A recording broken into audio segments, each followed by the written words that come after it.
Good morning.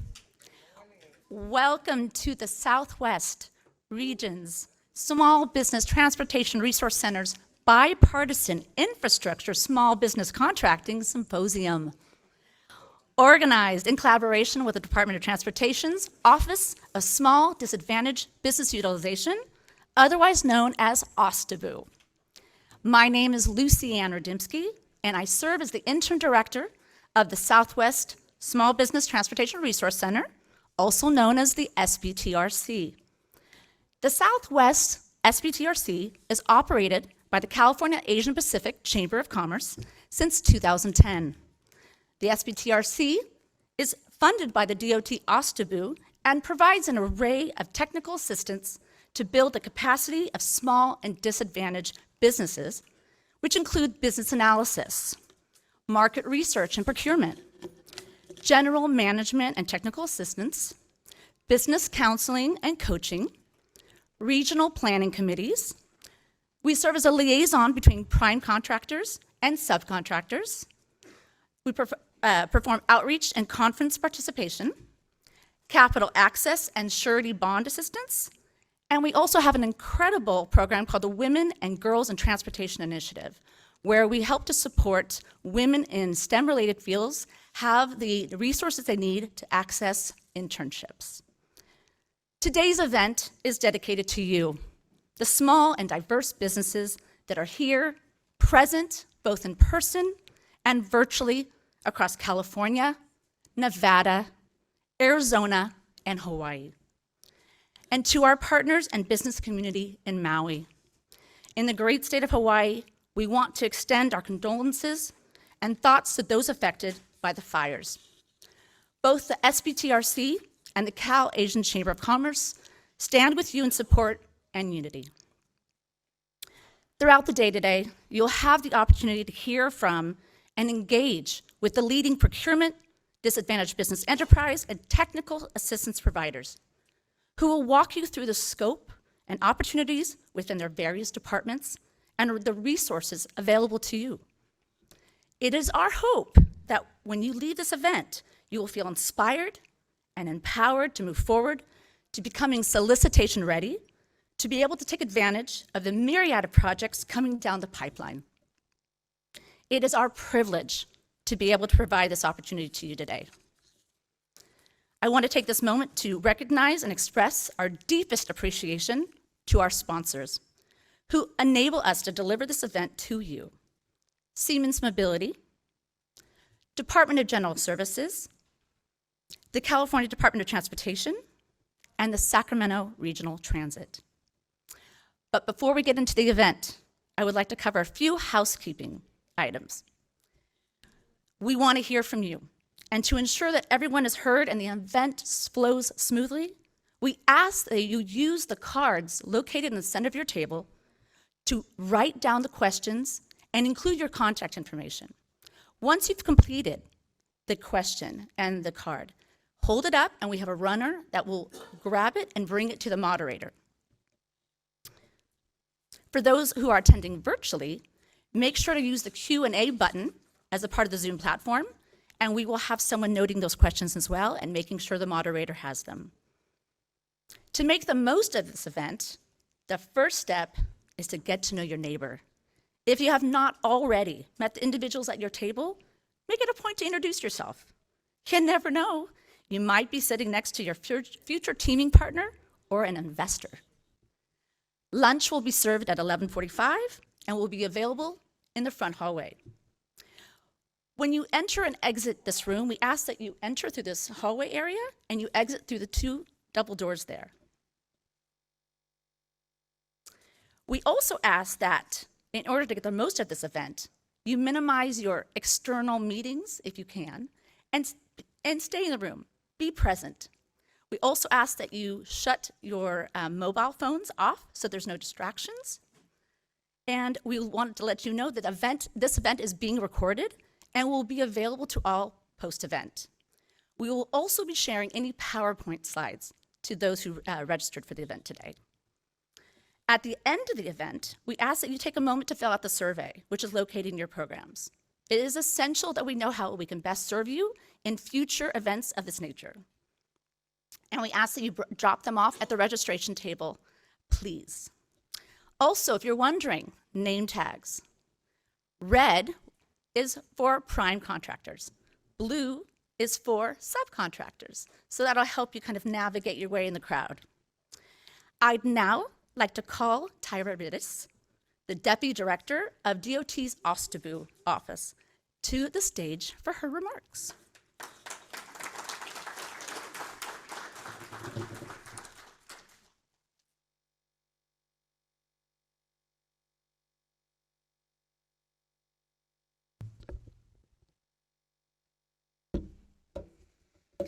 All right, thank you, Lucienne. Good morning, everyone.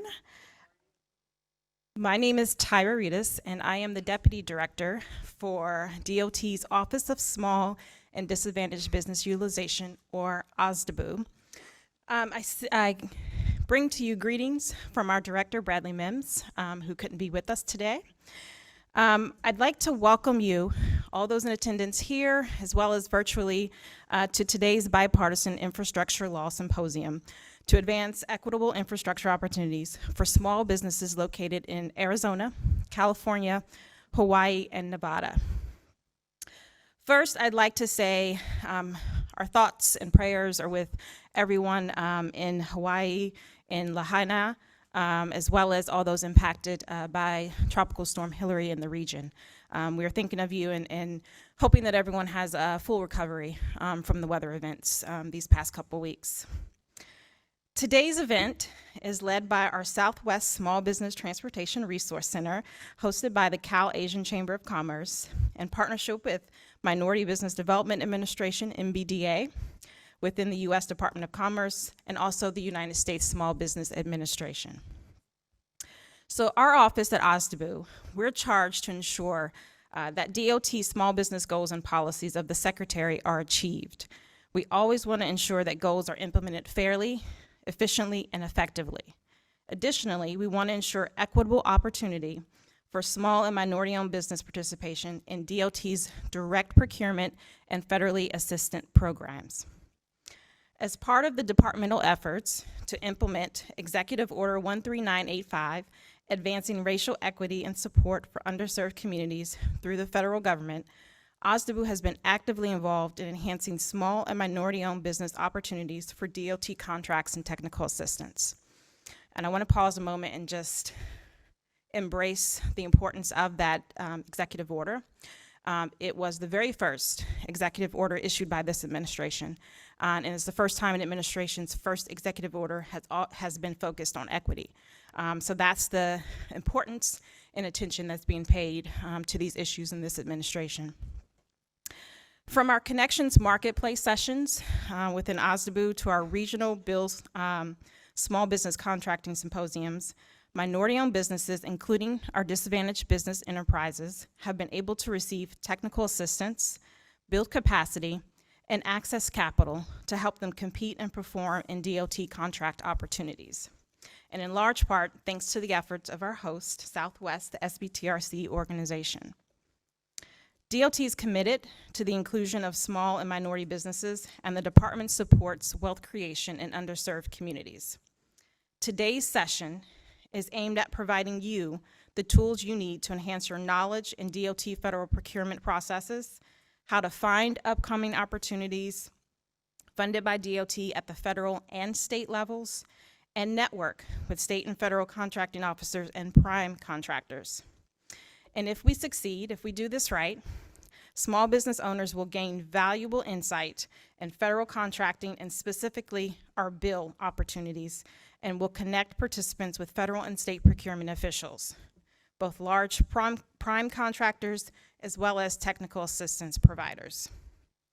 So given the theme of today's event, I'd like to highlight the Biden-Harris administration's bipartisan infrastructure law that was signed in November of 2021.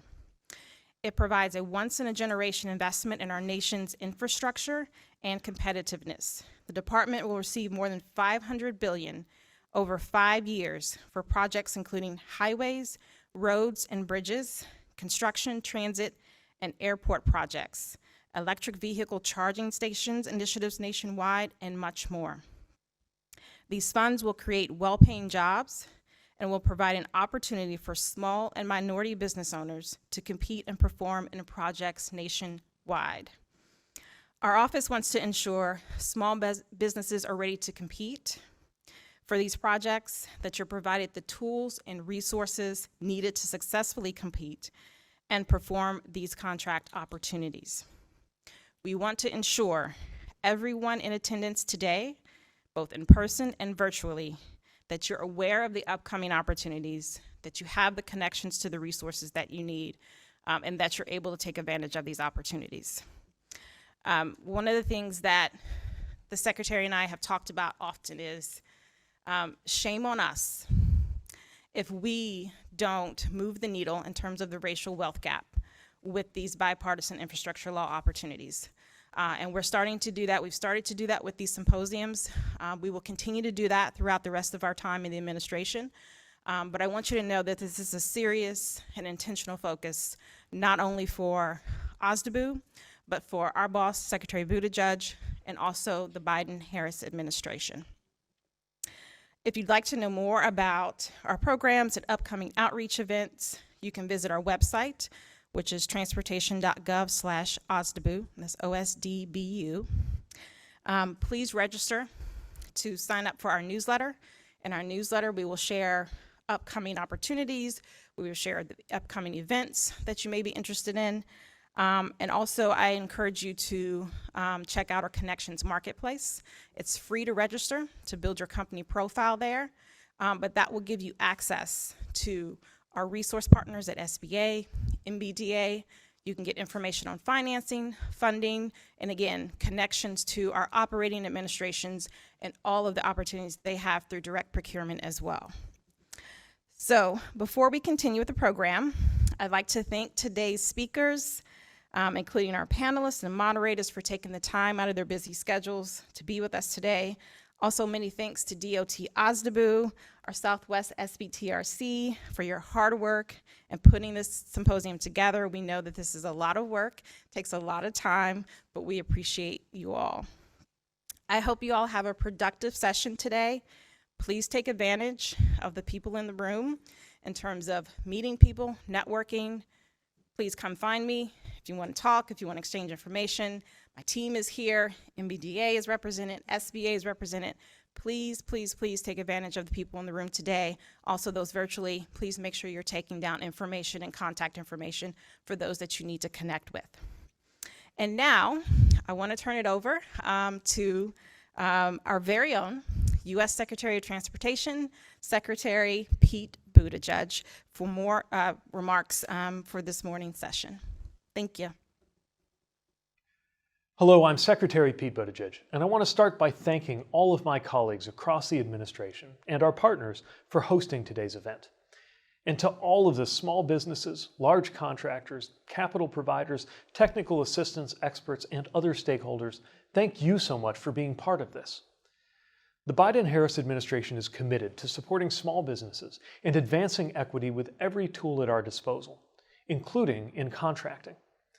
You all know why this matters so much because you and your employees live it. A few months ago, I met with some of the workers who were building new metro lines and airport improvements in Los Angeles. A number of them were born and raised in the area, some were previously justice involved, and every single one of them spoke about how this work gave them pride and peace of mind about the future, in addition, of course, to a good paycheck.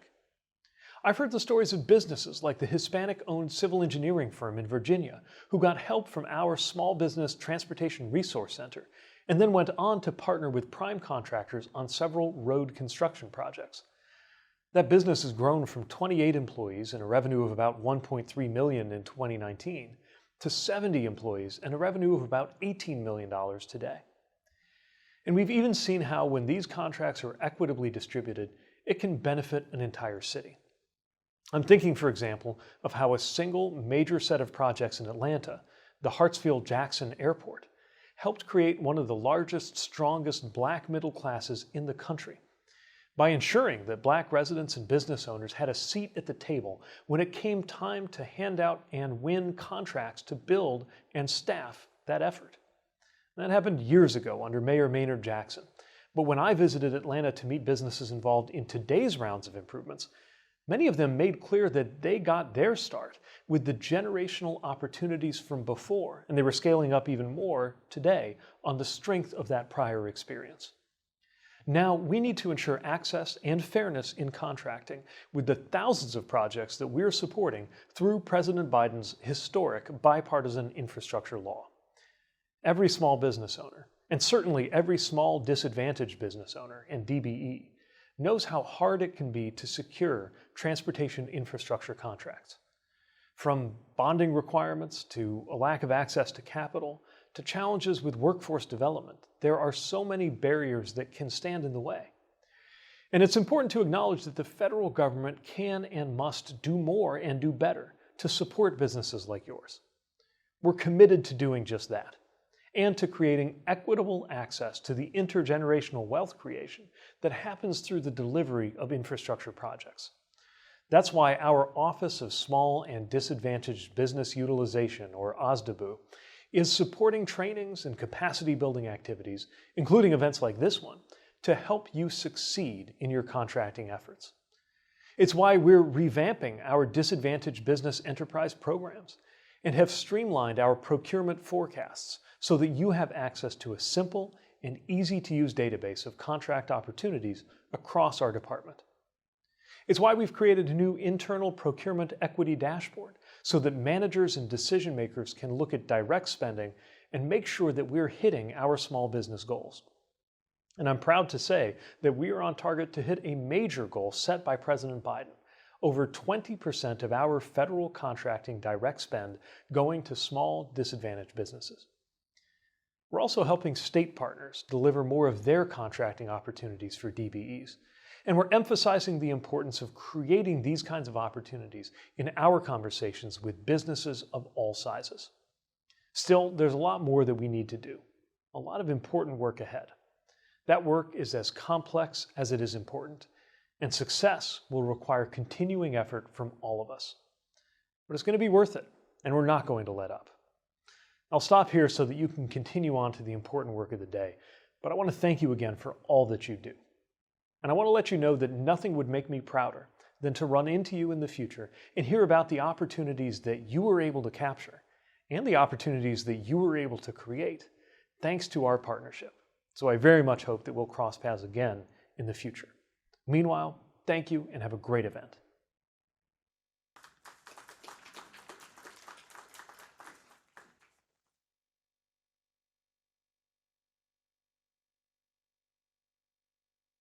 I'm a little disappointed they didn't play my music. Good morning, everyone. Good morning.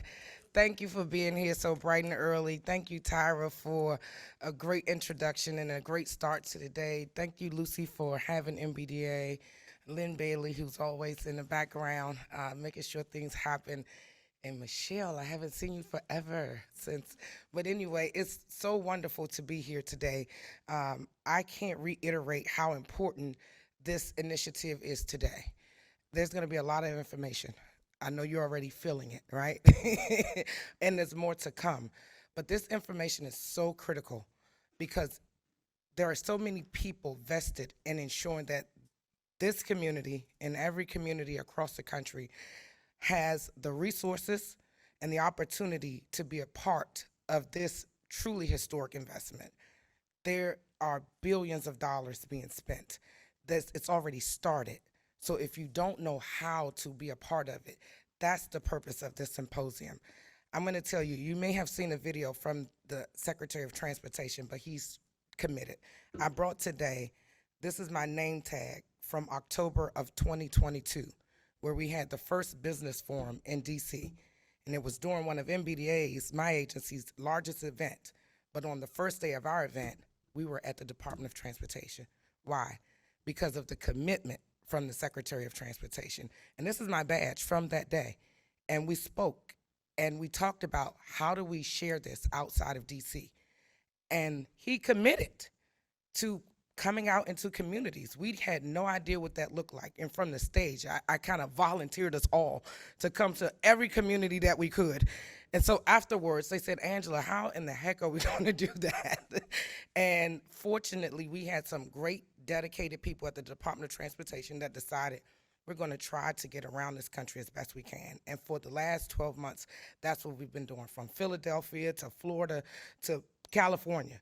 We have come with the intentionality so that you understand this historic investment, what it means to your community, and more importantly, what it means to you and your families and your future, because this is really an opportunity to be a part of something that we've never seen before, ever. So I'm a little pumped up, and I got my badge. And I need y'all to get a little pumped up too. So it's not gonna be easy, right? It hasn't been easy up until now, right? But it is important. I am here to introduce my undersecretary, Donald Cravens. A part of that act made MBDA a permanent agency. For about 50 years, we existed on an executive order. And not that they aren't strong and powerful, because executive orders like 13985 has us here today. And if you didn't hear Tyra, what she said is 13985 was an executive order that the president signed on the very first day in office, one of the very first. And what he said is that before we make an investment, we're going to ensure that everybody knows my agenda is equity. So when I spend this money, I want it to be spent equitably. So before he spent the money, he said, let's do it equitably, right? So this is an intentional process that we're going through right now. So equity has been established, the money has been established, and now we have to get you all ready. And that's why we're here, right? So you may have a sticky tag, laminate it, keep it, do whatever you have to do, but remember, you're on a journey, and it's not going to be easy. So sitting through today is a part of that, right? Sitting through this detailed, tedious information, trying to figure out where is my place in all of this money. But I don't know about you, but that's enough motivation to stick it through, right? What was it? How much was it? Okay, all right, somebody heard the number. So that's enough to stick it out, right? So with that being said, I'm honored to be here. I want to leave you with one story. If you know me, if you've seen me at any event, I always have a story. And sometimes they just come from Facebook and TikTok, to be quite honest. I mean, it's not like it's ingenious or anything, all right? So my mom sent me a video. I lost my dad during COVID, and so every now and then she and my godfather try to send me videos that they think my dad would have loved for me to hear, because we were deep scientists, man. So with that being said, she sent this video, and the video was from a father to a daughter who he had saved up a car. Maybe you've seen this one. He had a car for her that he had saved her whole life, right? And when she got out of school, he said, I want you to take this car because I've saved it for you, but I don't want you to keep it. I want you to go and sell this car. So he sent her to the car dealership where they offered her $100 because the car was old. Then he sent her to a junkyard where they offered her $1,000 because they said it's old, but it got some good parts that we can use. Then he sent her to a car club where they offered her $100,000 for the car. And the moral of the story was know your worth and know your value. So each and every one of you here today has an incredible worth, an incredible value, and a place in this infrastructure bill. You just have to know your worth, and you have to know where to place yourself so that other people will recognize it too. So get where assistance is, and that's what MBDA does. We provide technical and management assistance. So I didn't turn my phone off, sorry. So don't do it alone, right? Do it with the help of the folks in the room. Do it with the help of the technical assistance providers. That should have happened. It was my phone. I'm sorry. So who better to be interrupted by your own phone, right? So I say that to say, don't do it alone. I'm over my time by 1 minute, so I have to go.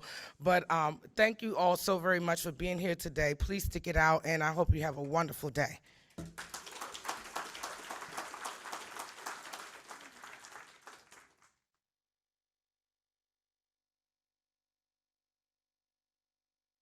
Hi, everyone. I'm Donald Cravens, Jr., the Undersecretary of Minority Business Development in the United States Department of Commerce. I'm so sorry I could not attend in person today, but I want to thank Secretary Buttigieg and the Department of Transportation for prioritizing the minority business community in their department's outreach and procurement efforts. I'm here today representing the Minority Business Development Agency because we are the voice of minority businesses in the federal government. It is our duty to drive the conversation on equity, on access to capital, on access to contracts, and access to networks. Each day, I go to work into the wonderful Department of Commerce with that one mission on my mind: to foster the growth and global competitiveness of businesses of color. And thankfully, it's not MBDA's mission alone. It's a collective mission across the entire Biden administration. As Secretary Buttigieg mentioned, the Minority Business Development Agency and the Department of Transportation are working hand in hand, very closely together, to open access and opportunities for minority businesses in the transportation sector. Last year, the Department of Transportation and the Minority Business Development Agency signed a historic memorandum of understanding, which is an agreement between our agencies to drive more equitable participation for minority businesses in the transportation sector. That includes preparing minority businesses to secure contracts from prime contractors, sharing data and reporting tools so our agencies can best engage with minority businesses, and developing underrepresented minority businesses in national transportation supply chains. This symposium is one of the many that the Department of Transportation and MBDA will be holding throughout the country so we can put our partnership into practice.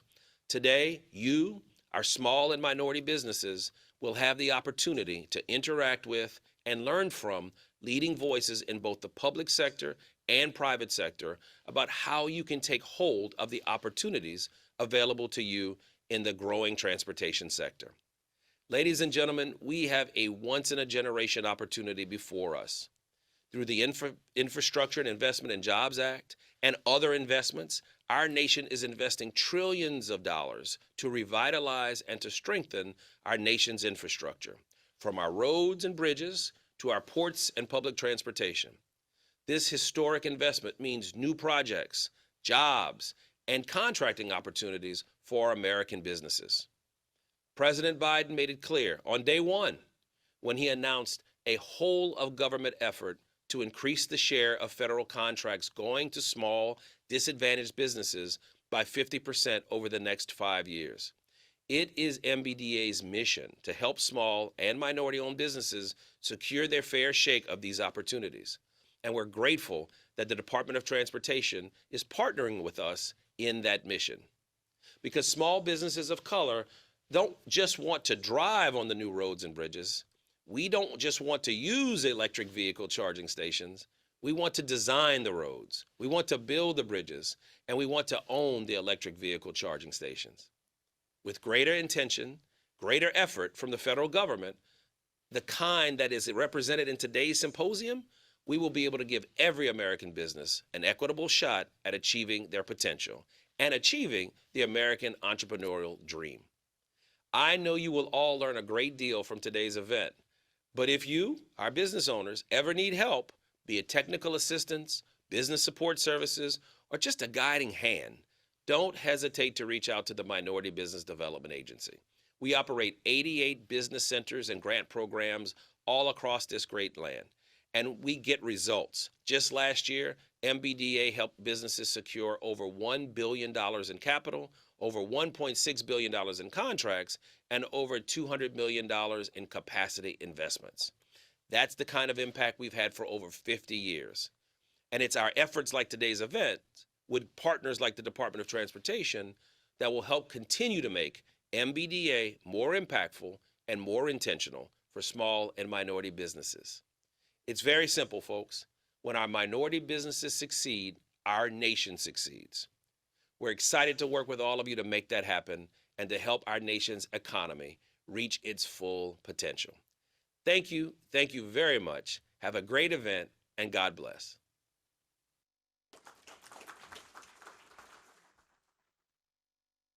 The screen has given me away. I have the honor to introduce our next speaker, Pat Fod Kushida. She is the president and CEO and founder of the California Asian Pacific Chamber of Commerce and president and CEO of the Sacramento Asian Pacific Chamber of Commerce. Both chambers are the largest ethnic chambers in their respective footprints. She founded the CAPCC in 2010 and has been president and CEO of the regional chamber since 1998.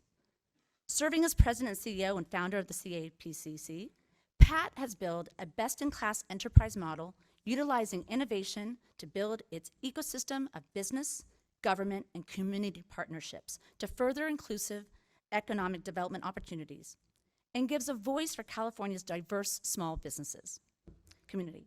With over 25 years of building businesses, community, and government partnerships, Pat is a visionary leader who has strong organizational improvement experience, managing, training, and mentoring cross-functional, cross-cultural, high-performance teams.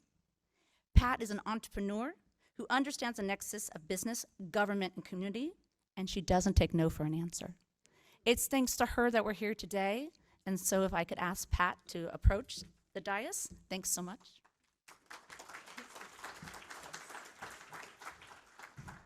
Well, good morning, everyone. Good morning.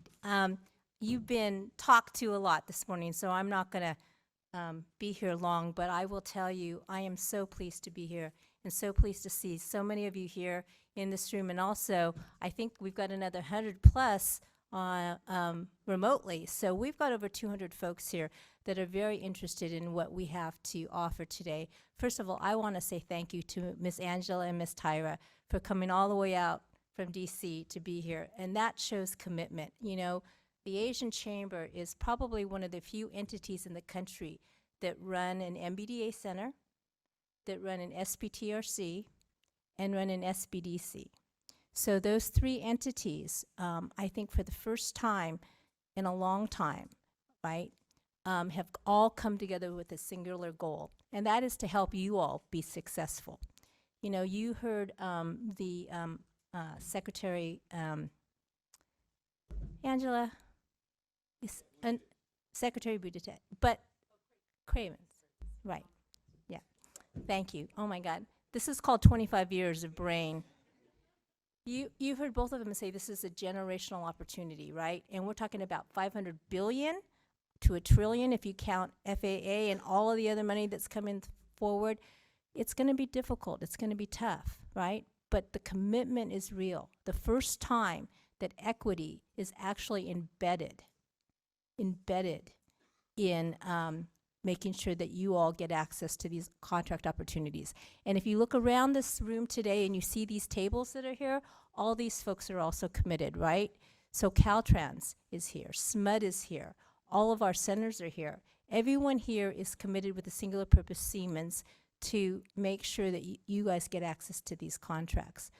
One of the things that we do successfully, in addition to the technical assistance piece, is really opening up the policy conversation in order to make sure that we have the right types of policies so that folks can actually take advantage of a lot of our contracts. So the Asian Chamber was successful last year in getting the first piece of legislation through our state of California to actually open up doors for procurement. So now we've codified 25% of actual contracting has to go to small businesses. 25%. We've codified that. That's no longer an executive order in the state of California. The other thing that we're working on, and it's right now held up in appropriations, so you know, if you guys have any pull with any of your legislators, give them a call.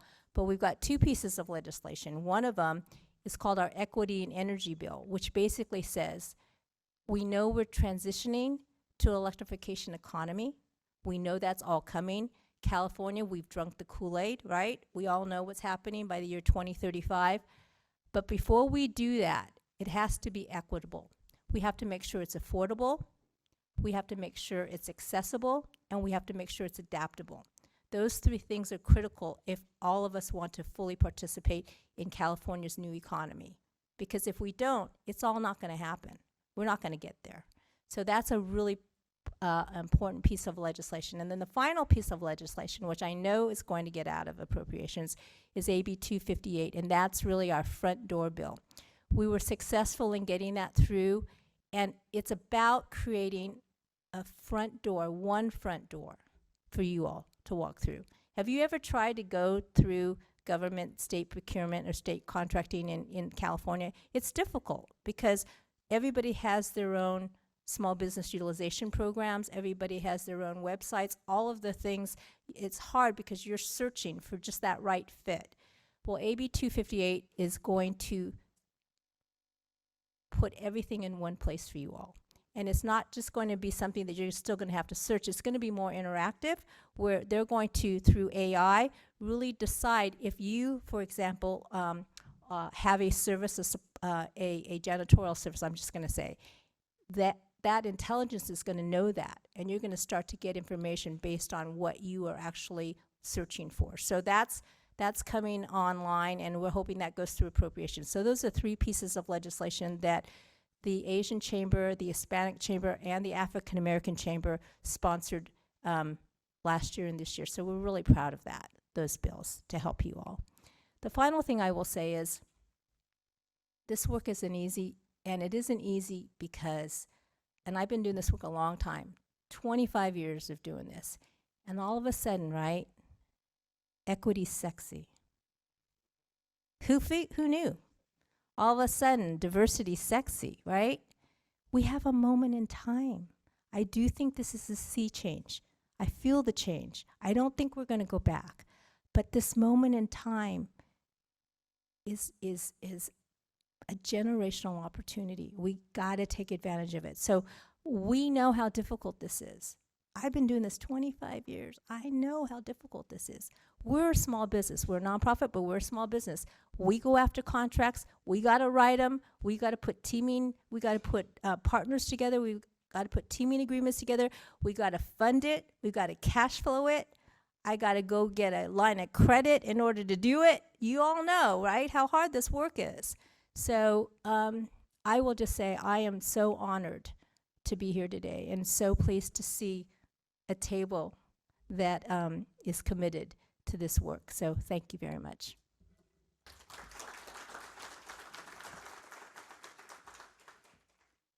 Am I supposed to do something next? Oh, good. Okay.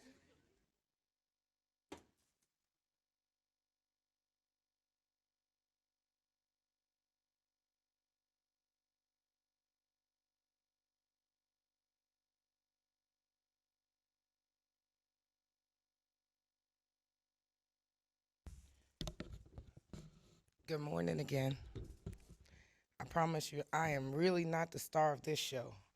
The stars of this show are the folks who have opportunities and money to help you navigate to, like Ms. Tyra Reedus and Mr. Vince Mamano and Arlene Draper, who will join us on this stage for a brief discussion. This morning's panel is really on the federal side of accessing these funds. As you know, the agenda is filled with other panels, the state and local contracting, as well as access to capital and other resources. But this morning's session is really about how this bipartisan infrastructure is being outlined for the community.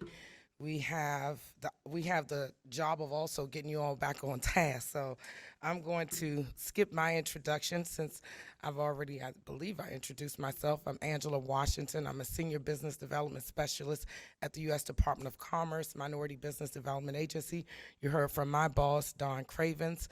We're excited to be here to help you understand how to, we like to say follow the money, really, right? How to follow the money. So with that being said, I'll let Tyra, Arlene, and Vince introduce themselves really quickly, and then we'll go through a round of questions. All right, I've introduced myself this morning, but again, Tyra Reedus, Deputy Director at OSDBU at DOT. Good morning, everyone. My name's Arlene Draper. I'm with Western Pacific Planning and Programming Branch. I'm the branch manager, in which we monitor not only the funds that are being distributed, how they're being distributed from environmental regulations, and then also to assure that the sponsors that receive the grants are adhering to the policies and/or in the grant management. So, good morning, everyone. I want to hit the mic. Good morning, everybody. I am Vince Mamano. I'm the division, well, actually, currently I'm the actor of acting. You know, I'm just acting. Let's just go with I'm acting, all right? So I am actually the acting director of Field Services West for the Federal Highway Administration. So I'm responsible for the 13 Federal Highway Division offices in the West, the 13 different states out here. So California, Nevada, Arizona, and Hawaii are under my purview at the moment. My previous daytime job is division administrator for the Federal Highway Administration here in California. So I tell people I'm the guy. I've got deep pockets, and the pockets go all the way down to the ankles, and they're full of money. Dang. I got short arms. I can't reach it, but my pockets are deep and they're full of money. So, and we'll talk a little bit more about how our program works. And y'all should know Lucy invited him. So if you know Lucy, then you know Vince. So now if you got the connection there, let's keep it going. No, thank you. This is a very exciting opportunity. What I'd like to try to do when I moderate is give and I don't know how many of my panelists saw this, but I sent this late yesterday. So this is almost a quiz for them too. But we try to go through the who, what, when, where, and how. So a part of that, is that so I can have a seat? Was that for me? Okay, good. They gave me a seat. Thanks.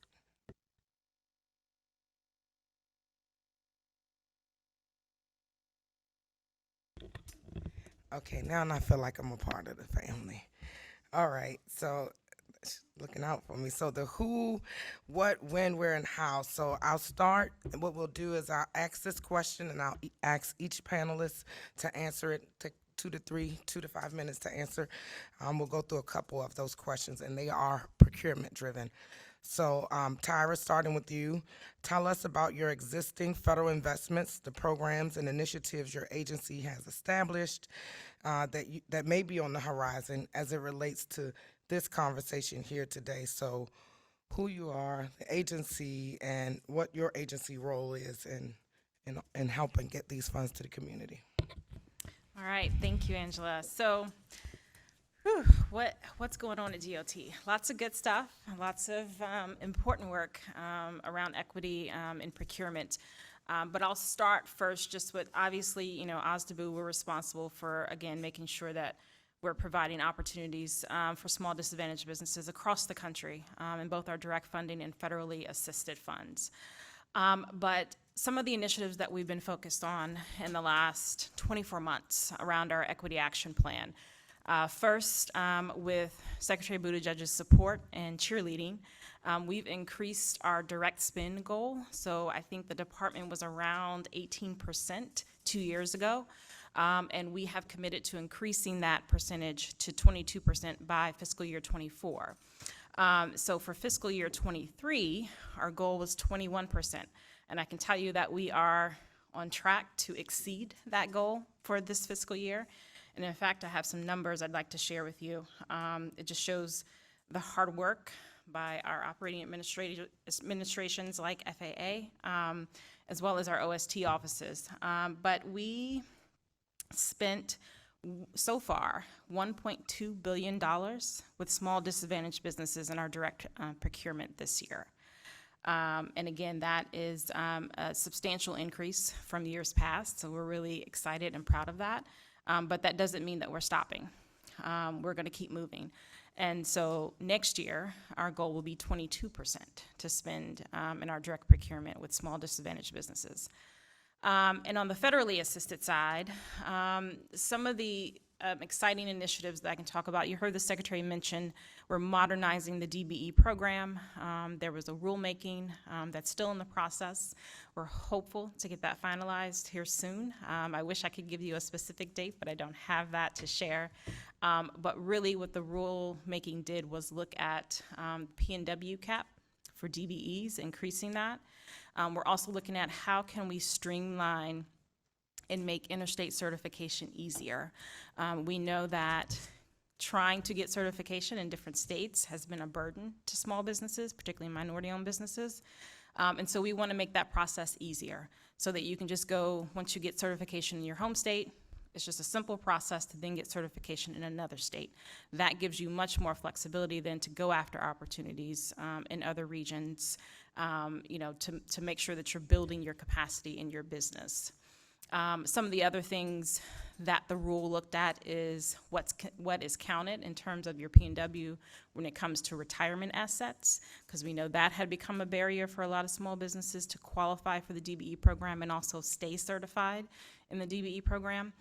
So again, we're hopeful that the changes, the comments have all been considered. We're hopeful that those changes will be implemented soon. The other thing that I'm excited to announce, and that there will be a public announcement here soon, but we have finally gotten to a point where we have created a national DBE certification database. And so what that means is, as many of you know, each state is required to maintain a list of certified DBEs in the state. We have pulled together every single state's list of certified DBEs, and it's now in one database. It's a significant achievement for a couple of reasons. One, obviously, this is something that we've heard from prime contractors in particular, that they've been looking for us to do. But it's also a huge marketing tool now for DBEs, because now there's one place where primes, federal agencies can go to find small disadvantaged businesses. We have all the information there in terms of the contact information, the scopes of work, your services, and that's just phase one. So in phase two, we're going to be looking at adding enhancements to that directory. Some of the things that have been tossed around are capability statements, past project information, just a number of different categories that we can add to help, one, businesses like yourself market better across the country to different agencies and primes, but also just providing greater information to buyers, such as federal agencies and primes, when they're looking to work with small disadvantaged businesses. So be on the lookout soon for the official announcement of that going live. And then, of course, we're hopeful to have the enhancements ready by next fiscal year for that directory. And I'll stop there if you want me to, Angela, so that the rest of the panel can move on. But there's a lot of activity going on at DOT that I do. I always have to do a breakdown as the moderator. So you heard this. Phase one, 1.2 billion in spending, which means that's at the federal level. Are any of you registered to do business with the federal government as a federal contractor, by show of hands? Okay. If you're not, if your hand is not up, then that means you're not in the first tranche of money we're talking about, 1.2 billion, which means you have to, your next step is getting registered. SAM.gov is your first resource. If you don't know it, write it down. Those of you not writing mean you're already registered there, which is okay. But that's your first tranche of money. The second thing she said was certification. So if you don't have your local DBE certification, I'm pretty sure one or some of these tables, Caltrans. Don't steal that's my thunder. My bad, I'm backing up. I'm gonna back up off certification. Let me back up off certification. I'm gonna back up off that, but you heard him about certification, right? So he's gonna double down on certification. This is serious, this is training, man. This is not talking heads today, okay? So I'm gonna back up off of that because you hear that's coming. Tools. Now, let's go to Ms. Draper, my bad. Okay. Again, good morning, everyone. I'm with the Airports Division for the Federal Aviation Administration. And what does that mean?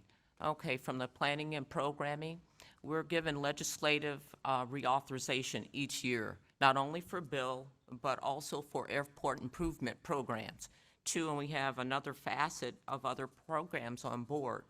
But I'm in the regional office, and then what we do is to assure that we see where the money's being spent, how much is being spent, and how is it being spent. And inclusive, with the approval of a grant that's given, they must, airport sponsors must adhere to those assurances, meaning that everyone gets a fair shake at the table. You must make sure that you have DBE, small businesses, inclusive of when you're receiving a grant and how it's distributed. Now, we don't give a grant directly to contractors, but we have a contract with the airport sponsors to assure that you are following the policies based on DOT and within those grants. So with that oversight, there is a checking. There is what we would call audits to assure that everybody gets a turn to come to the table. Now, with that, from the BIL standpoint, we're giving out, $20 million a year over 5 years for the contract towers. Everybody should be able to, for those contracts, be able to apply as a contractor. Also, with the airport terminal program, which is called ATP, it's $1 billion a year over the course of 5 years. Once again, that's another opportunity that you should be able to apply for. And then we have another asset under BIL, the airport infrastructure grants. That's $15 billion. With that, the difference in the first two that I mentioned, those are competitive, but also with the infrastructure grants, those are entitlements, so to speak, to each airport based on formula. And you should also have an opportunity to apply for that. And then I'm going to go off script just a little bit beyond BIL, the airport improvement program. You have the same opportunity. Once a airport sponsor is given a grant, they need to adhere to make sure that they've been inclusive in bidding and to assure, if the qualifications are there, that you're given a chance to participate. So that program is $3.35 billion a year. So having said that, through my office in the region, we assure that how the money's being spent, what programs, what projects, and that everybody's inclusive. We work hand in hand with civil rights also to assure that the sponsors are adhering, and it's not an option, it's a requirement. So we want to make sure everybody gets a chance to come to the table. So there's a lot of money being spent on behalf of legislation, Department of Transportation, and then with that subset, the Federal Aviation Administration. But this is done on a yearly basis. We do it by plan, we do it by project, and to assure that the sponsors are spending the money properly by requirements, and also we watch procurement. It can't be favoritism. It has to be by our rules, and that's inclusive. So just wanted to share that with you, but if there's any other questions, you can talk to me away from here, but other than that, it is extremely important that everybody has an opportunity to participate in the distribution of federal funds by requirement. Amazing. That was amazing. If this is your first time hearing about the sponsors, let me see by show of hands. Okay. Okay. May I explain it? Sure, please. Okay. The sponsors, airport owners, that doesn't mean, the FAA does not own airports, so let's be clear on that. But a sponsor can have 3 or 4 different airports, but they are who we have the contract with. There's the city of LA, like the city of LA's LAWA. got. So city of LA has several. Would be a sponsor. Is that They fair? would be a Okay, sponsor. 'cause they have several. They airports have in Van there. Right. Nuys, they have LAX, Gotcha. and they have other airports under that umbrella. But we deal with LAWA, and meaning they must meet the requirements. And we meet with them not only just, we meet with them literally at least once or twice a month, and we're very cognizant, and they know what they have to do. And just stepping off script just a little bit, we're also working with them hand in hand to make sure that they're addressing the community and what's going on with the airport. One of the things that we're also looking at is some of the communities are underrepresented, but we're also working with the homelessness, safety parking, to assure that some of the monies that are being spent with LAWA may not directly go to the airport, but yet and still that they're addressing the community on behalf of the funding that we're giving them. They need to be a good partner with the community. So I know I've blathered on a little bit. It was good though. So But I'll leave it at that. And So so- if you have any questions, please feel free to come and ask me. But we want to assure that everybody gets to the table. And please take a picture of that slide if you haven't. It has great contact. Vince, you're the local guy here. I don't feel the need to interpret because I have no, please. I feel like the next part of that is connecting the dots to where that sponsor and what that means on the ground for the businesses here. So, please. All right. Again, appreciate being here. So it's kind of important to know how we work. And Tyra mentioned that earlier. So Tyra, when she talked about the federal contracting, and then she said federal aid, right? So my program in every one of these 4 states that we have here is a federal aid program, federally assisted, state administered. And that's very important, much like we just talked about here with FAA, where FAA isn't handing money to a contractor. Their money is going through somebody to get there. So in the federal aid side, there's a California division, a Nevada division, an Arizona division, and a Hawaii division. And I've actually been in several of those working. I moved here from Hawaii, so I still haven't figured out why I did that. It's California's nice. Sorry, California. Sorry, it's lovely, but it ain't Hawaii. Let's not kid ourselves. But it's important to know that in California, I got $5 billion, and I have not one single contract. My division, I don't have one. All of that money is through Caltrans and local agencies, and your relationship needs to be with Caltrans and local agencies. It was earlier mentioned about the possible or potential law going into effect here, or the codified law here in California, that it's 25% small business. So that's not on my contracts, right? That's not on the federal aid contract unless that state has a federally approved small business program. And there's some challenges in each of the states that may have a different challenge on why it is or why it may not be. Here in California, our DBE goal is 22.5%. 22.2. I was close. Go with 22.5. Lean up to 22.5. So it's 22. Yeah, right. Yeah, it's it. 22.2% goal of disadvantaged business enterprises on federally assisted contracts. So things that you really need to know is Caltrans gets so $5 billion comes through me to get to California. This is different example. In Nevada, for $500 million goes through the division office to get to the state. But in California, the way the state law works here, 40% of the federal aid dollars that come to California go to local agencies. And there's 600 local agencies that administer the federal aid program. So there's a lot of players out there that are playing with our dollars, we'll call it. And I think that's really important. And if you look at, say, talked about equity and talked about the different things that are coming, my direct program as it relates to the contracting industry, the equity side of that really falls under the DBE program. So we have a disparity study in all 4 of these states that determine what our goal is going to be for that state overall goal.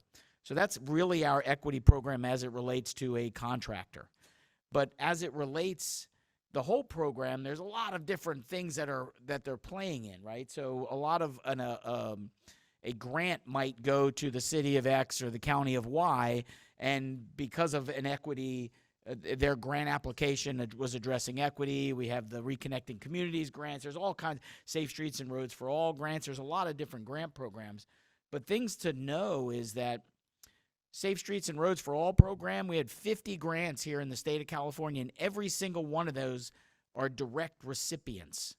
So normally my money goes through Caltrans and goes to a local agency through Caltrans.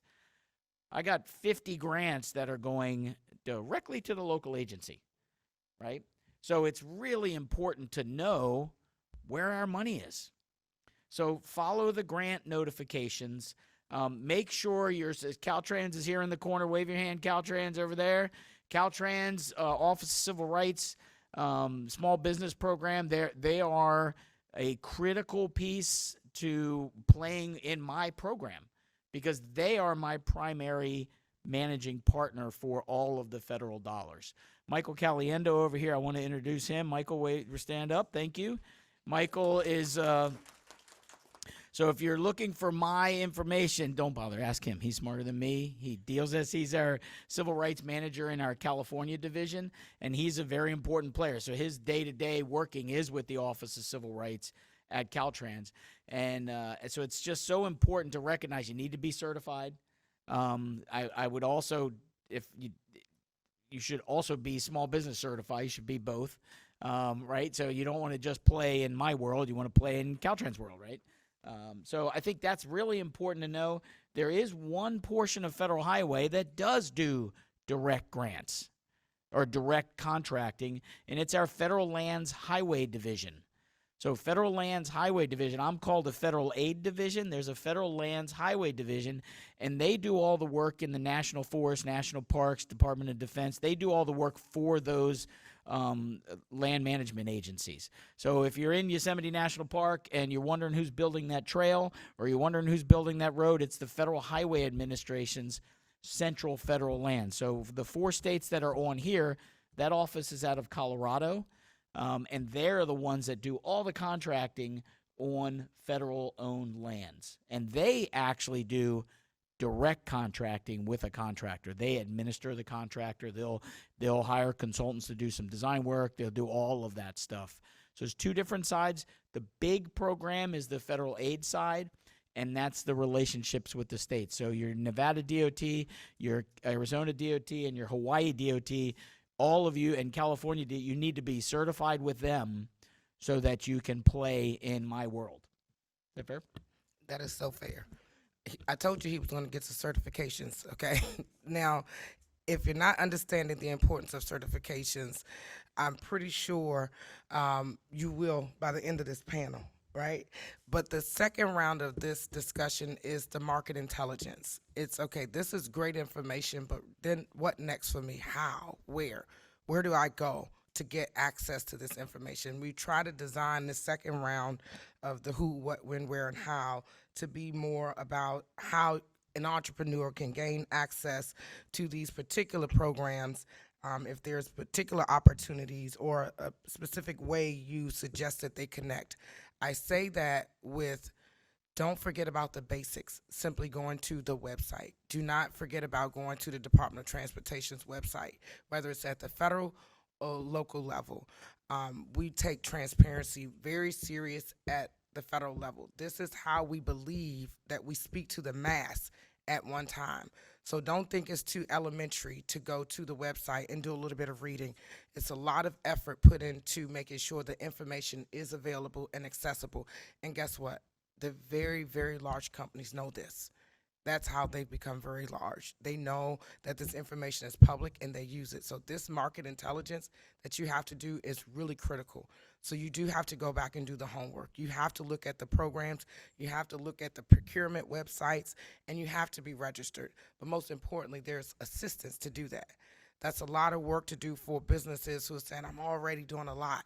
You don't have to do it alone. You have technical assistance providers like the MBDA Business Center, the SBDC, the other many organizations here in the California area that you can go to, economic development agencies. You'll be surprised at how many of the universities have technical assistance programs. Find the technical assistance provider, and you'll split your atoms, if you will. Now, I was trying to be scientific, but I'm not good at science. But nonetheless, you will be able to multiply your effort by going to local technical assistance providers who are in the know. They know Vince. You know, I'm pretty sure Vince is a community guy as well, well known across those development programs, as well as Michael that we're putting up here. So let me direct this next round of questions around the how, guys. Where is this? This is great information, but if I was an entrepreneur today walking away, what would you tell me to make sure that I'm moving in the right direction next? Okay, so this is my favorite part. So you've heard us talk about the difference between direct procurement and the federally assisted. So first, for the federally assisted, as Vince mentioned, we do have our federal lands division here out west that does direct contracting. They also do set-asides for 8As. So anybody in the room or virtually who is an 8A certified firm, you can compete for set-aside contracts directly with our federal lands, federal highway division. So please make sure that you are tapping into that resource as well. For our direct procurement, so as Vince mentioned, 60% of DOT's funds are federally assisted, right? So a large part of the dollars we're talking about are at the local level. So Vince is the person you need to talk to, Michael. Another shout out for Caltrans and all the local agencies in your state or your region where you're trying to do business. But for direct procurement with DOT, if we could put back up my slide with the contract opportunities. So we have a tool that's a DOT forecast. The other side, there you go. So what we have pulled here, these are all the upcoming direct procurement, or these are actually local projects from the Southwest SBTRC region. But there's also a DOT forecast on our website. You go to that forecast, you can filter and find all direct procurement opportunities with DOT across all of our operating administrations. That's FAA, FTA, FHWA, MARAD, NHTSA, all of our operating administrations. And so what you can do is find specific opportunities. If you're in consulting, if you're in IT, if you want to look for a particular contract, whether it's by dollar value or by service or by operating administration, you can go to that forecast and find that opportunity. It will tell you who the contract officer is, who you need to get connected to, and I'll also pitch our Connections Marketplace again. So you can find this on the OSDBU website. It's called Connections Marketplace. It's free to set up a profile. You register in the Connections Marketplace. You will get access to our 3 monthly webinars a month. We have our partners like MBDA join us. We have partners from SBA join us to talk about financing, access to capital, as well as we have our buyers. So we will invite FAA, FTA, all of our procurement officers to talk about what are the upcoming opportunities in their agency, what is the work, what is the dollar value, how you get connected. That is a real way to get direct connection to our direct procurement opportunities. And I'm also gonna give a shout out to the OSDBU team, because if you get connected with our team, our small business specialists, they can also connect you directly to the operating administrations for a particular opportunity. So basically the steps I encourage small businesses to take is, if you're interested in doing direct work with DOT, sign up for Connections Marketplace, reach out to our staff, introduce yourself, go through the DOT forecast, identify 3 or 4 opportunities you're interested in, connect with our team and say, hey, I'm interested in when this is hitting the street, or I'm interested in, different specifications for this contract. And we will make that connection for you. And that gets you a person to talk to, right? A person to communicate with. And sometimes you can ask very clarifying questions in the beginning, of course, within the bounds of what they can say, but they can help you get prepared before you apply or submit your bid or proposal for that opportunity. So definitely leverage my team, my office, the tools that we put in place, because that's gonna help you get access to that opportunity. And that's on the direct procurement side. Again, on the federally assisted side, reiterating what Vince said, get to know your local agencies. Also make sure that you're networking, that people know who you are, what services you provide. Events like this are really important to make sure that you're attending and sharing information, again, networking. And I think there's a question coming up later on how the private sector and how primes can help us with this effort. And I have a lot of thoughts there, and so I'm gonna have an appeal to my primes, because obviously with the federal assisted, we don't control those contracts, our local agencies do. They have to meet the requirements, and we make sure that they meet the requirements, but we also need our private sector to help us in this, to be our partner in this, because we understand that as they're making this, our local agencies and primes are making decisions on contracts, we want them to be focused and inclusive on equity as well. So we're trying to use our area of influence here, but we want them to be partners in this too. But I'll stop talking now to see if Angela has any other questions for me. Otherwise, I'll turn it over to the rest of the panel. No, I thank you. I was going to say, just keep going down the line. Okay, thank you. Basically, what Tyra said is indigenous also to federal aviation from our line of business, airports division, but we work with the other lines of business.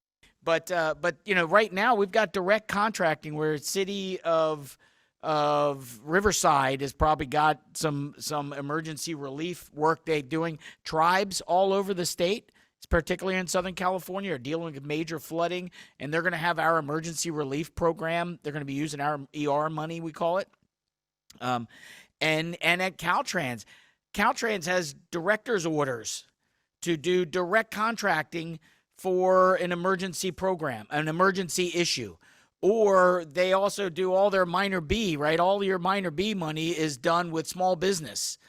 All of it, right? 100% of Caltrans's money. That's not none of that's my money. That's all Caltrans money. But to have those relationships with them and be at their door, know that when there's an emergency, they can reach to you. You're on their list of people they want to play with. And I think that's a big part of it. It's knowing that there's 600 local agencies. There's some biggies like Los Angeles, but there's also some small ones that have our federal contracting. So it's, if you're wondering how, right, here we go, Sacramento Regional Transit, right? It's a great example, right? And there's opportunity there because FTA does the same thing. FTA's money is going through Sacramento Regional Transit, and then Sacramento Regional Transit will do that funding for that. So if you're wondering, you know, how do you gain access to my program? You gain access through our partners at Caltrans and get certified as a DBE, and then you play with us. And on our federal lands side, the direct federal aid is what we used to call that, is what Tyra talked about earlier. So that's kind of our biggies. Thank you, IT, for making this work again. Are we talking money yet, y'all? Are we talking dollars that you can follow? Don't worry. If you're not there yet, these tables will be here during the networking time, right? But reiterating, register. If you're not registered at the federal level, you should be. If you're not registered at the state and local level, you should be. If you're not certified, you should be figuring out how to get certified. And if you're not doing your homework on who's buying what you're selling, then that's the other area of homework. It's only 3. And you have 4 teachers here, so that's not bad, all right? But those 3 areas are going to be very critical. So no, he's good. He's a professor up here today. So this last round of questions, just so that we can stay on track. I like to stay on track, even though I went off time this morning. I got excited. I forgot to introduce my director and everything, but it's okay. We're still here. This last round of questions is going to be 2-part. One, it's how MBEs, entrepreneurs like yourself, can best demonstrate your value proposition, and how they can capitalize on opportunities in their particular field. But I also want to direct that question to industry, right? How, if you could provide one tip to industry to improve efforts to support the government and its equity movement, please let our industry folks know how to help the entrepreneurs, but also how do the entrepreneurs demonstrate that value? What do they do? Give that one tip, if you will, or 2. Absolutely. So I'm going to start first with my plea to industry. You know, as I mentioned a few moments ago, you know, we have requirements in place. You know, we have executive orders. We can do rulemakings, but at the end of the day, we need our industry partners. We need our primes to support our intentionality around equity and procurement, particularly in the transportation space. And there's a couple areas that I feel like they're prime, no pun intended, for opportunity and increasing opportunity. One is prompt payment. I've seen a lot of primes do a really good job with this, and I just encourage you to continue to do that and continue to find ways to support small businesses when they're on your projects, when you're working with them, to make sure that we are paying them timely. It is so much more impactful to a small business when they don't get paid timely than it is to a large contractor.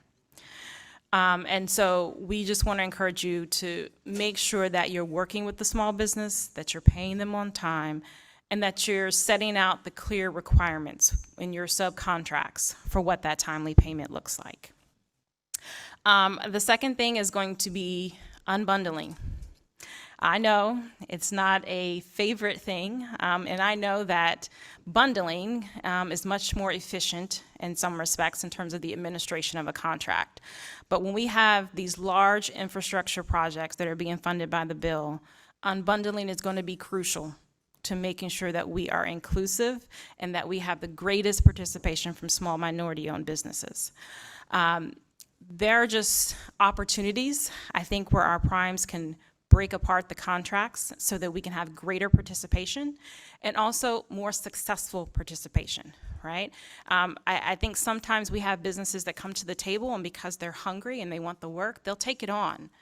But should they really be taking on a $5 million contract as their first contract, right?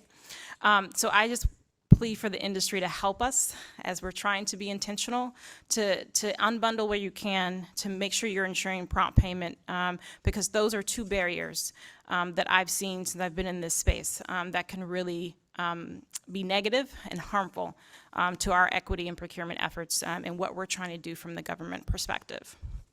For entrepreneurs, I think it's been said, but I'll reiterate it.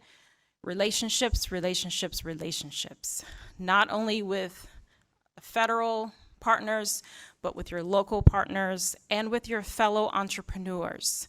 I really want you to think about how teaming, partnering can really help you grow and build your business.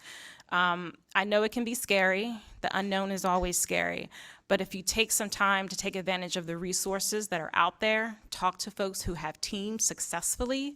I know our SBTRC has a lot of resources and information they can share, but teaming, joint venturing, working with your fellow entrepreneurs is also a way that we can start to break the hold there's been in this space, particularly in transportation.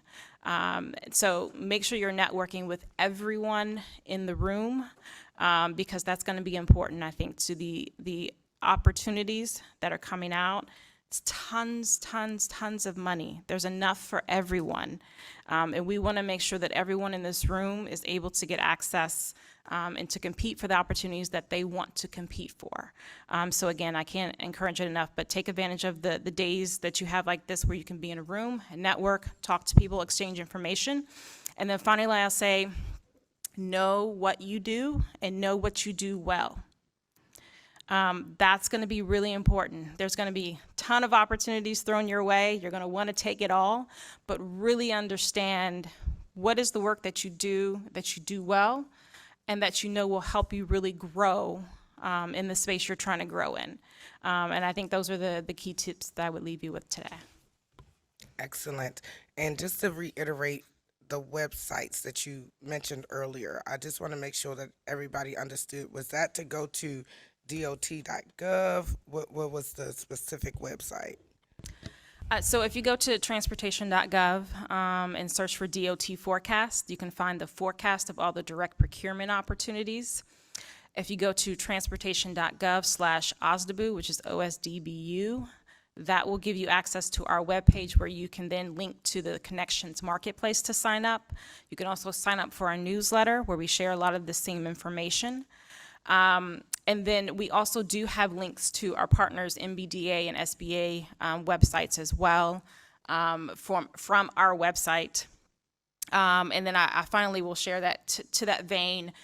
I know there's a lot of resources. Sometimes it can be overwhelming, all the different websites and places to go. But that's the one benefit of Connections Marketplace, is we try to bring all of that to small businesses who do work in transportation.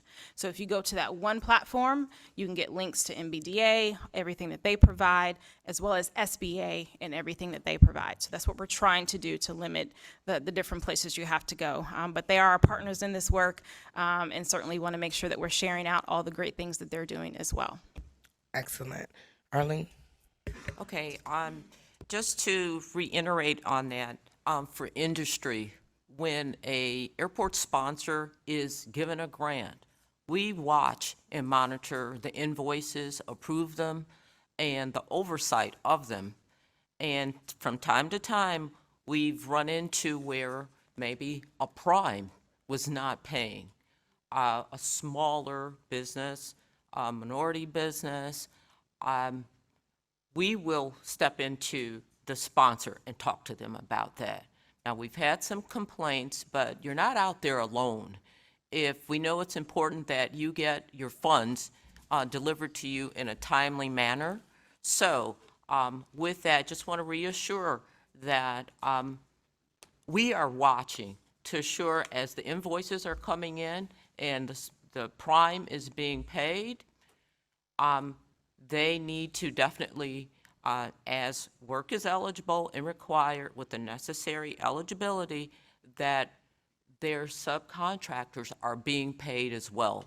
You do have a voice. Okay, so if you ever find that that's not happening, there's an airport district office that you can talk to directly, or the regional office that you can talk to us, not only for BIL, but any other federal aviation type grant. So you're not out there by yourself if you're not being paid in a timely manner. So do not wait too long. There is someone that will actually help you. And we will not talk to the contractor, but we will definitely talk to the airport sponsor who has signed on to a grant as a contract with us. Vince, the same for you.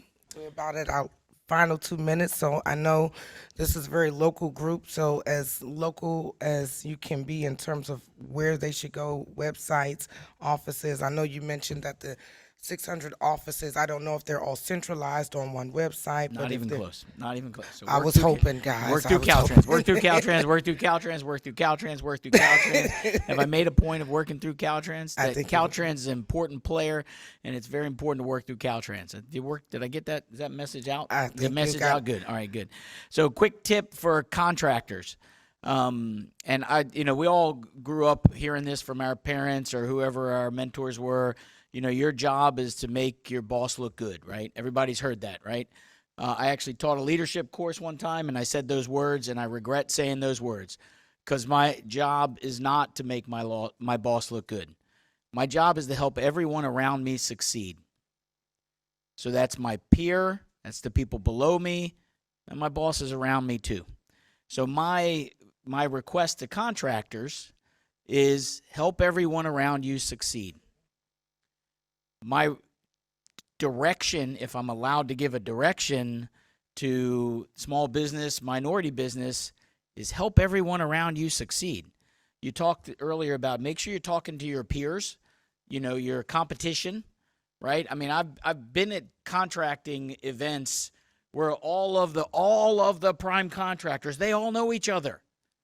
They all know each other. So why don't you all know each other, right? So that's the type of thing. Don't look at this person as your competition. I'm not going to talk to them. They're my competition. Look at them and say, I'm going to help you succeed.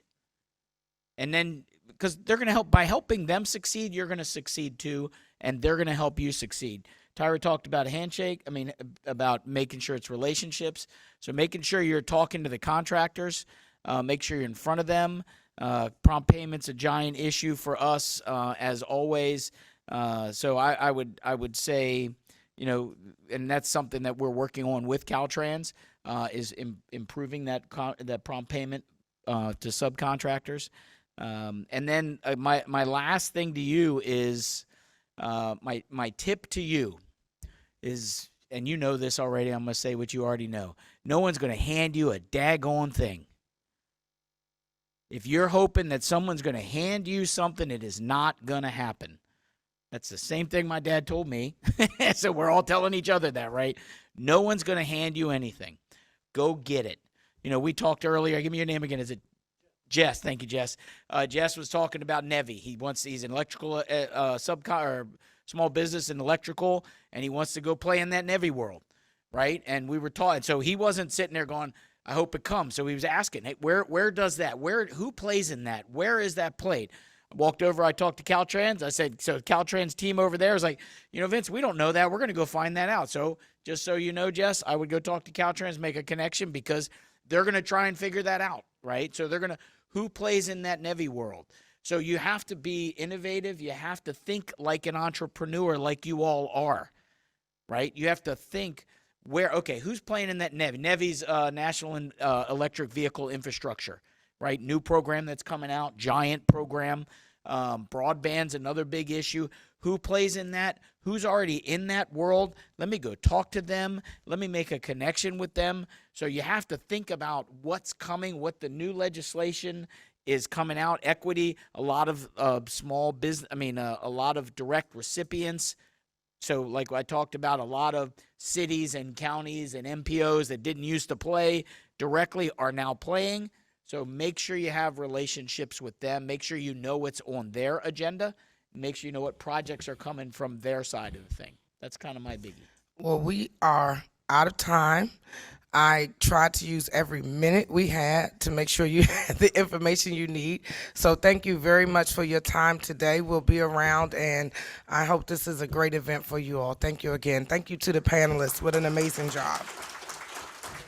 We'll break now for coffee. All right. Good morning, everyone. We got the classroom clap going. That was great. So really excited to see the discussion and the dialogue happening around the room. I apologize for ending it so early, but we promise you will have some ample time to network, to meet with the providers around the room, and then network with those businesses within this room as well. So we will be starting our second panel. I am Karen Nelson, Director of Supplier Diversity with the California Asian Pacific Chamber of Commerce.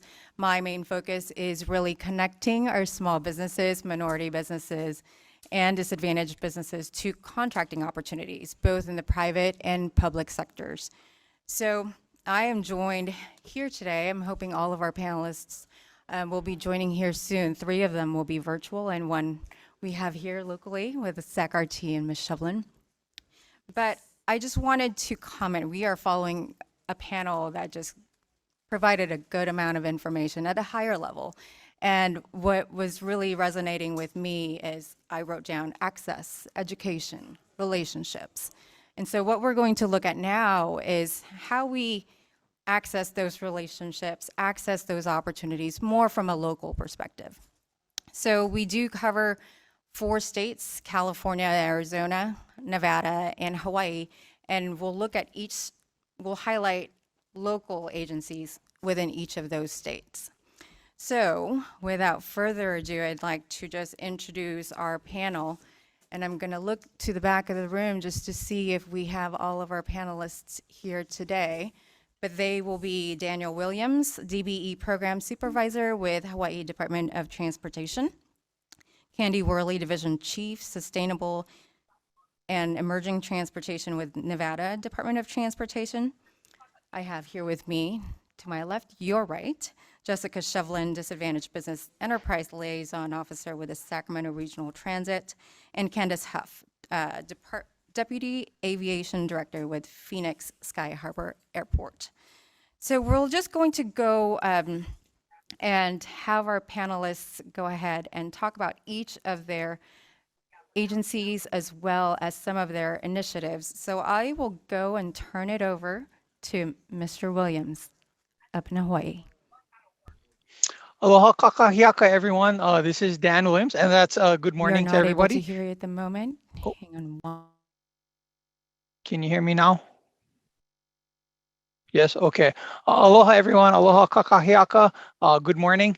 I am Dan Williams. I am the DBE Program Supervisor here with the Hawaii Department of Transportation and the Office of Civil Rights.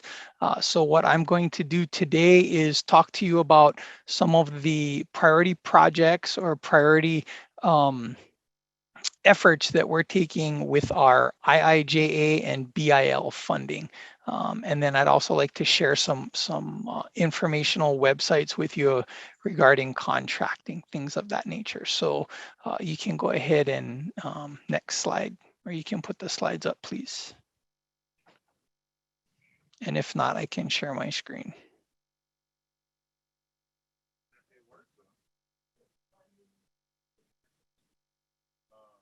So I'll go ahead and share my screen. Okay, perfect. Thank you. There they are. So next slide, please. So our mission, the mission of the Hawaii Department of Transportation is to provide a safe, efficient, accessible, and sustainable intermodal transportation system that ensures the mobility of people and goods and enhances and or preserves economic prosperity and the quality of life. Basically, we want to make sure that the systems of transportation we have here within the state of Hawaii are efficient and effective for getting people to and from the places they need to go, getting goods and services to and from the places they need to go to help stimulate commerce so everyone can lead a healthy and successful life. Next slide, please.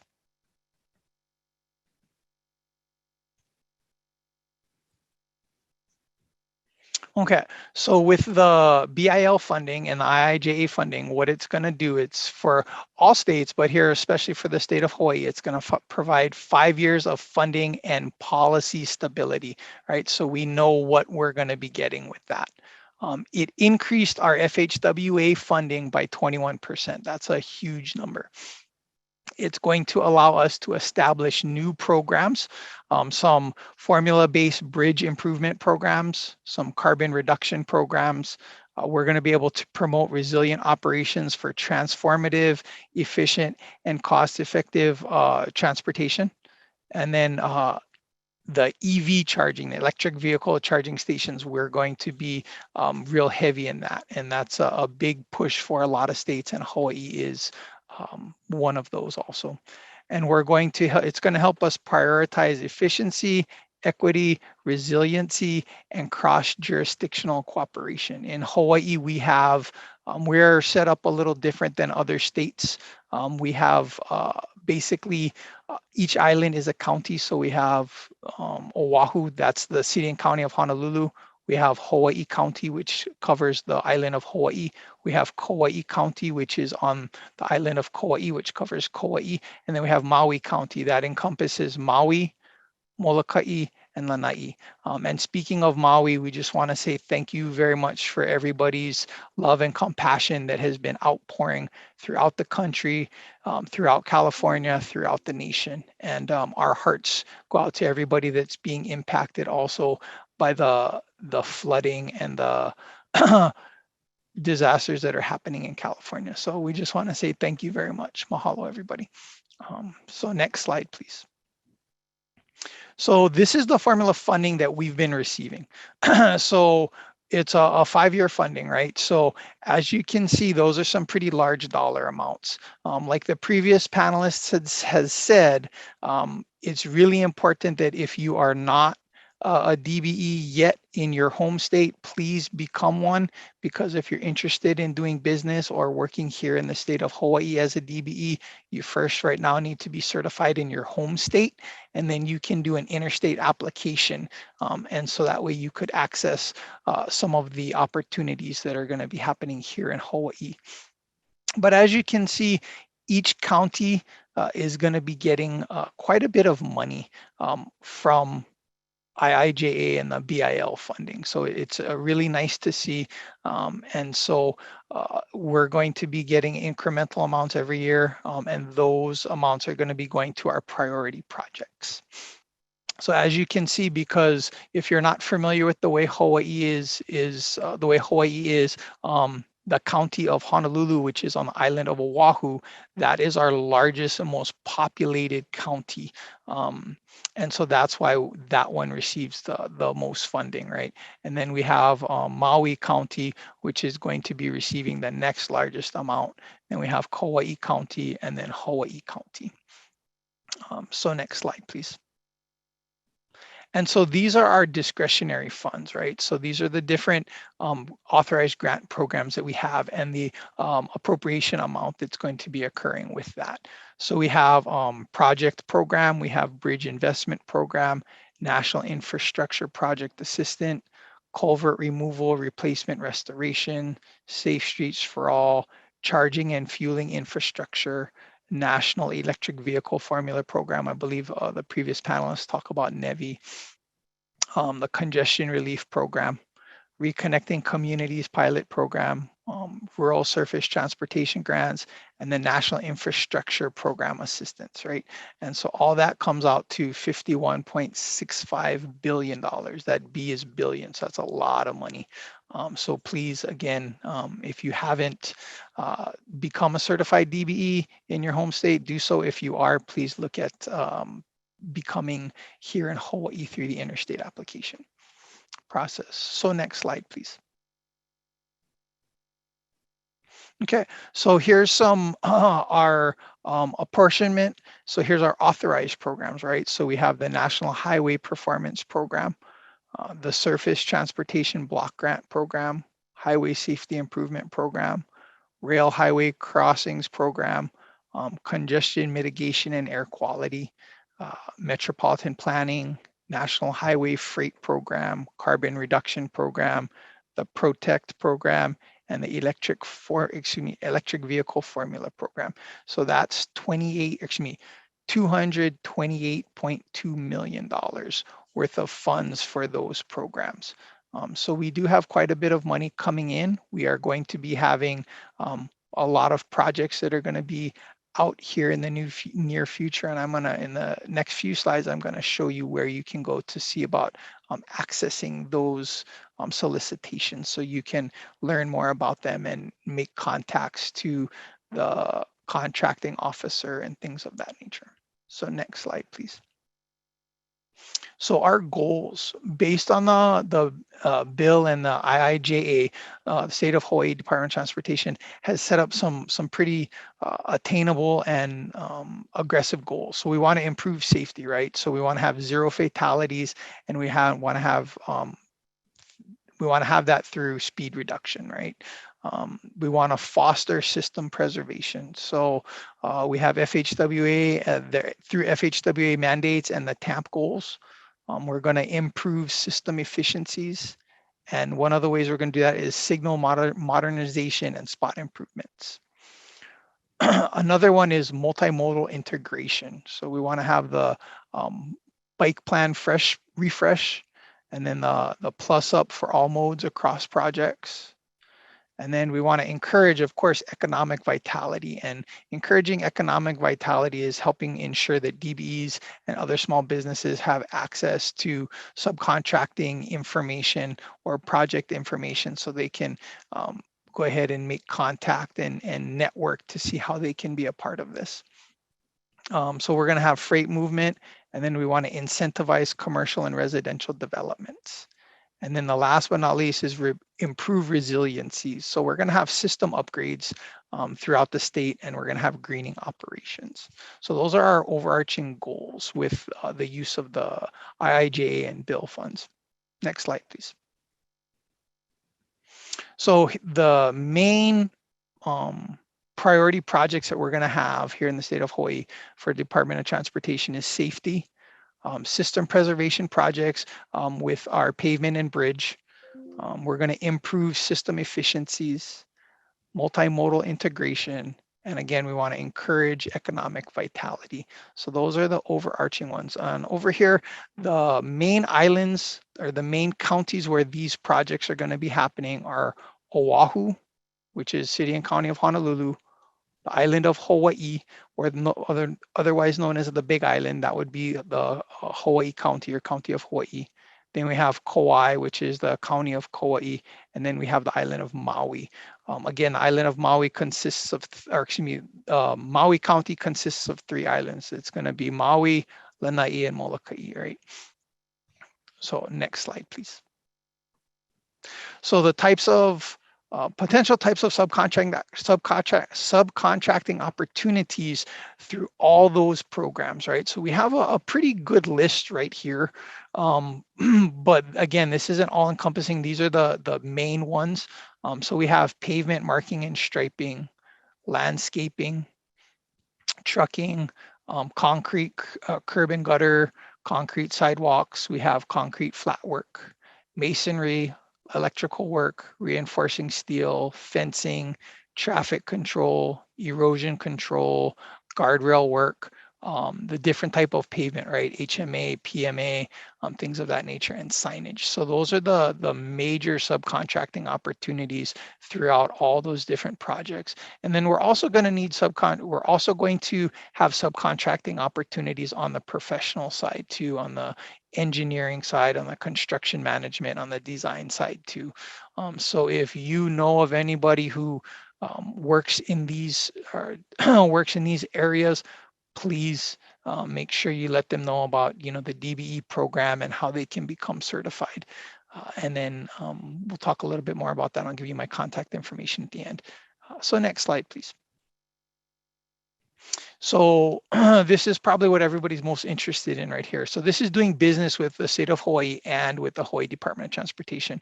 I provided some accessible links here, and we'll go through them just so you can understand what they are. So the first one is called HANDS, H-A-N-D-S. That's the Hawaii Award Notification and Data System.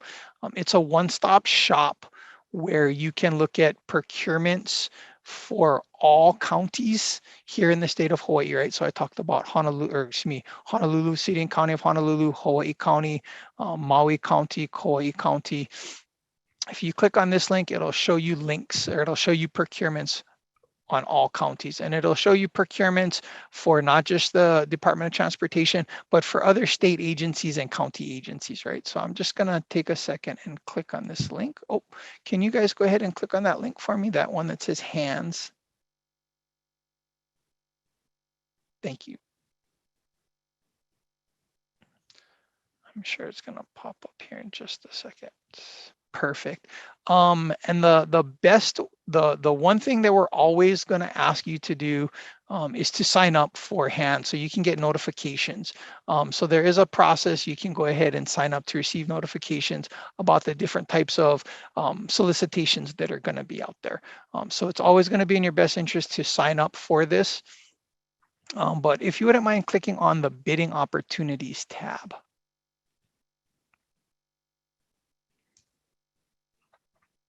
So what this is going to do is, and would you mind scrolling down just a little bit so we can see some of the opportunities that are out there? Yeah, thank you.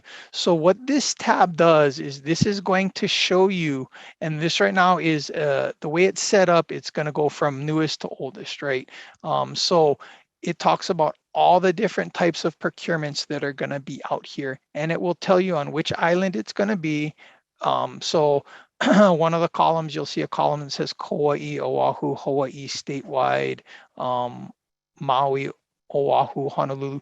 It's going to tell you where that solicitation is where that work is going to be taking place.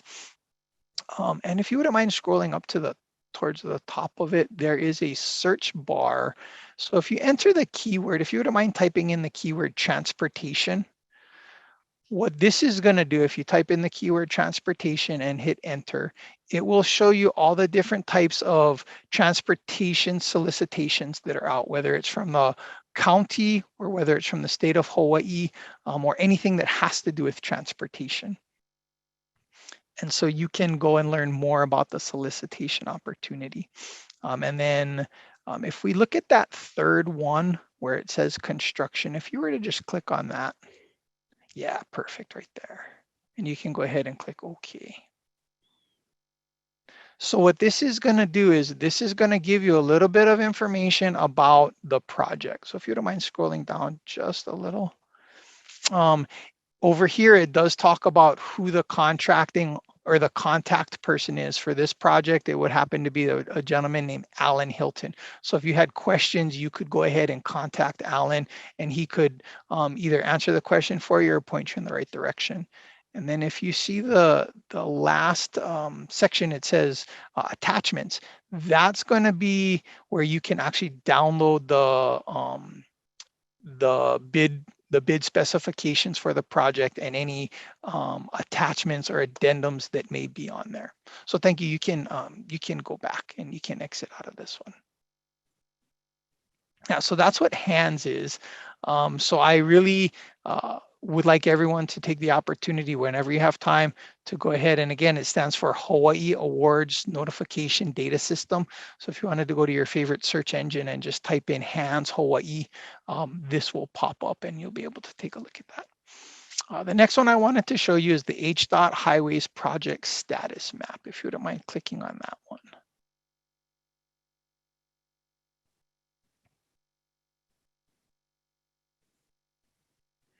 So what this is going to do is this is going to show you all the different future projects that we have. So if you look on the top of the tabs, you're going to see a tab that says current construction, future projects, completed projects, pavement conditions, traffic volume, bridge condition map, and fatal crashes.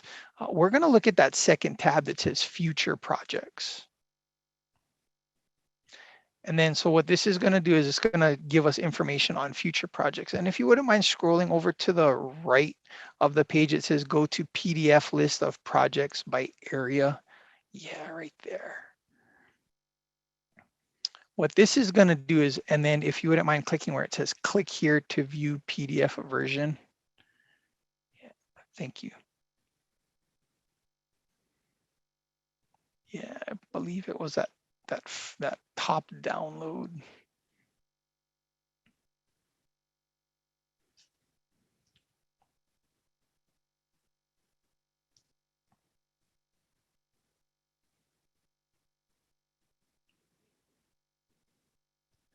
Well, what this one's going to do, it's going to show, yeah, perfect. Thank you. So what this does is it breaks, this table is broken up by county. So you can see the different projects that are going to be happening per county, and then it's going to give you some information about it. So this first one right here, it's going to be in Hawaii, on the island of Hawaii in Hawaii County, and it's Mamalahoa's highway safety improvements. And it gives you a little bit of information about it. And it tells you when the scheduled advertisement date is. So it looks like it's going to come out in fall 23. And the construction is going to be between $5 and $10 million. Looks like it's going to be about 340 days.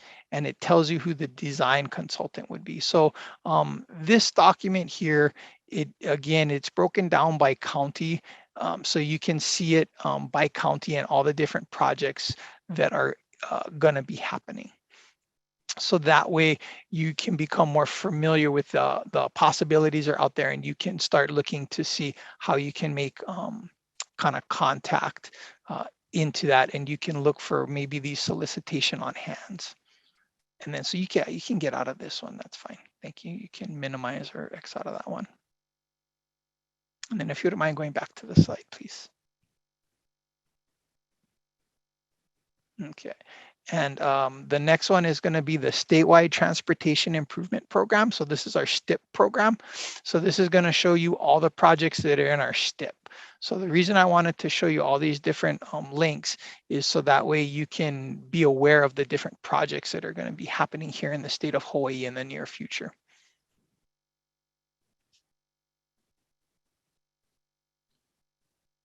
And kind of for the sake of time, I want to make sure the other panelists have time. If you wouldn't mind, just the last three would be, we have a pavement and bridge and airports projects. Those are direct links. So if you click on that, it's going to take you, I believe, to a direct link. So if you don't mind clicking on the pavement one. Yeah. Yeah, so what this is going to do is this is going to tell you the fiscal year and the type of project, and this is the type of pavement projects. So if you were to scroll down, yeah. So if you look at like 23, 24, 25, it's going to tell you, hey, we have a pavement project that should be coming out. This is the approximate dollar value, and this is a very brief description of where it's going to be taking place. So if you do any subcontracting work around pavement, or if you're a prime contractor that does pavement restoration, pavement rehabilitation, this is kind of a good thing to look at. And so again, it's going to tell you approximately what fiscal year it's going to be taking place, what island or county, a little bit about the project, and the dollar amount for the project. And then if you're ready, you can X out of that one, and I'd like to show the bridge one. Yeah, thank you. And so the bridge one, the bridge projects, it's set up the exact same way. So it's bridge maintenance here in Hawaii. Believe it or not, we have many bridges. A lot of the bridges aren't typically at least what I would think of. Like, you think of a bridge like the Golden Gate Bridge, a huge one, but it's just connecting, a landmass over a piece of over some water or something of that nature. So we have many bridges, and we're in the area of making sure we're preserving and maintaining the bridges, and so we're putting extra effort and making it a priority to get those bridges so they are safe to travel across and very efficient for everybody. So these are different projects we have. And so thank you. You can go ahead and get out of that one. And the last one I wanted to share with you are some airport projects. We do work with our airport counterparts, and they were able to provide us a list of some potential projects that they're going to be having. And so I believe this one's also a direct link. Hopefully it is. Yes, thank you. And so we have some anticipated dates when we feel the solicitation is going to be out. And again, it's going to be posted on the HANDS website, HANDS Hawaii. So please put that in your favorite search engine. You can search for different solicitations there, but these are the different solicitations for the airport side through FAA that they're going to be having. And it will also let you know if there's anticipated federal funds or not. So thank you. You can go ahead and minimize that one and get out of that one. And so that's about doing business here with the state of Hawaii, the different projects that we have available. And next slide, please. And so I just wanted to say mahalo for your attendance and aloha. And the last slide will, if you wouldn't mind going to the next slide, this will have my contact information.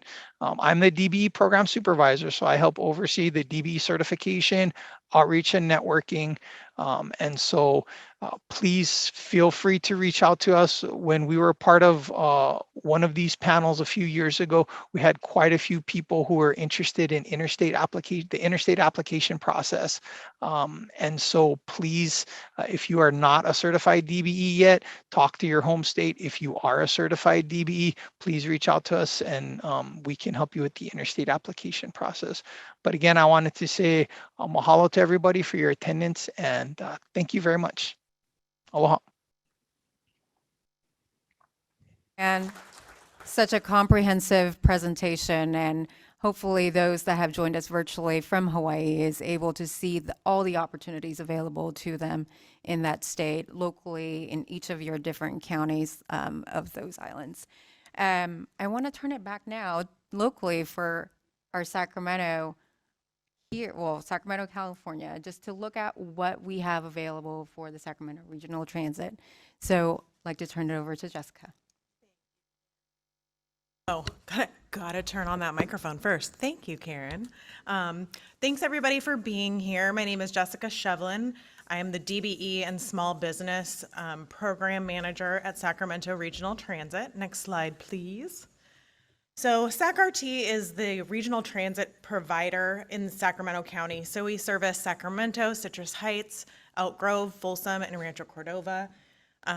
We're a medium-sized transit agency. I wouldn't say we're small, but we're also not huge. So we may be a good stop for those of you who are trying to get into government contracting for some of our smaller projects. We do have 3 light rail lines with 43 miles of rail, 53 light rail stations, 22 park and ride lots, 82 bus routes with over 3,200 bus stops and shelters, and 9 smart ride microtransit zones. So all of that is to say that's a lot of infrastructure that we have to maintain and upgrade and make better. Next slide, please. So to date, SAC-RT has been awarded around $116 million worth of the bipartisan and infrastructure bill funding. We have our electric bus charging infrastructure, which we have some funding towards it, but we need to find other funding sources. So that one has not gone out for solicitation yet, but it's upcoming. So those of you who are in the electric vehicle area, keep that one in mind. The Watt I-80 Transit Center construction, that we're supposed to award by the end of this year. So that solicitation is going to be coming out pretty soon.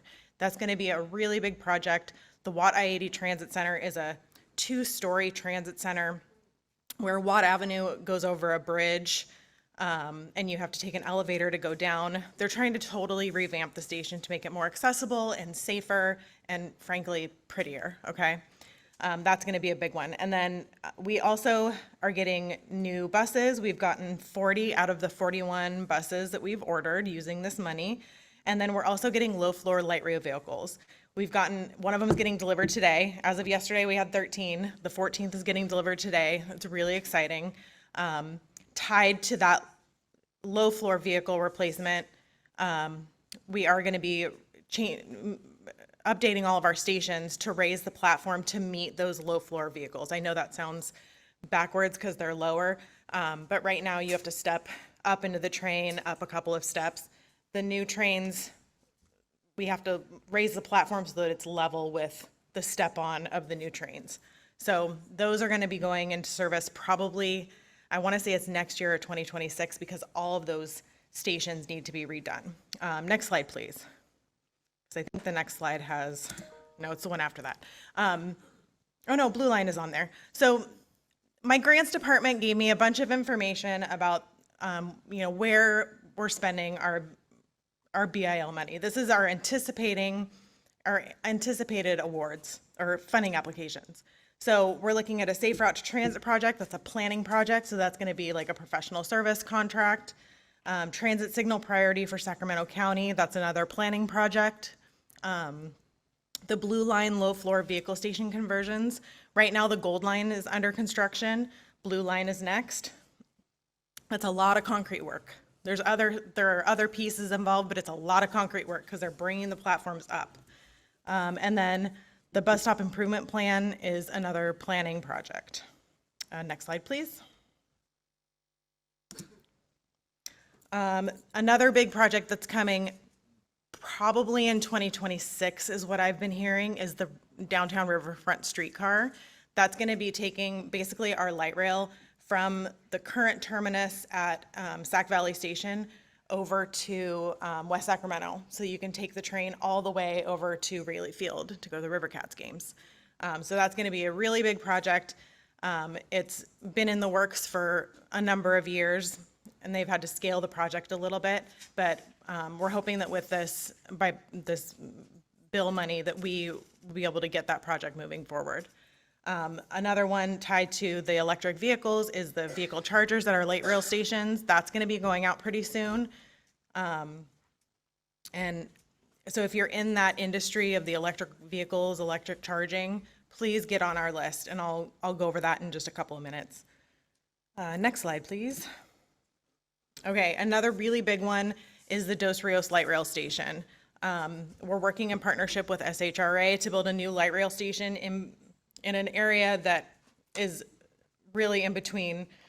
There's a really far distance in between two stations. So it's an underserved community. We really need a station there. So we're working with SHRA to get that implemented. Right now that's in the environmental phase. There's soil remediation that needs to be done before the design can be complete and before the construction can go out to bid. So that construction is the one that we'll be going out to bid hopefully in the next 6 to 9 months, hopefully. Bus stop improvement plan implementation, this is just another place where they're asking for money for that. Low floor light rail vehicle replacement, we're getting more trains. Next slide. Okay, so now we're moving into our formula funding that has been boosted by this bipartisan infrastructure bill or law funding.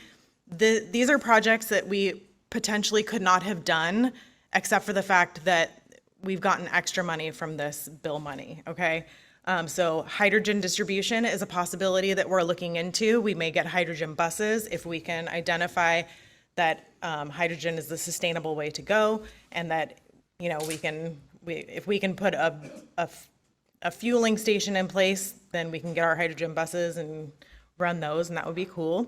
Bus maintenance facility electrification, we want to, you know, work on some things on our bus maintenance facility and bring it up to speed, make it more compliant with current regulations. And then purchasing more electric buses. So that we have a few electric shuttle buses, but we want to have more so that we can be more sustainable. Okay, next slide. So now I'm going to go over the summary of potential work types and subcontracting opportunities. When you look at how SAC-RT spends their federal funding, it's not just infrastructure money that we're spending, but we're also spending, you know, our formula money. So most of it covers planning and engineering, design, but then all the construction work. So there's the highway and bridge construction, landscaping, electrical, concrete, and masonry, steelwork, fencing, traffic control, and demolition and site preparation.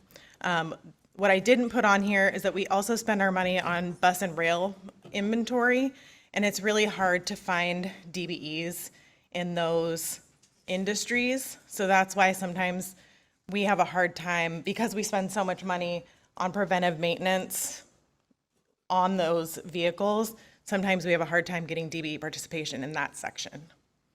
Next slide. So now that I've droned on and on about my projects, here's how you sign up as a vendor. SAC-RT uses Planet Bids for e-procurement. Most of our solicitations go through Planet Bids. There are some really small projects that sometimes we'll just get one quote via email or via the phone, but most everything goes through Planet Bids. If you're interested in registering with us, you go to sacrt.com/procurement and you click on vendor registration, then register with Planet Bids, and then the new vendor registration. Next slide, please. Actually, go to the next one, and then we're going to come back to this one. So to learn more about how to do business with SAC-RT, I do a free webinar in partnership with California Capital. My friend Ivor is over there with California Capital today. We do approximately 4 per year. We have one coming up October 12th. That's the last one for this year. And then we have a schedule for next year that we're setting up. So if you are interested in learning more about how to do business with my agency, I want to make it clear that, you know, Caltrans is big state agency. I'm a little transit agency. I'm a little guy, okay? So if you want to do business with my agency, come on over, talk to me, come to my webinar, we'll chat. I'll help you get signed up. So that's sacrt.com/business. It's really easy to sign up. We've done a number of these webinars. It's really smooth, and we have a lot of time to be able to chat. You can ask me specific questions, okay? There's a procurement portal. I also have a resource page for DBEs and small businesses. The link is there. You guys will get this presentation, so you don't have to write all this down. And then there's the contact for my procurement folks. If you can go back one slide, please. I wanted to talk about my supplier diversity program. So SAC-RT does have a DBE program. Our current goal is 4.57%. Our new goal is going down to 2.26%. That's just how the numbers played out. And I feel like we've lost so many DBEs to the pandemic. The number of available DBEs has gone down from what I've seen. So it's really important, you know, other people have stressed, if you're not certified and you qualify to be a DBE, get certified, please. We need DBEs to be available for these projects. So it's really important to get certified. And I'm really excited to hear that there's going to be that nationwide database. I'm like, give me the link. I'm ready for that because I want to be able to outreach to DBEs that are in other states that are suppliers who can just ship stuff to us. You know, service people, most of them need to be in California, maybe Nevada, you know, if they want to travel. But there are so many DBE suppliers across the whole country that we could use if they were certified in California. But soon they won't have to be certified in California because they'll be certified nationwide. So I'm really excited I was excited to hear that that's actually happening this year. We also have a small business program. You have to be certified by Department of General Services to qualify for the small business preference. That's all of our state money. So today we're talking mostly about federal money. That's going to be the DBE space. But our state and local money, we have a small and local business program. Our goal is 25%. We try really hard to outreach to small and local businesses. So if you're not certified with the Department of General Services, get certified. If you're certified with another agency within California that certifies small businesses, you can still contact me and say, hey, I'm certified by like LA Dot or something. Can I qualify for your program? As long as their requirements are similar to the DGS requirements, then we can accept it, okay? And then for local business, your headquarters has to be in Sacramento, El Dorado, Placer, Sutter, Yolo, or Yuba counties. So that means the main business, not just a branch. Like you might have a main location, say in the Bay Area, and then you just have like a satellite branch in Sacramento. That doesn't count. It has to be the main location, okay? That's really all I have to say. Does anybody have any questions before I hand it back over? So before we get to questions, Oh, we're Jessica, gonna go through the next people. I forget that this isn't all about me today. Pardon me. This isn't about me. Hair flip. So question, those in the room, how many of you knew about the upcoming projects with SAC-RT? Oh, few hands, great. And how many of you, small businesses, DBEs, MBEs, saw in the summary page, how many of you think could respond potentially to one of those needs? Put your hands up. I see a lot of hands. I need to Great. see people who are in the construction, planning, engineering space. That's what these projects are. We have more projects than that, but this federal money, it's really in the construction and, you know, that's what infrastructure is. It's a lot of construction, design, engineering, stuff like that. So, questions, write them down on the pieces of paper. Yes, please do. So I know it's a lot of information. Jessica had mentioned we will provide all the slides to all registrants. So if you didn't take that photo while the slide was up, it will all be provided to you. And we understand there's a lot of information being provided today, but as the previous panelists had said, we need to do our homework. We need to understand our tools and resources, and that's what we are seeing today. And so just wanted to go to our next panelist, to our partners in Nevada. Candace? My name is Candace Huff. I'm the Deputy Director of Aviation for Design and Construction Services at the City of Phoenix, which we own and operate 3 airports. So we're a Phoenix airport system. We have 2 general aviation airports that we also provide services for, which is Deer Valley and Goodyear. So next slide. Okay, there's my contact information. If you need, please reach out. I know that what I'm going to present is probably very overwhelming because it looks like the basis of most of the discussions today are DOT. And yes, aviation industry is part of the transportation industry as well. And I know that was a surprise to me from engineering school because most of my background was in highway and bridges. But when I came to the airport, I found a new love. So next slide. Ward Helm, Ann Kurtenbach, and Mario Brown are 3 of my leads here. that also help with the project management and project procurement. So their contact information there as well. Next. So I'm going to quickly tell you a little bit about what we do, who we are, how we do it, and what's coming up. And I know, like I said, it's going to be overwhelming. There's a lot of acronyms in here that are aviation based, but you will be provided this information in the presentation. And if there's any questions, please feel free to reach out to any of the 4 of us, and we will try and assist you in any way we can. Next slide. So what we do is we manage all design and construction projects for all 3 airports. So Phoenix Sky Harbor, which is PHX, Phoenix Deer Valley Airport, which is DVT, and then Phoenix Goodyear Airport, which is GYR. Next. We actually function under the City of Phoenix engineer. We are a satellite group out here at the airport that does all of the design and construction procurement and implementation. So we manage scope, schedule, budget, as well as the quality of the work. Next.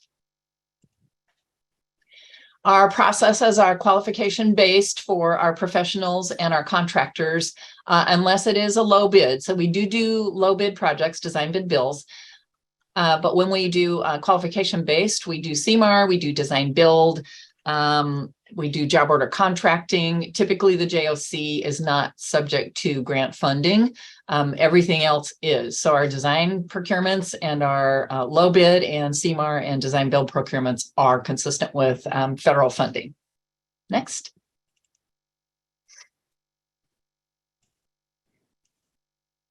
We did receive money, this bill, the Build America, the bill money. Promoting Made in America. The projects we received it for are a handful of projects. We've received the first piece of it, around $50 million, and it's going to implement predominantly work at Sky Harbor, although that does not mean that we may end up using some of it at Deer Valley for some of the projects there, but we do also have FAA AIP money that we use to fund a lot of the infrastructure projects that we do at all 3 airports. Next. So upcoming projects, and I've created 3 maps afterwards. I'm going to give you a list of these projects, kind of some of the magnitude of costs, and then a map that kind of shows you where they are to hopefully make it a little clearer for our layouts and the areas that we are doing our projects. Next. So at Phoenix, in the large to medium projects, over $10 million. Go ahead and just keep hitting enter. Terminal 4 infrastructure, moving walkways, elevators. We have 2 phases of those underway right now. The first phase was done as a design build procurement. The next phase is under the design we have selected that will have bill money associated with it. We will be looking for a CMAR for that advertisement soon, this fall, I believe, and then phase 3 will follow on next year as the next phase of it. Because as you know, we can't take down all of our moving walks and elevators. We have to keep passengers moving. So we've got to phase this work to tie it to the amount of grant money that we get, in addition to how we can spend that money within a couple of years and then keep passenger conveyance going. Another project is HVAC improvements, chillers, air handlers to the Terminal 4 complex. That project, actually, the Terminal 4 facility opened in '89, so a lot of its infrastructure is aged and at the end of its useful life. So the moving walkways as well as the chillers are coming on. CMAR procurement this fall, that will have bill money associated with that. And again, over 10 million. We're looking at probably 15 to 30 total. And then the T3 outer apron, it is the last piece of apron around Terminal 3 North Concourse. It will be AIP money most likely, but that one is kind of further out. So I wouldn't look for that to come to procurement until over a year from now for design services. Next. West Whole Bay expansion and Tracon demolition. That's the last piece of apron on our North Airfield that will be used to stage aircraft. That one will have bill money associated with it. We have a designer selected. We will look for a CMAR. Same thing with taxiway A, A3, A4 connectors and some apron up at the northwest corner of our airport.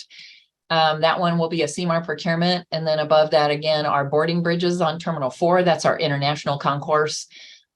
We have the designer procured. The contractor will be procured this fall. All of these 3 that are shown here are bill money, and those will be CMAR procurements this fall. Next.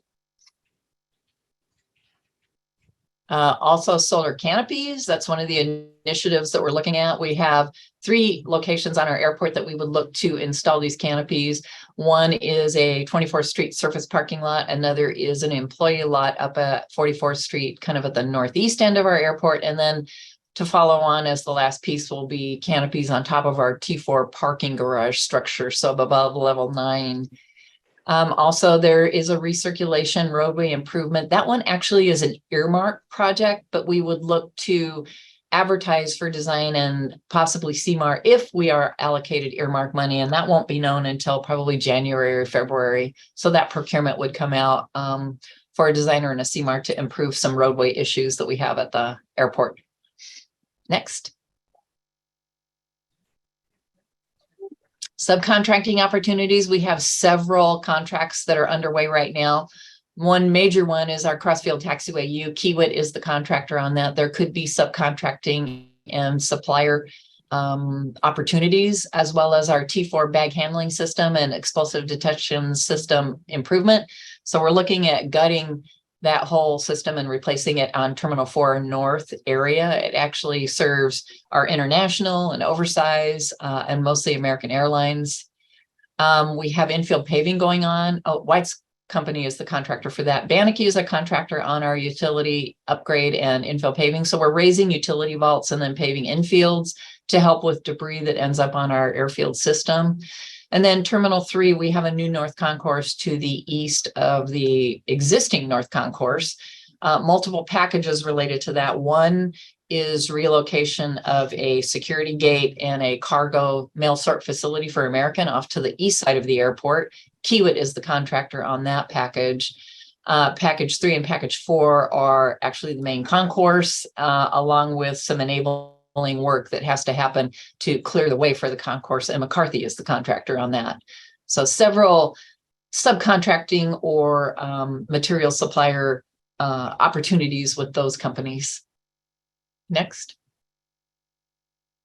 So these are the projects up at the north, or up at the upper left piece of the aerial is the taxiway A and A3, A4 apron and connectors. In the yellow is the West Hole Bay, so that is filling in that little piece of concrete in there. And then there's a Tracon facility that used to be the FAA's facility that will need to be demolished in preparation for the paving there. In the sort of purple blue is the outer apron at T3 North. And then the fuchsia color infrastructure, that really is the bag handling system, and then the moving walkways, elevators, escalators, and chiller improvement. That fuchsia box is the main processor, so the majority of the work takes place in that. And then boarding bridges are on the N4 concourse up to that orange area. So there are 6 boarding bridges that we would be looking for a CMAR to procure and install. Next, Ariel. Solar canopies. So you'll see the 3 locations. The one that is up to the upper right of your picture, that is the 44th Street surface parking lot. That one is our first area of importance. The second area is the one that is off to the left of the screen. That is also a surface lot at 24th Street in Buckeye. And then the third location is the one that is over the parking garage at Terminal 4. That's the upper level. And then the recirculation roadway takes place around our old T2 parking garage in the center there. So the little red band off to the left, and then the one to the right improves some circulation around Terminal 3 on our roadway, Sky Harbor Boulevard. And so that one is, again, an earmark. We won't know anything on that one until after the first of the year, whether Congress is issuing earmark money to airports across the country. Next.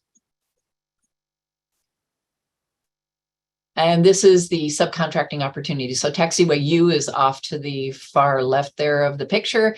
That one impacts a cargo building that's going to get relocated. So there are some building trades as well as heavy civil for that bridge. A lot of utility corridor relocation, geotechnical, because we're dropping in grade to be able to connect the airfield on the north side to the south side over our Sky Harbor Boulevard roadway system.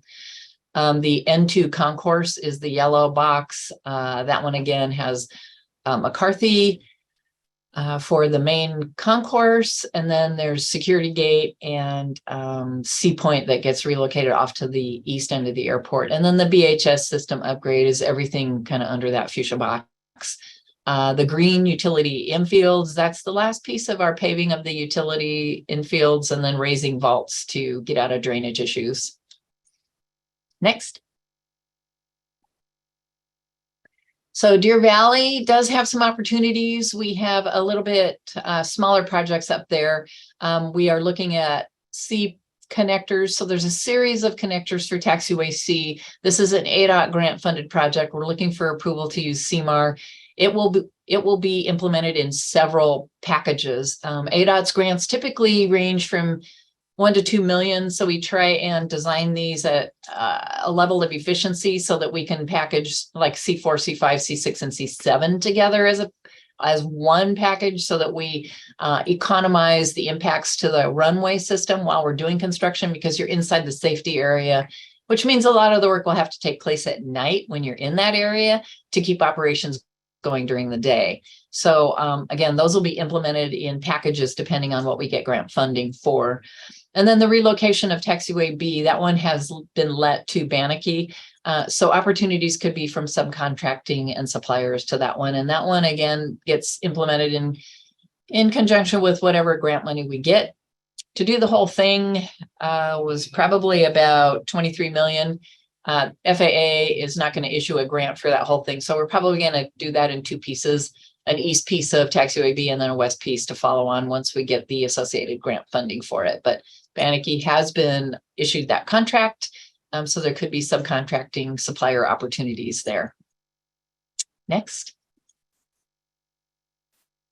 So these are the 2 areas. You can see Deer Valley is comprised of 2 runway systems. Those are the 2 with the white stripes on them, and they're in asphalt. So Taxiway B is the green and the associated connectors that would be part of that project. So you can figure about cut that thing in half, and that would be the first project. The second would follow on related to the grant.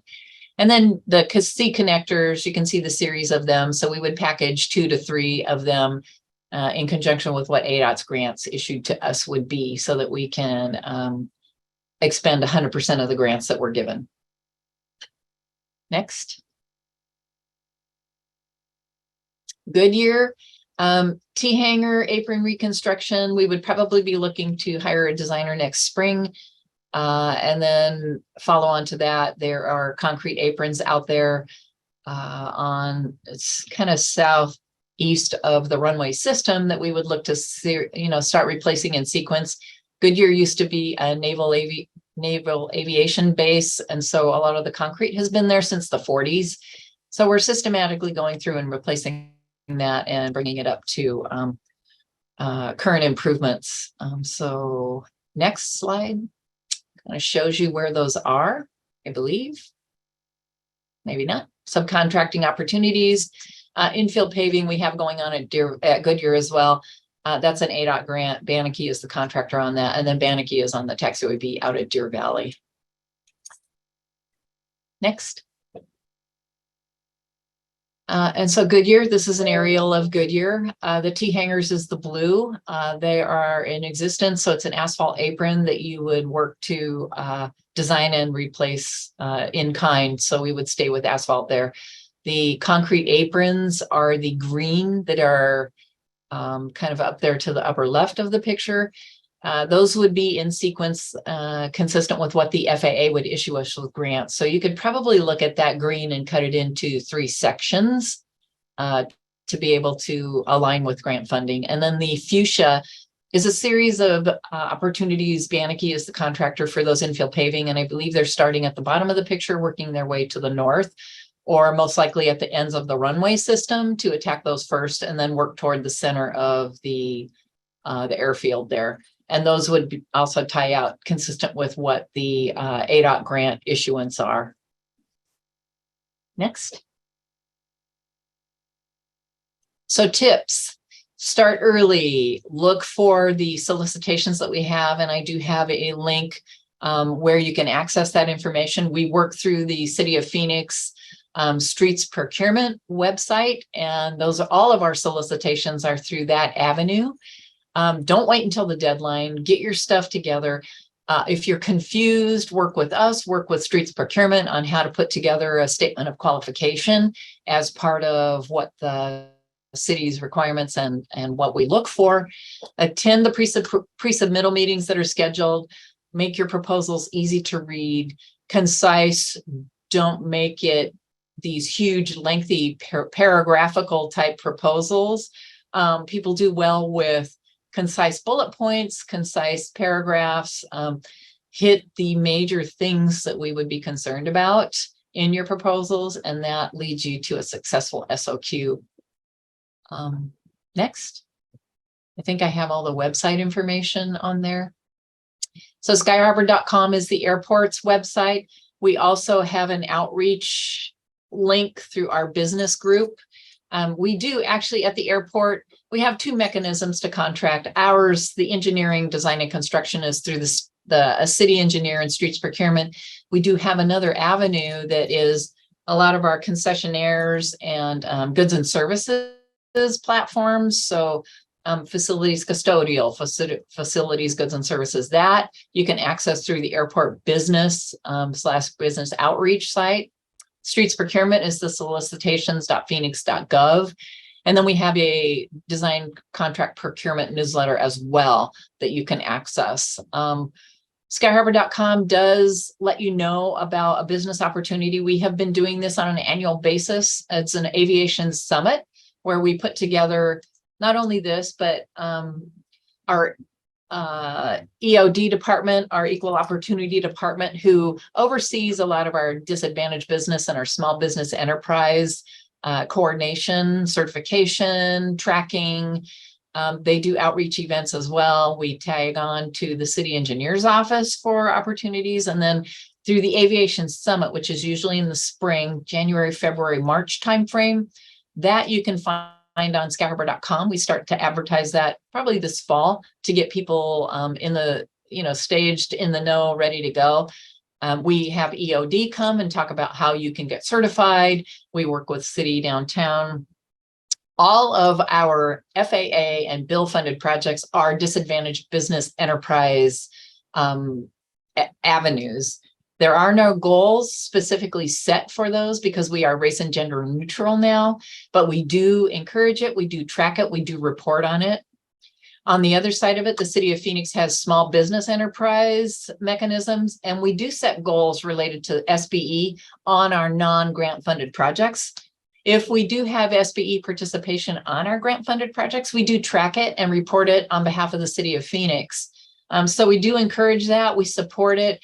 We look to outreach. We look to try and engage small and disadvantaged businesses. And it's something that the city of Phoenix is very passionate about. So I think that's all I have to talk. I've tried to talk fast. I've probably gone way too fast for you. But again, the presentation will be made available to you. And please do outreach to us either through our websites, through the contact information, and we'll be happy to put you in touch with the correct people and try and make other opportunities known to you that we do have on behalf of the airport. And I know the airport is kind of a weird track in this whole DOT path, but we are part of the transportation system that connects not only us to the southeast southern states, but one of our airport directors said it right. A mile of road gets you a mile down the road, but a mile of runway will get you anywhere in the world. So we are very passionate about making sure we connect to everybody throughout the Southwest region and throughout the world to try and make opportunities available. So that's all I have for you today. Well, hopefully many of you know someone in Phoenix, in Hawaii. You're all local here, so please share out this information, these upcoming opportunities. Knowledge is power, right? We're able to then help our colleagues expand their business, gain opportunities. So please share this information out for those in the room and those who are joining us virtually. So last thing we'll share today, I know lots of information, but then understanding all the tools that you have at your disposal. We have Diversity Procure, one of our newest online matchmaking platform. It's also a way for you to manage opportunities that you might be interested in. And so I'll show you a quick video to let you know and describe what this tool is. We are also in the back of the room to talk more about the platform and get you registered for free today. Cue video. AB 2019 tells departments that they're required to start reporting out their spend, that they're required to have a goal around their procurement. Imagine that you're a small business and you don't know what the opportunities are. You don't know where to go. You don't know who to talk to. You don't know where to start. How do we create a level playing field so that they can actually participate? We actually created a technology platform called Diversity Procure. We have the ability with Diversity Procure to actually pull all of the contracting, public contracting down from entities that will allow us to access their database. We have the ability then for a small business to enter into the system and put their profile in. And as soon as that occurs, a match happens. And when that match occurs, then the folks that are looking for you are able then to email you and say, hey, we've got a match here. Are you interested in this opportunity? So we think it's a game changer in terms of quickly getting folks to those opportunities.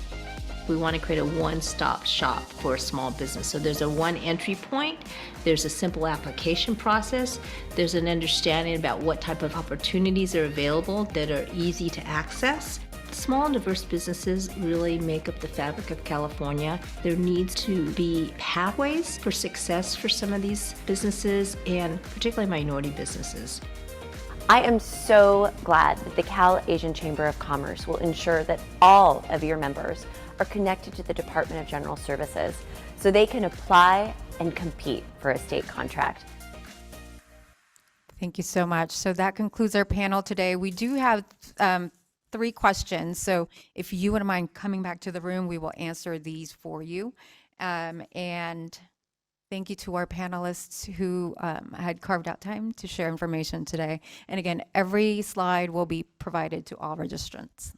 Thank you so much. Thank you. Well, thank you all for coming. And I know we're wrapping up lunch. I had some of that delicious Indian food, and wow, that was incredible.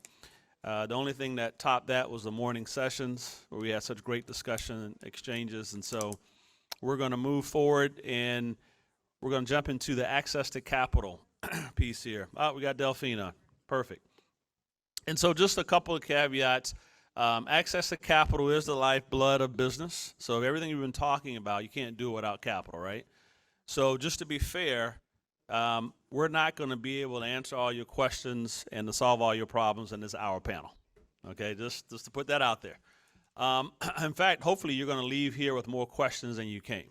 But the intent is to have those questions more refined and that you know where to go get the answers to those questions. How's that, right? I'm joined here with an august body, a panelist who span the capital spectrum from debt, lending, banking, mezzanine investing, private equity investing. And so the intent here is for you to get to know them, for them to get to know you. We're going to talk about different financing options, why it's important. And then most importantly, though, we want to hear from you and get some questions and keep the conversation moving. So just remember, this is a comma, not a period when we're done. And so we're going to continue the conversation as we move from symposium to, just a quick commercial here, to a virtual platform that the DOT will be hosting. So we're looking at elevating this conversation to real time and so that you can be able to engage, again, your federal employees in these conversations, specifically about capital. And so we'll be launching a virtual capital platform for you, an access to capital platform that you'll be able to access and continue these conversations. So more about that to come. But without further ado, we want to start the introductions. And Delphine, since you're visiting us virtually, you want to kick us off by introducing yourself and just telling a little bit about what you do at US Bank. Yes, good afternoon. I'm glad to be here. My name is Delphine Pruitt. I'm Vice President, Business Access Advisor with US Bank covering Southern California. Great. Rucker?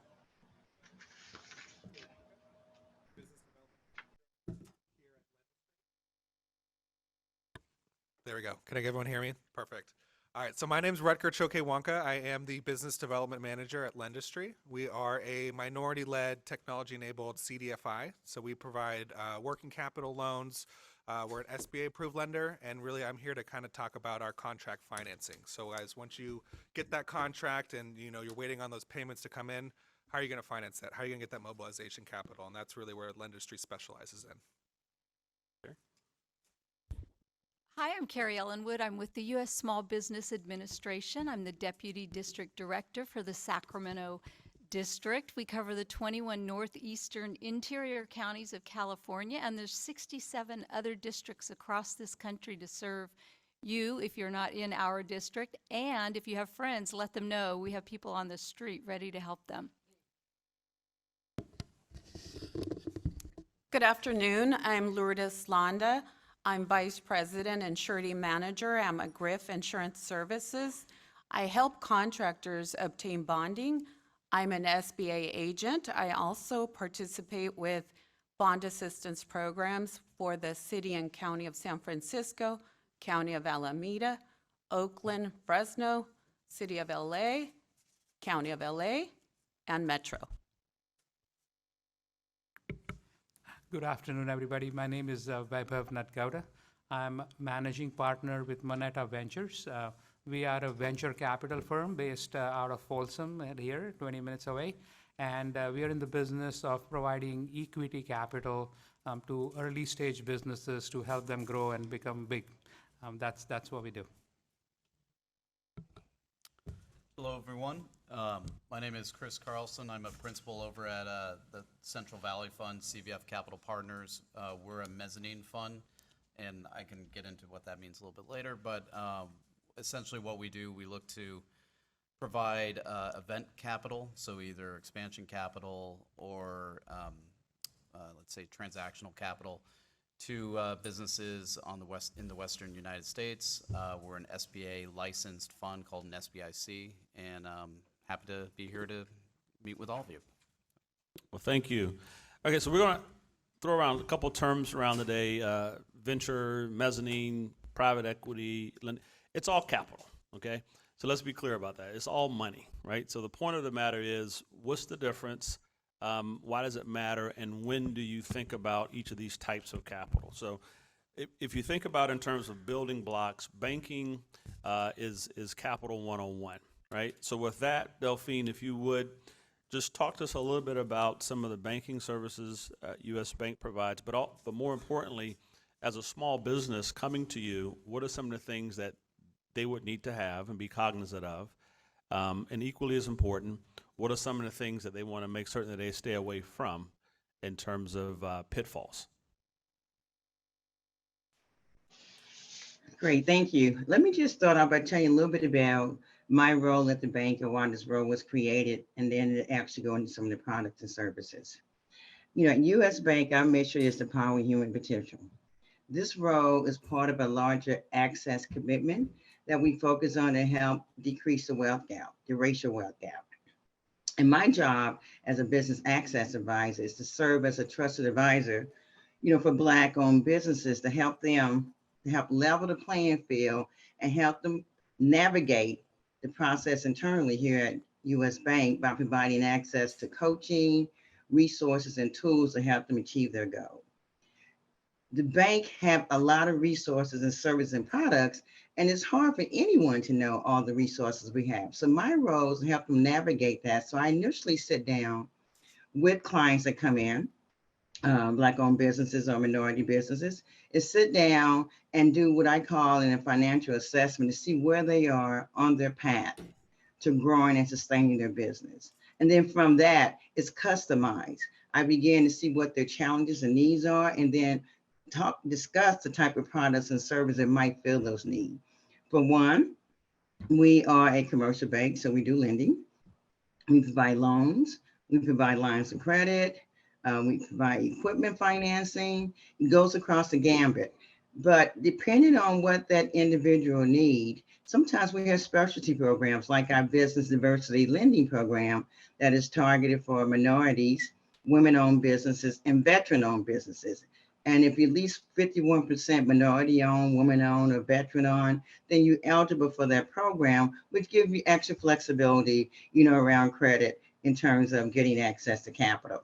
So initially with me and at the bank, we don't come and talk about all these different products. We tailor and customize whatever that individual business would need in order for them to sustain or grow their business.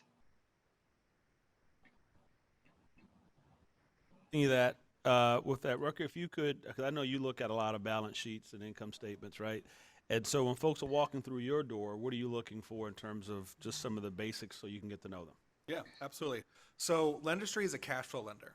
So we're looking at the cash flow of the business. So when we're looking at the cash flow of the business, we're looking at the tax returns. So one of the things I always tell a lot of my clients, especially as they're trying to seek capital and trying to start their conversations as they're going to bid for bids, really try to look at your tax returns, your net profit. That's what we're using to base off your cash flow. So a lot of accountants try to get creative, and the goal is you don't want to pay that much taxes, and you maybe don't want to show that big of a gain. But us as a lender, that's what we're using to generate your approval. So that's something that you really have to be cognizant of as you're preparing your financials, as you're preparing your taxes, that's what lenders are going after in order to cash flow your file. So just something to be cognizant of. You obviously want to kind of play that game of, I don't want to pay that much taxes, but really that's what the lenders are looking to qualify you off of. So something to be cognizant of, especially as the tax extension here in California is coming up. Another thing that we're looking at Lendistry, we not only look at the business, but we look at the individual guarantor to produce what we call a global cash flow. So we're looking at the business cash flow, but then you personally and anyone else that has 20% or more ownership in that company, we're going to be looking at that cash flow as well to see if the combined cash flow, can that service our proposed debt. What's unique about our contract financing loan product, though, which differs from some of the maybe traditional types of debt financing, is in essence, we are not necessarily looking at the historical cash flow. We're looking at the projected cash flow from that contract. So in essence, we're really underwriting that contract that you guys win. And so that allows us to get more flexibility. We're not necessarily looking at that historical. We can look at the projections. We can go on projection-based financing. It's not a matter of if you're going to receive payment from this contract. It's just a matter of when, and we understand that. And that's why we created this unique contract financing loan product for small businesses. Great. So I'm starting to get a picture to develop here. So Delphine's with U.S. Bank, asset-based lending, which is what banks do. So Rucker is looking at cash flow lending and not only looking at historical data, but projections in terms of what they think you can do. Okay, so I'm kind of putting all this together. So Gary, I think it's a good time to come to the SBA so that I could learn how to package some of these things to satisfy Delphine's requests and satisfy Rucker's requests so I can get their money. So what are some of the services that SBA offers to help me become a better customer for them? I think the way that SBA helps you become a better customer with your banker is we have resource partners that can help you put together that business plan, and they can help you do those financial forecasts, whichever way you're looking at it. But Rutger has a great point. I have met so many small businesses that all they wanted to do was avoid taxes. And then they go, well, I need a loan, I want to grow. Well, you look at their financial information and, well, you're not making any money. Who's going to give you a loan? So it's very important that you speak with these business advisors that are offered at no cost to you. We call it your prepaid tax dollars at work.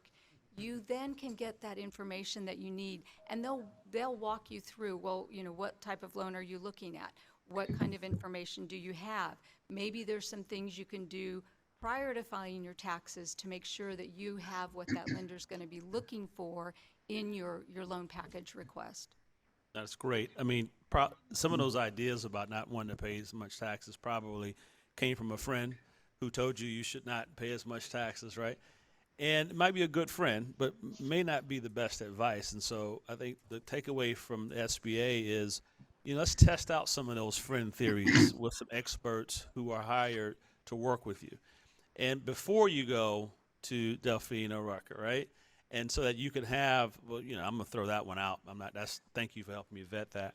And then come up with a list of things in terms of a strategy that, again, will make you more appealing. And so this is starting to really take shape here. And so bonding, why is that important? Can I skip that, or do I have to do bonding? I mean, what where does bonding play in all this? Bonding is required by law where there are public contracts.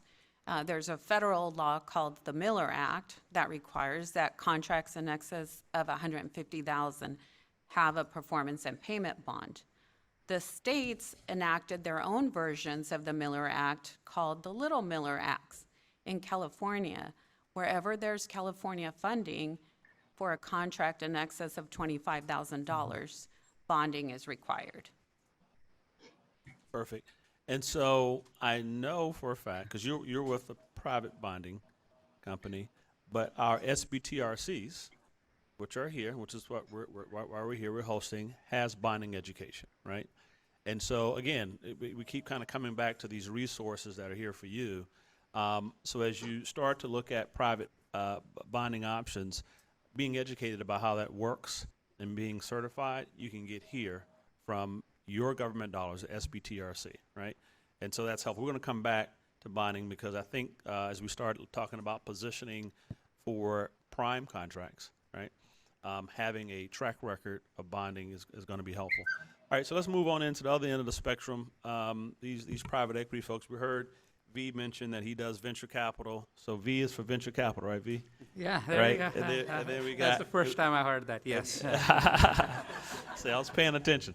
And then we got Chris over there with this new term called mezzanine. And so I think we're starting to form in terms of, getting our balance sheets and our personal finances. Thank you for that, Rucker. It's not just your business finance, but your personal finance. Looking at getting some quality advice, not just your friends. Bonding is really important. And now we're thinking about expansion capital, right? We're thinking about, and so Chris, we want to come to you first. I want to talk about what you're looking for in a company and what type of investments that you're willing to make in terms of helping a business grow, not just from one contract to two contracts, but grow exponentially from 1 to 10 to 50, from one state to maybe a region. Yeah. How do you look at that, and what kind of products do you offer? So we're a mezzanine fund. I mean, not just us. I mean, there's several mezzanine funds. We're based here in California. We're actually based in Davis, California. But just to kind of run through a structure of mezzanine debt. So there's usually a first tier of debt. It's your traditional senior lenders. U.S. Bank will have a product like this, which are term loan financing, amortization schedules, secured by the assets of the company.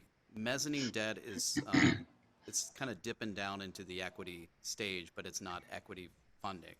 And so what that means, it's usually priced a little bit higher than traditional senior debt, and it's based on the cash flow returns of the company. And so other funds like us, will look at a company on an adjusted earnings basis. So the net income with some add backs for your depreciation, the non-cash items. And then we will look at that and just look at your annual fixed charges. So if we provided this term loan, what would you have to pay on it in order to cover the debt, both principal and interest? And so we provide these loans for several reasons. I mean, our fund typically looks for quality operators, track record of profitability and success, usually over $1 million of net income per year. Just that's our fund size. And the purpose of the debt is several. I mean, if you're growing organically and you're not looking to buy another company, it could just be to you need additional working capital to fund several larger contracts for an inventory build. If you're looking to buy a competitor, it would be a way to structure a deal so you can acquire it, even though you do not have the the company does not have the success or the finances to fund that on its own volition or with a traditional senior lender.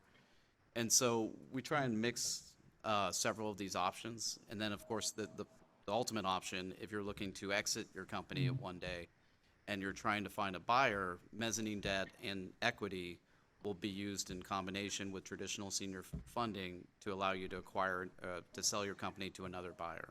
And that could even be your own management team. That could be somebody, your own competitor who's looking to buy you. It's just a way to facilitate a larger deal when you don't have the assets to be able to fund it with traditional bank financing. Traditional bank finance. Delphine, I see your hand raised. Yeah. I just wanted to sort of expand on a couple of things that were said here at the bank.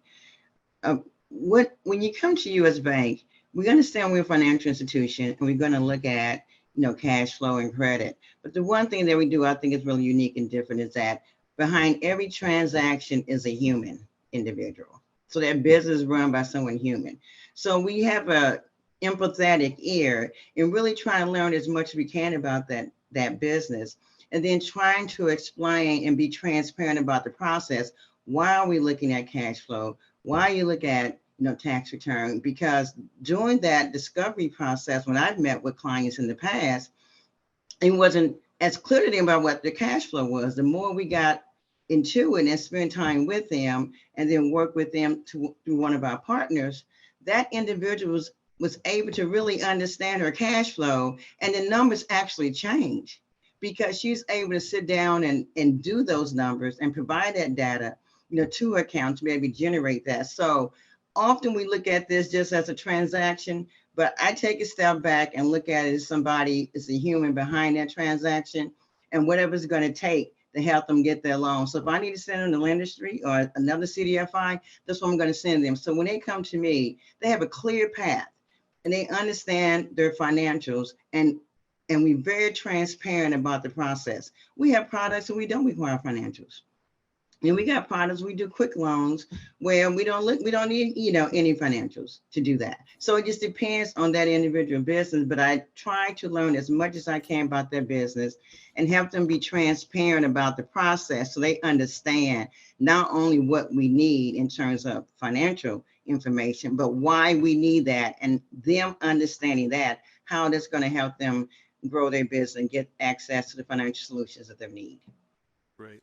Thank you, Delphine, for that. I heard Delphine say if she can't provide it, then she's looking at some of these people on here who could possibly help you. So a key takeaway from that is the sense of this notion of community financial services. And so believe it or not, a lot of these folks up here do compete for your business, but at the same time, they understand that if you're successful, even if it's not with them, it's going to be better for the industry, and then their business will come back around. So that's this collaborative thing here is not just a myth. It's real. Carrie?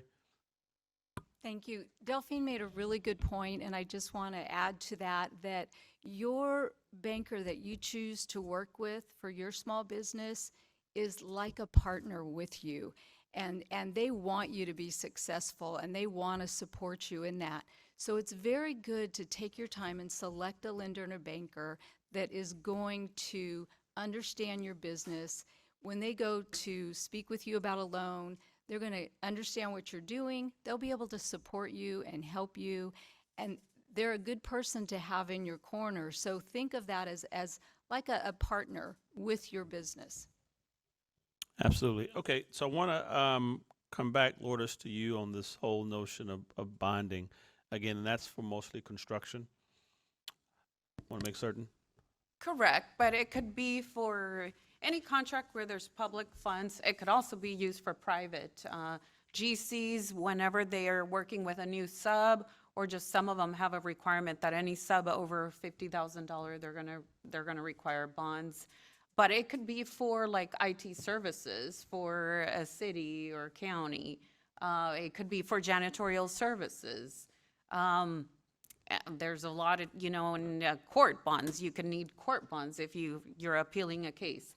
But I would imagine the majority here would need performance and payment bonds for public contracts. Sure. And what's required? What's some of the things they should be thinking about before they come to you about getting a surety bond?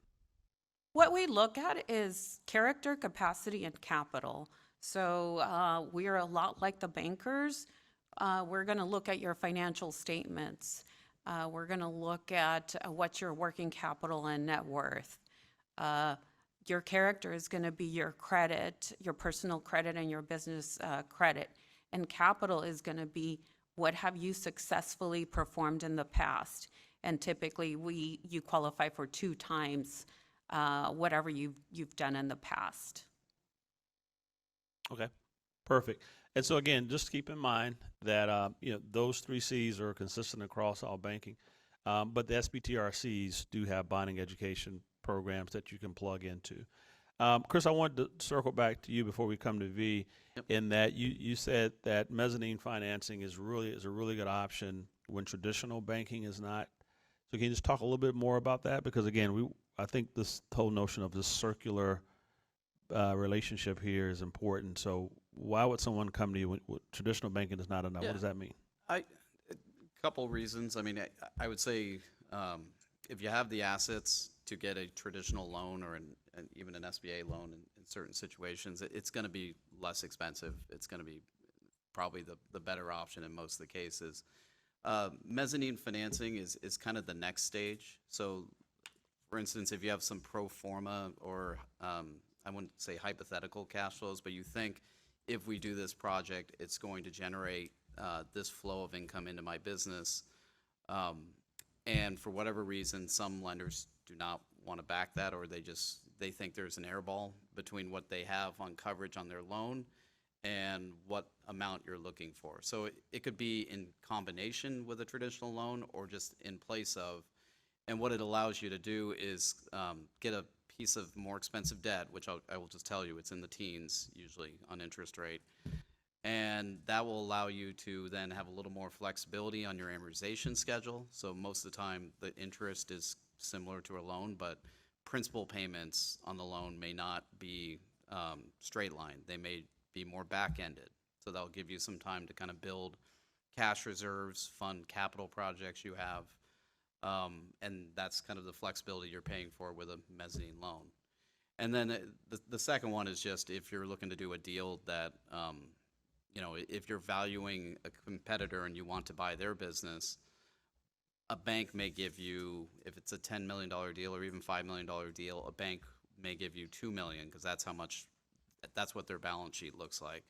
The remaining 3 to whatever number you value the other company will be paid for by this second tier of capital, kind of junior capital, mezzanine debt, and then possibly equity, depending on what the cash flow of the business looks like. And I'm segging into V now. So yeah. No, that's perfect. It's just the flexibility of capital, and so being able to do things that banks can't do because banks are heavily regulated.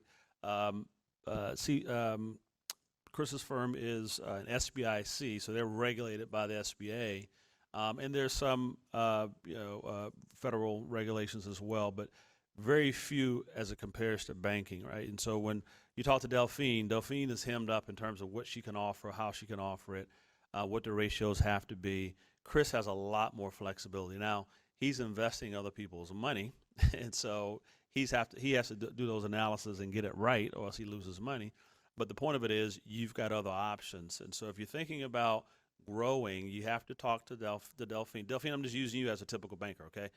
And so you have to go to the Delphine to figure out what you need, but not all the products are going to fit, right?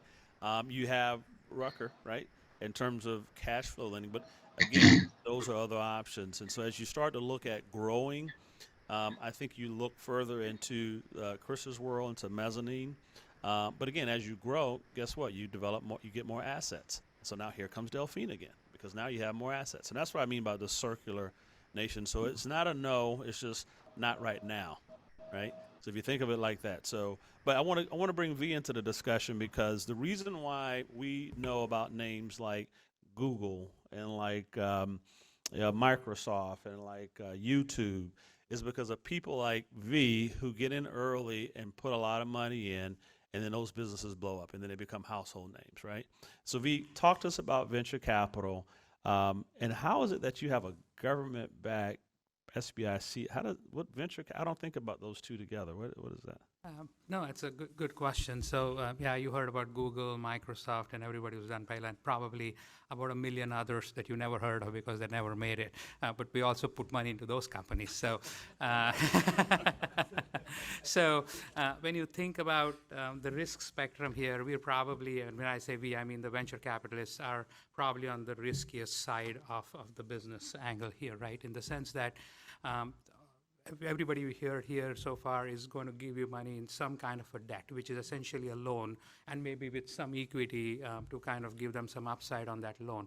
But fundamentally, when a venture capitalist is investing into a company, they're not giving you a loan. They are actually buying a piece of your company. Now, it could be as little as 2%, or it could be as much as 20%, depending on what spectrum and what lifestyle of life cycle of business you're in. But essentially, they now become part owners of your business. So as soon as the investment happens, they're on the same side as you. The only way we make our money back is if the business is successful, right? So that's point number one to know. Point number two is what we look for in a business is Sam's point, when the businesses come to us, they come to us because banks are not an option. A mezzanine debt is not an option because they've just not reached that stage in their life. I mean, they have a great idea, they believe in themselves, and they might have a few customers to show and some revenues, but almost always they're spending way more money than they're making. And they have nothing more than an idea and their own kind of enthusiasm to kind of demonstrate for the business. So that's why, when we invest in the business, we're taking a chance. It's a big risk that we're taking, but what we are looking for is two things, right? It's whether this business has the potential to become really big, and can they do it fast? And we talked about the character of the team and everything else. That's incredibly important because we have to look at whether this founding team will endure the roller coaster that it's going to be. I was just mentioning, in our world, we've never seen the idea that's pitched to us is ultimately the one that becomes successful. It's always some form of it, and you got to be ready for the roller coaster. So that's kind of what we are looking for in a business.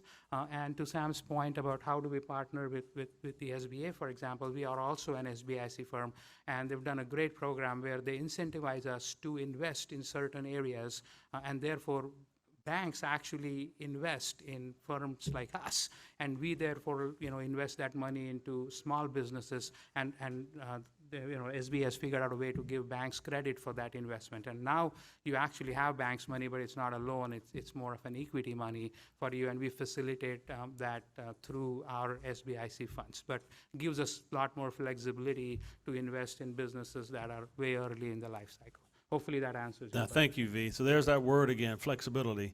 And another one I picked up, I like new words, alignment of interest. And so you have this whole notion that a business who wants to grow, aligning very well. We got a question here, a card. So, I'm sorry, I saw your hand. I want to take your question. I don't know. Am I supposed to take it? Just go ahead and say it. Let's go ahead and say it. I don't know. I have personal credit, but no personal revenue or business credit. Well, how will I get a loan for my business if I don't have the income? I have business if I do have my own personal credit. Ruckers, I'm going to let you take that one. Yeah, absolutely. So that's where our projection-based financing is going to come in. So we're going to look at that contract that you win, and we're going to be leveraging that contract value to really lend off of the income that's going to be coming in from that contract. So we'll still leverage your personal credit and your personal cash flow, but maybe the business doesn't have that. That's where our contract financing is going to really come into play because we go off of those projections. The one thing that I would always say about the projections, and I always tell my team members when we're kind of reviewing them, is we want you to explain those projections to us. Explain them to me like I'm a kindergartner. Really break it down. How did you get that much revenue? How many people are you hiring to get that much revenue? How much hours per day are they working? Really break it down to the nitty gritty, and that's going to allow us to really understand those projections and really, like Sam was saying, making sure our ideas align. So we kind of understand, and our ideas are really understand how those projections are going to cash flow. Okay, is that helpful? Okay. I know there's a questioning process, but I don't know what it is, so you guys just raise your hand. Any other questions out? Do we have any questions coming from online? Okay, none? Well, let's keep moving.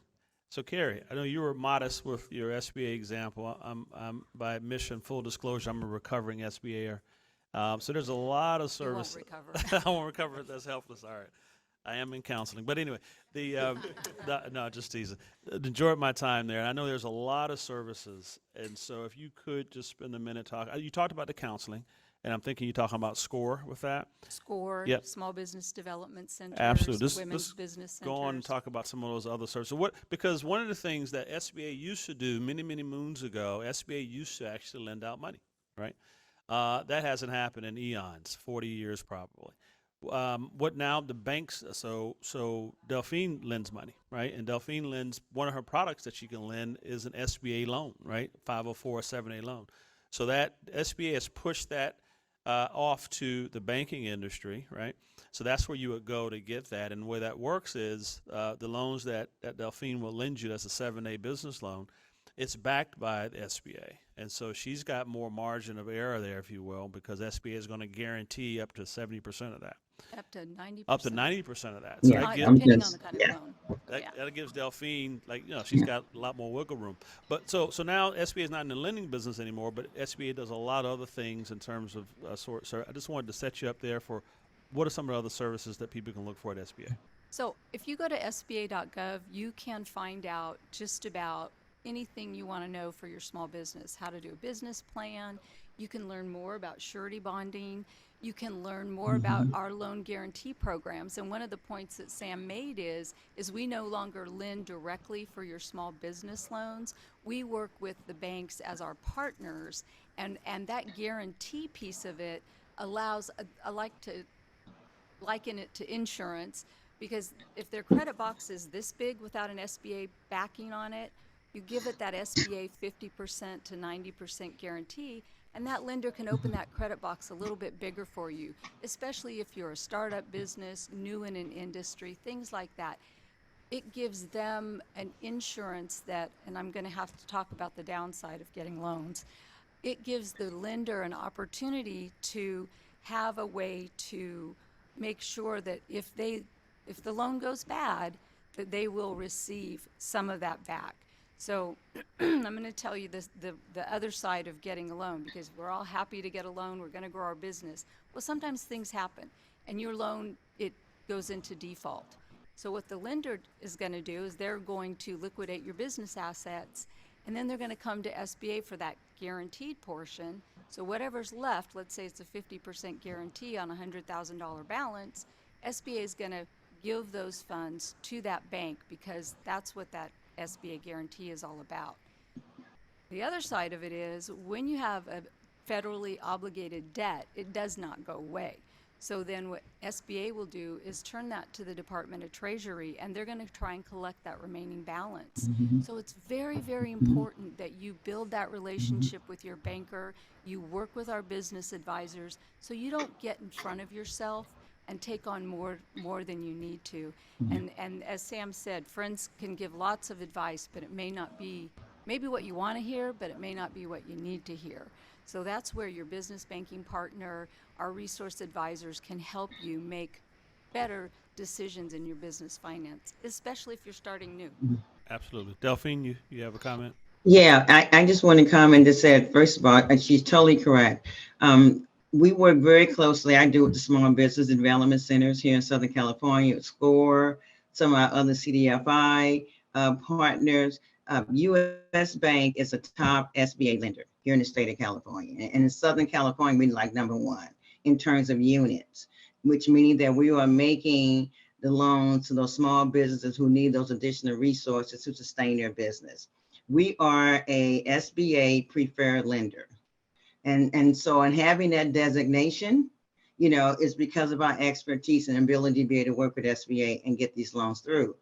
I just want to back up again, because I think it was said some to the fact that, I'm a typical banker. I'm not typical in any shape or form, and we're not your typical bank because of the role that our bank created. My role, and across the country, have 9 other folks in this role, to really focus on that access to capital and really focus on and drill on it for minority businesses. So, and that makes us a little different. We do it in our supplier diversity. We actually have programs and we sponsorship to help our small businesses get certified, whether it's WIMBY or whatever, minority, and we pay the cost for that, for them to get certified, and then pay for it for 2 additional years. So in 3 years, we're giving them tools and resources and helping them to be able to grow and sustain a business. We know that small business are the engine that drives this economy, across the United States. And the fastest growing businesses are women and people of color.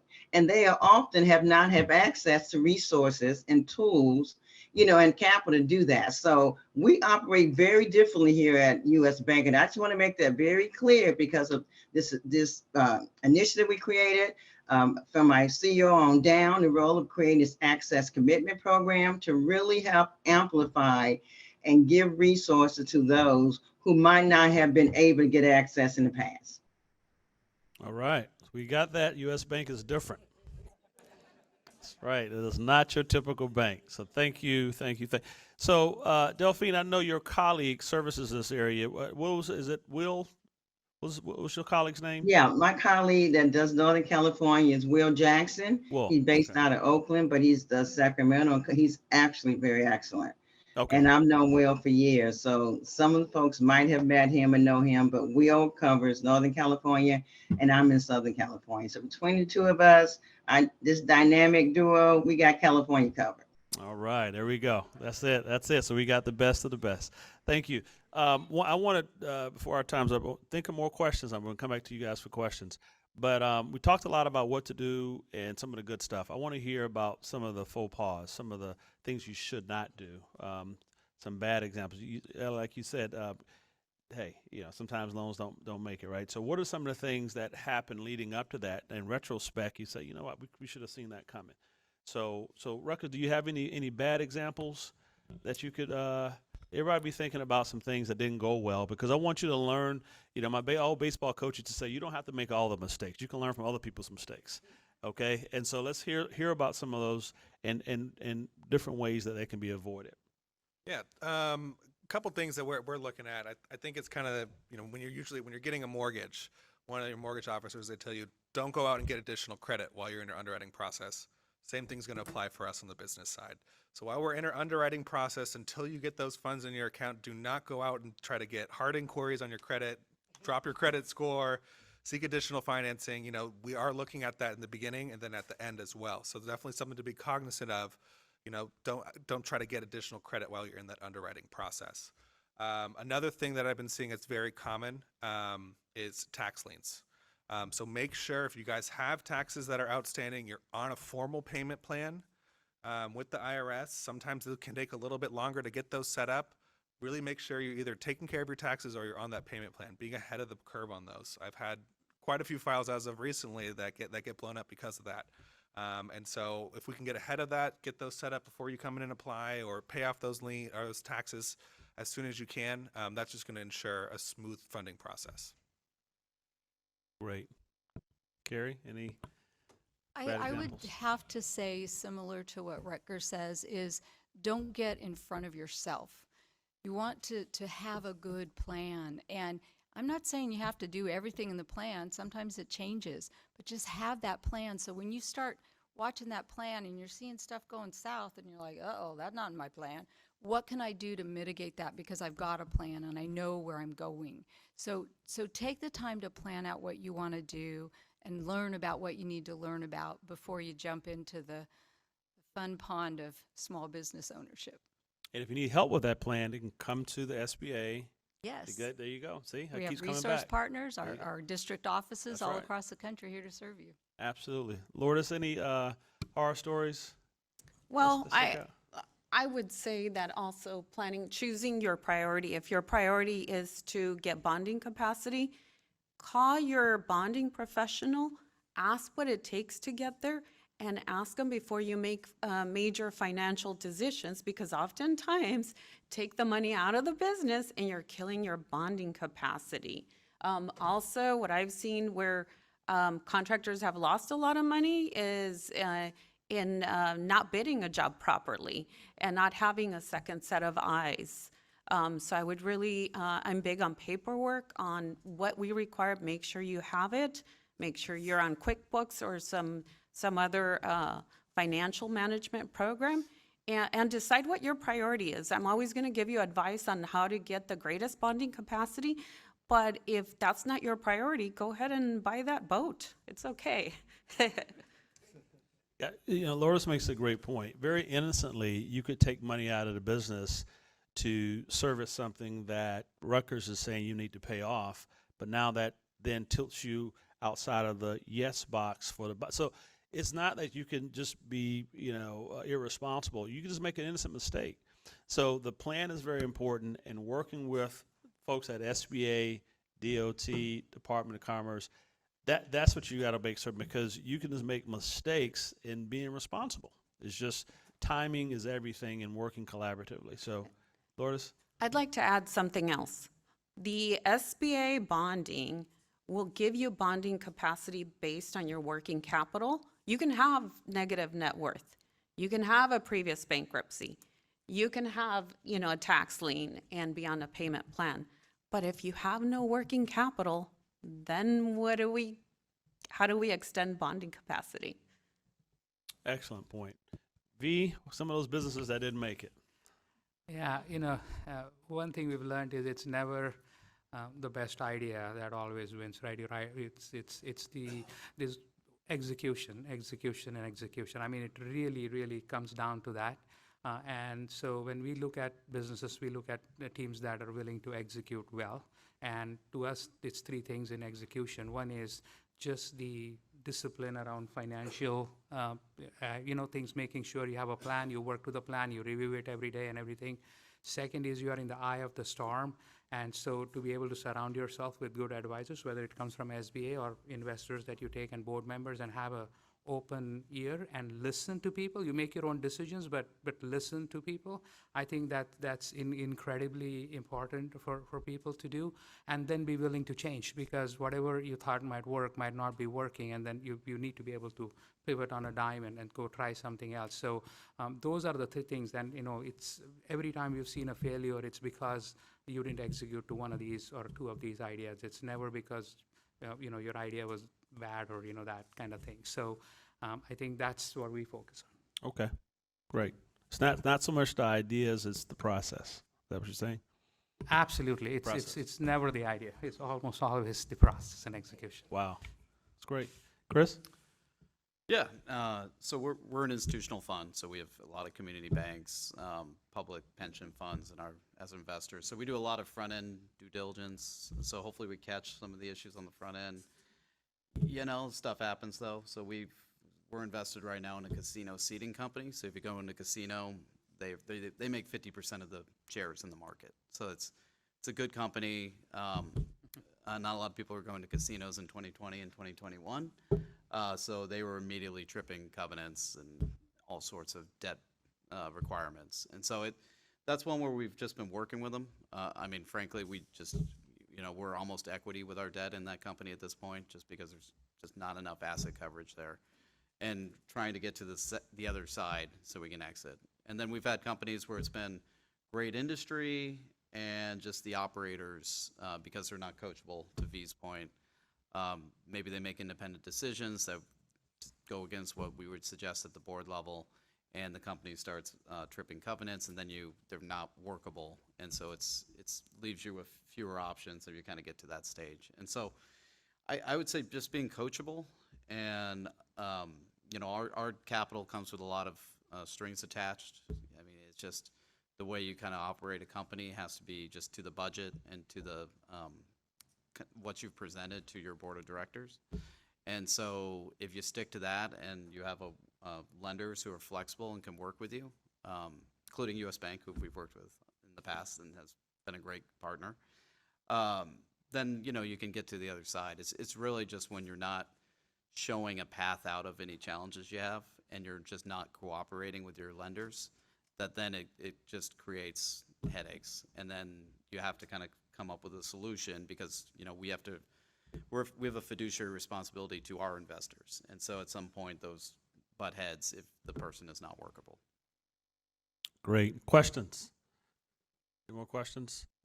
AV, do we have any online that have come in? I know we have some folks online. None? Great. I can keep talking. All right.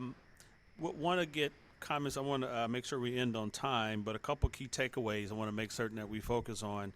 A lot of good stuff coming out of here. I think first and foremost, your federal resources. So that theme's going to keep coming up again and again. We're here, federal workers for you, right? And so the DOT's SBTRC, the Small Business Transportation Resource Center. So that's what we're here today. They're hosting this event, right? And so there's a ton of resources there, right? The Department of Commerce's MBDA, right? The Minority Banking, the Minority Business Development Agencies. All right, I know you're going to get me for that. And so we being DOT work collaboratively with MBDA, right? And so, and then of course you have SBA, a number of services. You heard about the SBIC program over here, the SBDCs. I mean, and these agencies overlap a lot of these services. And so first and foremost, make yourself available, get to know the agencies and the local reps, okay? And the best place to do that is here, right? And so as you do that, you start to have a plan that you can then start vetting and checking with these new friends that you made at the agencies, especially SBA, who have hired executives to do just that. Look at your plan. That's all they do, right? Make sure your business documents are in place. We heard that not only your business docs, but also your personal finances need to be really locked down solid, okay? Alignment of interest. What you want to do is what they need to do. So all these people on the panel here, they're very good at what they do, but if they don't get money out, they lose their jobs. So they're only here because they're going to put money out. They got to get money out, okay? So whether or not that money goes to you or not really depends on how much your interests are aligned. And so make certain that you focus on the alignment of interest so you can help them out. They got to get money out. You're just trying to help them, okay? This whole notion of community of finance, these folks up here compete. They're trying to get their numbers for the quarter, and that means they may have to beat out the next person sitting next to them. But they also understand the bigger picture. So if the small business community wins, everybody wins. And so if they can't service it, they'll pass it on to someone else, knowing that it's going to come back. We got a good example. Delphine was talking about maybe passing something off to the industry that gets going, and guess what? It finds itself working its way down on the other end over there with Chris with a mezzanine loan. You grow, you get bigger, you have big assets. Now you need an asset loan. You come back to Delphine. And so they understand that circular nature of community finance. Make certain you understand that as well, okay? And then bonding. We learned from Lourdes that bonding is required for a lot of different jobs. And so you want to make certain you understand what those laws, and Lourdes, what was the law again that you quoted, that there's a bonding, the Miller Act. The Miller Act. And so that requires, so you want to know how that applies to you or not. And again, you can, the SBTRC has bonding education programs to help you learn that, but you can also reach out to Lourdes and folks like her. So last words. We can close out, but Delphine, you have any last things you want to share with us? Yes, my last word is sort of build on what they said earlier. Like what are some of the things I see in terms of some things that didn't go quite the way they should? Relying on your accountant. I mean, it's okay, you get a good account, but you need to be able to tell me what those numbers are, what those numbers mean, and not just what your accountant they mean. So learning those ratios and learn as much as you can about those numbers and be able to communicate that to me. A lot of folks can't. I ask them what their annual revenue, or I think this is what I do, or what is your cash flow? What does that mean? So to me, you want a good account, you need to have one. I'm not trying to say go fire your account if they're doing anything wrong, but you should be able to interpret that data that he gives you to be able to tell me the story about your business, which is going to help you understand where your challenges and needs are within a company. And I would just leave that with that. All right. Let's go down the line, Rucker. Awesome. One thing I also wanted to bring up is that Lendistry, we actually are SBLC licensed, so we can offer the SBA 7A loans as well. And then another thing that we also do is we partner with the state of California. And actually, for those of you that are in Arizona as well, we partner with the state of Arizona as well for SSBCI funding. So that stands for the State Small Business Credit Initiative. So a few years back, one of Biden's infrastructure bills passed included a SSBCI funding. So all these states got access to capital so that they can, in essence, guarantee a loan, very similar to how the SBA guarantees a loan. Instead of the SBA doing the guarantee, you have the state coming in and providing that guarantee. So it really allows us to really kind of push that envelope, take on that additional risk, because we can partner with the state on some of these transactions. So really having those options, that's really the key word, one of the key takeaways here is having options. Knowing kind of what those options are, what are the pluses and the benefits, are the pluses and the minuses to each different option, and what's going to work out best for your business. Great, thanks. And just to note, the SSBCI that Rucker just talked about is the Department of Treasury product. And so again, your federal dollars working for you. Carrie? Well, my final word to you would be make sure you look around at SBA because we're speaking mostly to financing here, but I have a contracting business opportunity specialist back with me at our table, and he can speak with you about some of the contracting set-asides that SBA has for small businesses. Federal government is legislated to do business with small businesses. And so I encourage you to meet Dwayne and learn more about what those set-asides are and what they can mean for you with the SBA. And also look to the resources that are here for you. We all want to help you succeed. Small business is very important, particularly in the state of California. Dwayne, could you raise your hand? That's Dwayne. Got to meet Dwayne before you leave. All right. Thank you, Dwayne. All right. Lourdes, any last words? Yes, I would say don't assume you don't qualify for bonding. The SBA bond guarantee program helps overcome challenges like a previous bankruptcy, you're new in business, maybe a tax lien as long as you have a payment plan. So I would say don't assume, try, and we're here to help you.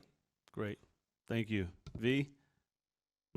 Yeah, I'll say two things. I think you mentioned alignment of interest, so I just want to make sure everybody understands that everybody in this room, we all are successful only if a small business becomes big business. However, which way we come at it as an entrepreneur or a contractor or, equity or debt doesn't matter. So there's an incredible alignment of interest here, and everybody on this panel, we would want to get Chris involved and SBA involved in every one of our deals. So I think we all work together.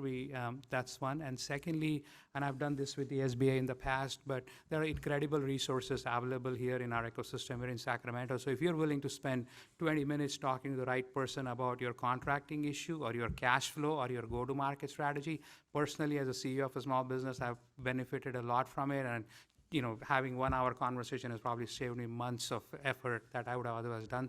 So I would ask you to leverage those resources in the community that we have, and that will benefit you a lot above and beyond the capital itself. So. Great. Thank you, V. Chris? Yeah, sure. So just on my side at least, probably my capital or mezzanine capital, equity capital will only come into play when you're contemplating an exit or looking to buy another company. So for most of the financing situations, it probably won't be applicable. But I would say if you are running your own business and you're looking long term and you are looking to exit at one point, please plan ahead. And that's on taxes, that's on finding proper advisors, getting kind of your company in order. We just have a lot of operators or prospective customers or companies that are trying to exit, and they want to exit tomorrow, and it's hard to kind of do all that work in a day. And so I would just say use your resources locally. I mean, we are more than happy to talk to anybody if you'd like to understand what goes into that kind of transaction. And then otherwise, just talk to your local SBA advisors. They can also advise you on what you need to do to get your company ready to exit. But it's easy just to look at the challenges today. I guess just if you can, plan ahead towards the future. Great. Thanks, Chris. Any other questions? Want to make certain? I'm sure you probably think of one as soon as you leave, right? And so the good news is once this conference is over, the SBTRC Center is still here. MBDA is still here, right? SBA, SBDC is still here. So as those questions pop in your head as you're driving home or whatever, please circle back, touch bases with the people you've met here. And I hope that we've touched on every aspect of financing, either where you are now or where you want to go. And so, again, this is the last plug for a commercial in terms of what's coming down the pike out of OSDBU, is the virtual platform. So we can have more of these conversations in the future. So be on the lookout sometime this year for a link or a questionnaire, right, Tyra, sometime in 2023, where you can sign up, be a part of a virtual experience that brings this to you on a more readily basis, allows you to interact, and hopefully get you closer to your financial goals, okay? So we're trying to build this up and have this a little less infrequent, more readily available for you, all right? Would you please join me in thanking our wonderful panelists?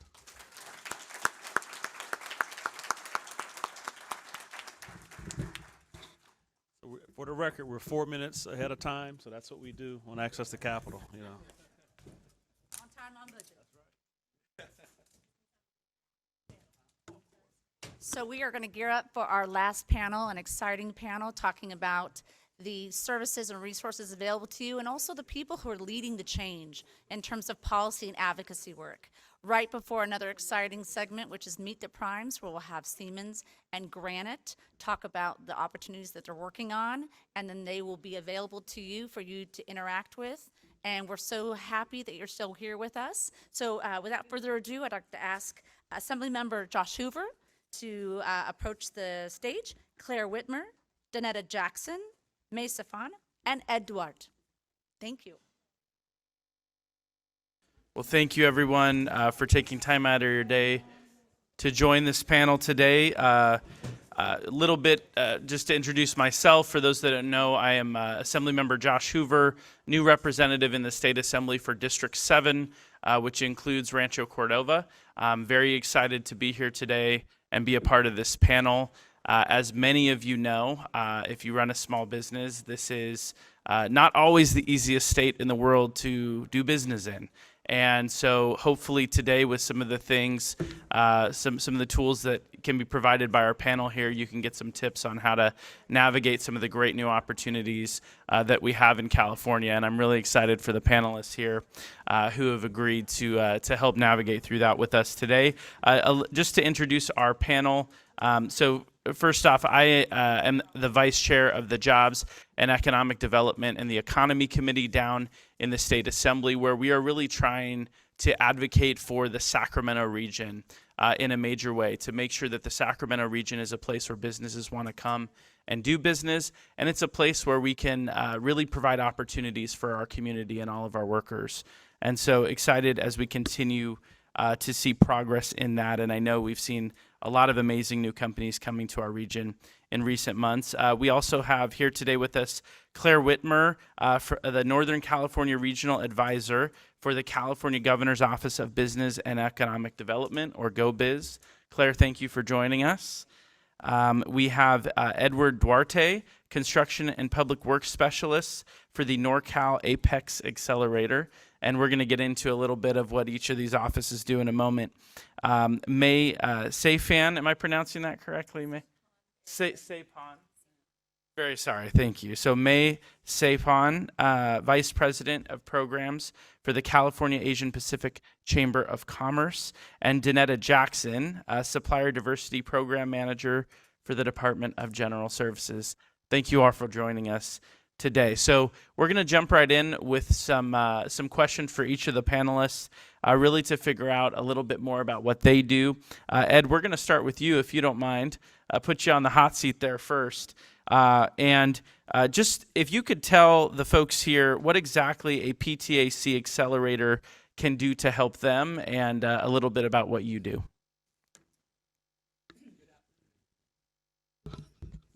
Good afternoon, everybody. My name's Ed Duarte. I'm a retired general contractor, a prime contractor, and our family firm does nothing but public works. I retired about 10 years ago, and I've been working with NorCal PTAC Accelerator to assist DBEs in exposing them and getting them involved with public works contracts. My specialty is dealing with construction contractors, architects and engineers, but primarily with the contractors. PTAC NorCal Apex Accelerator, they changed the name on us here about 3 months ago. We provide the certification assistance that many other agencies provide. In that, if you want to get certified as a DBE, an LBE, an SBE, we can point you in the right direction. We can assist with the application process. We can help you find projects to bid upon. We can show you how to get in contact with the prime contractors. And our particular chapter, I'm in San Ramon in the East Bay. We provide also assistance with the actual preparation of estimates.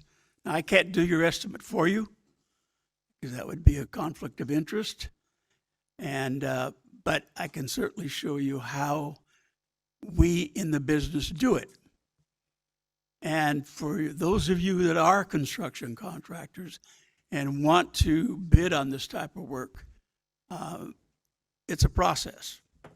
So that's some of our Thank you. services. No, I appreciate that. And just one more for you, Ed, and then we'll move on to our next panelists. What are some of your the greatest challenges that you are seeing, and what is some advice you might give to someone in your industry? I think the problem that and I'm going to be very frank with you. I think the problem out there with the diversity inclusion process is that the certification process is a little bit oversold. It is the cherry on top. If you're bidding to me as a prime, and you're provided a sub bid to me, and you happen to be certified and competitive, that's the bonus. So yes, it is absolutely extremely important. But no, getting certified is not a guarantee that you're going to get any work. If you aren't a legitimate contractor in California with all of the prerequisites and requirements that it takes to be a public works contractor, you're not going to play in the game. And that's the truth. Thank you. Thank you. And really appreciate those comments. We're going to move now to May, and if I could ask you, can you tell us a little bit about the California Asian Chamber of Commerce and what they are doing to support small business? Good afternoon, everyone. Thank you, Assemblymember Hoover, and our partners who are here, as well as everyone who's here to learn a lot of information that I know had been shared with you today, and you'll be hearing some more from many members of us here. With regards to California Asian Chamber of Commerce, or Asian Pacific Chamber of Commerce, we actually run and operate a number of local at the city, county, as well as statewide and federal centers and programs. Many of these programs work together to fit within this ecosystem of technical assistance and services. You've heard about several other services available for you as a small business owner, as DBEs, MBEs. And what I'd like to say is that there are a lot of materials and resources out there, and it can be quite confusing to navigate all those layers of different resources. And so Cal Asian Chamber tries in all that we do to provide the support to navigate those resources and those services. And so all of these centers, which I'll give a quick overview over, I believe there's a slide somewhere that provides that overview, but depending on your need, your specific need, you can come to the center and we have teams of staff, whether it's at the city, local level, statewide level, or federal level. Those resources and centers are specific in who they cater to and also in the types of needs you have. And so if you are looking to bid at the city or local levels, there are different channels to go through, different certifications, perhaps, different types of eligibility criteria. Statewide level has different types of criteria, as well as federal levels. And so SBTRC, which is one of the primary organizations delivering this event today, works very closely in partnership with MBDA, which is also a center that we operate. And then we also work very closely with the SBDCs. So San Joaquin SBDC is one of the SBDCs that the Chamber operates. And then on top of that, we have our Sacramento Inclusive Economic Development Collaborative. That's another center and set of programs and resources that we provide. And then we've got our other efforts and initiatives at the county level. So all of these different services work together to support, and I would say that our name sometimes is misleading because when people hear California Asian Pacific Chamber of Commerce, they think we only service Asian American or Pacific Islander owned businesses, and that's not true. We service everyone. And if we're not able to service or support you and your business needs, we have access to resource partners as well as all of those other centers I just mentioned who can hopefully help address your needs. And if they can't, they will connect you to someone who can. That's fantastic, and thank you for that clarification. on who's able to contact you. Who is eligible for your chamber services and resources? Is membership required? I think that's another question people might have. So the membership to the chamber has its own set of values and benefits. And then, of course, our federally and state funded programs and services are provided at no cost, which means you do not have to be a member to access our services and resources. And I encourage you, there are many tables around this room today. I think most of the chamber tables are back there with all of our information and flyers and contact details. You can pick up those flyers or ask any one of our staff members who's here, and they'll direct you to the services we provide. The chamber memberships do provide exclusive access to chamber-only events, and we can also talk about that as well. We have a staff person in the back who can share a bit more. In general, I think there are so many resources, as I mentioned earlier, so many resources provided at no cost, no membership required, and we are more than happy to share what those are specific to your needs. Thank you so much, and really appreciate all the work that you're doing. And thank you for being here today. We're going to move to Danetta, and we're going to start, Danetta, with a question on what resources are available for small businesses to successfully contract with the state of California through your department. Thank you, Josh. And hello, everyone. I see a lot of familiar faces. So the state is a big entity. I just have to put that out there. We are the business manager for the state of California, and we service close to 200 departments.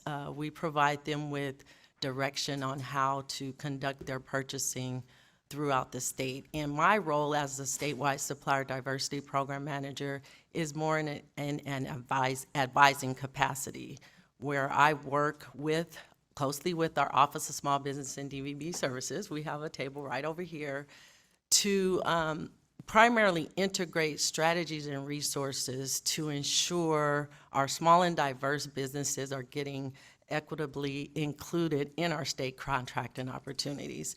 It's a tall order because we know it is very complicated to contract with the state, but we do have resources available to help you. Our Office of Small Business and DVB Services provides one-on-one assistance. So if you are not a certified business and you are interested in becoming certified, we offer certification assistance for small businesses, disabled veteran business enterprises, and we also have a small business for the purpose of public works. It's free. There is no cost to you to become certified with the state. I would like to know who I'm talking to in this audience today. So how many of you sell a good? How many of you sell any type of good? Okay. What about services? Okay, a lot. What about public works? Okay, 1, 2. Okay, how many of you have ever contracted with the state or want to contract with the state? 1, 2. Oh, that's great. I'd like to give you guys a hand because it's not an easy task. And how many of you are veterans or disabled veterans? Thank you for your service, because you guys really deserve getting state contracting opportunities just for the work that you've done in serving our country. So I just want to encourage all of you, if you are interested in contracting with the state, don't feel you are alone. You have one-on-one assistance through our OSDS office. You can also, we provide a lot of different trainings and webinars on how to do business with the state. I'm certified now what, how to market your business, and we're in the process of developing a new training program specifically for small and diverse businesses to help them navigate the state's contracting process. And it will teach you, the whole bidding process, contract management, what does commercially useful function mean, and how does that apply to your business.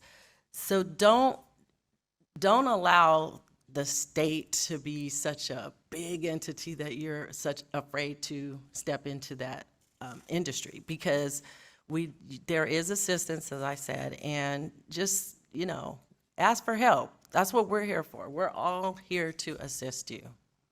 Thank you. One point of clarification on that, I appreciate you describing the certification process.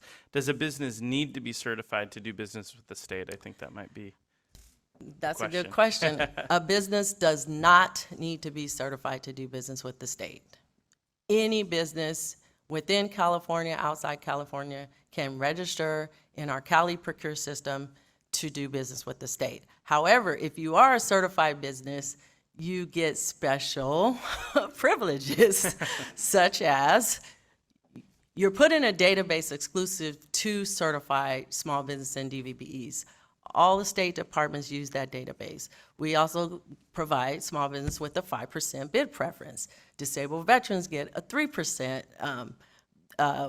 Actually, all state departments must contract 3% with disabled veteran businesses. So just by being in that database that's exclusive to you, that pretty much is a benefit. We also have a purchasing opportunity. It's titled the Small Business Disabled Veteran Business Enterprise Option. What that is a streamlined procurement method in which state departments only have to get up to 2 quotes to contract with either two quotes from 2 certified small business or 2 quotes from 2 certified disabled veteran businesses. And they can contract with you based on the scope of work if you're able to provide the goods or services they require. And that is very streamlined. They don't have to go through the full 9 RFP process that takes forever. So that is a great benefit and why you should become certified.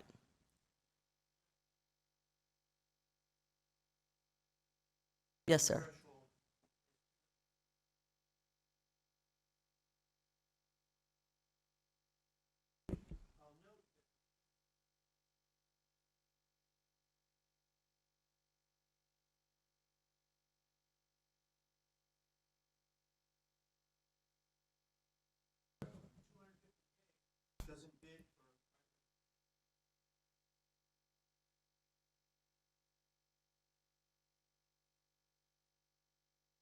That is an excellent question, and at this time, I have not heard that that limit is going to be raised. I know there are some lobbyists, they were working to get it raised to $500,000 cap, but I have not heard the status of that at this time, but. And the assemblyman might be able to answer.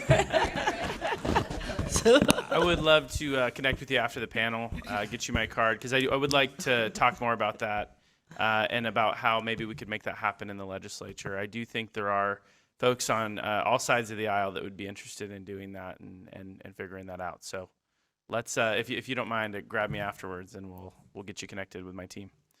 All right.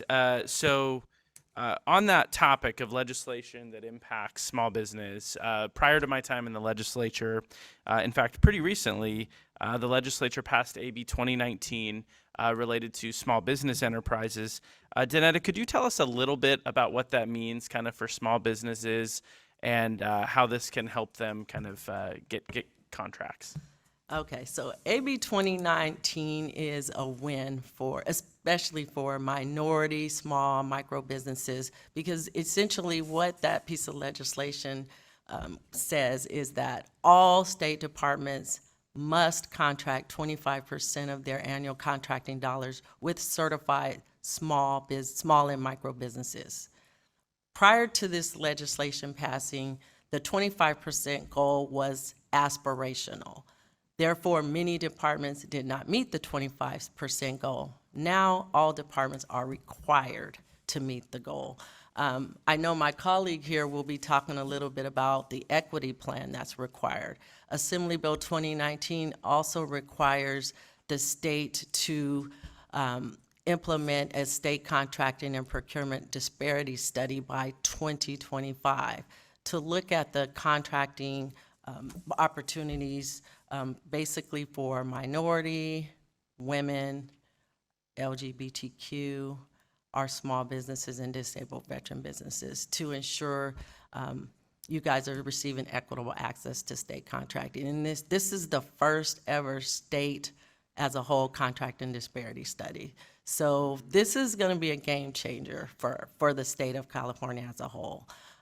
It also allows us to provide an option for businesses to voluntarily provide their diversity demographic data. As we know, many of you guys know, Proposition 209 eliminated all the affirmative action programs. So our program is race, gender neutral. We do not track Black-owned, Hispanic, Asian, Indian because of Proposition 209. But now we can request that information, and we do have that process implemented in our Cali Procure system. So if you are not registered with the state, please, if you do register with the state and you get certified, fill out the demographic information, because that's going to really help us to shape policies centered around equity.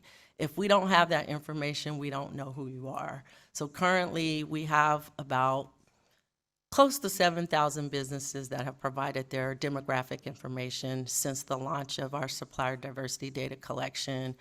We started that in April of 2022. So we would like to see those numbers increase because, as I said, it will help us to implement policies centered around equity, diversity, and inclusion in state contracting. Thank you. Thank you. And I had a follow-up question to that too. Curious about what your department's doing to ensure that 25%. What are the kind of the steps that are being taken to make sure that 25% are going to these businesses? Wow, that's a really, really good question. I'm gonna probably turn some of that over to my colleague here, but again, one thing I will say we're doing is we created a brand new advocacy unit, and that advocacy unit is basically going to be supporting all the state departments. We have state departments who, many of the buyers and advocates wear 2 and 3 hats. So they don't really have the resources to do outreach, to do market research, and all of those things that require them to do in order to meet the needs of our small businesses. So we have a brand new advocacy unit, and we're going to be expanding and hiring, I think, about 12 more positions for that advocacy unit. And so that way we make sure we meet the needs of our small businesses. That's fantastic. Yes. I think that's a great transition to Claire. Yes. So Claire, tell us a little bit about what you do at GoBiz and kind of how GoBiz is interacting with AB 2019. Absolutely. So again, Claire Whitmer, I am from the California Office of the Small Business Advocate. You have heard earlier from the SBA, and we are the California Small Business Advocate that sits within the Governor's Office of Business and Economic Development. And so part of our mission is advocacy. You asked about specific policy engagement. So part of what we do is advise the governor's office on specific legislation that goes before him for signature or other outcomes. So we also, my main job of myself and my team is to help you navigate that business climate, that business environment within California. So the assembly member mentioned the difficulty of doing business in California. I have a small business in California, so I'm never going to say different from that. It's tough sometimes, but nonetheless, California has 4.2 million small businesses in California. 46% of them are owned by Hispanics and racial minorities. 46%. So our main role is to connect you to information, content, and resources that you need to start, grow, and scale your businesses, including everybody in this room. So we are by far not the only agency that is focused on small business support, but we like to think of ourselves as the front door for the state in terms of what you need to do, including working closely with Danetta and her team. So AB 2019, that's kind of who we are. AB 2019 does give us a very specific role. I will say that the heavy lift is for DGS, and before I go any further, I just really want to give a shout out to Danetta for her advocacy on that legislation, and specifically the disparity report, a milestone for California that she has been a huge voice for in the past. So I just want to give her a shout out. And what is our role? So these equity action plans, that is specifically our task under AB 2019. So the governor has said we go from a, gee, wouldn't it be nice 25% goal to a 25% mandate. We're going to do it. And that will involve heavy outreach and outreach to communities, including underserved communities, primarily underserved communities. 48% of our services go to racial and minority-owned businesses. Is our responsibility. So we are specifically writing up guidance for all of the state's agencies into how to craft their equity action plan. Now, Danetta mentioned Proposition 209, now embedded in our Constitution, which means that there are no set-asides and no to use the word that some people use, quotas in this program. But Proposition 209 does not apply to outreach.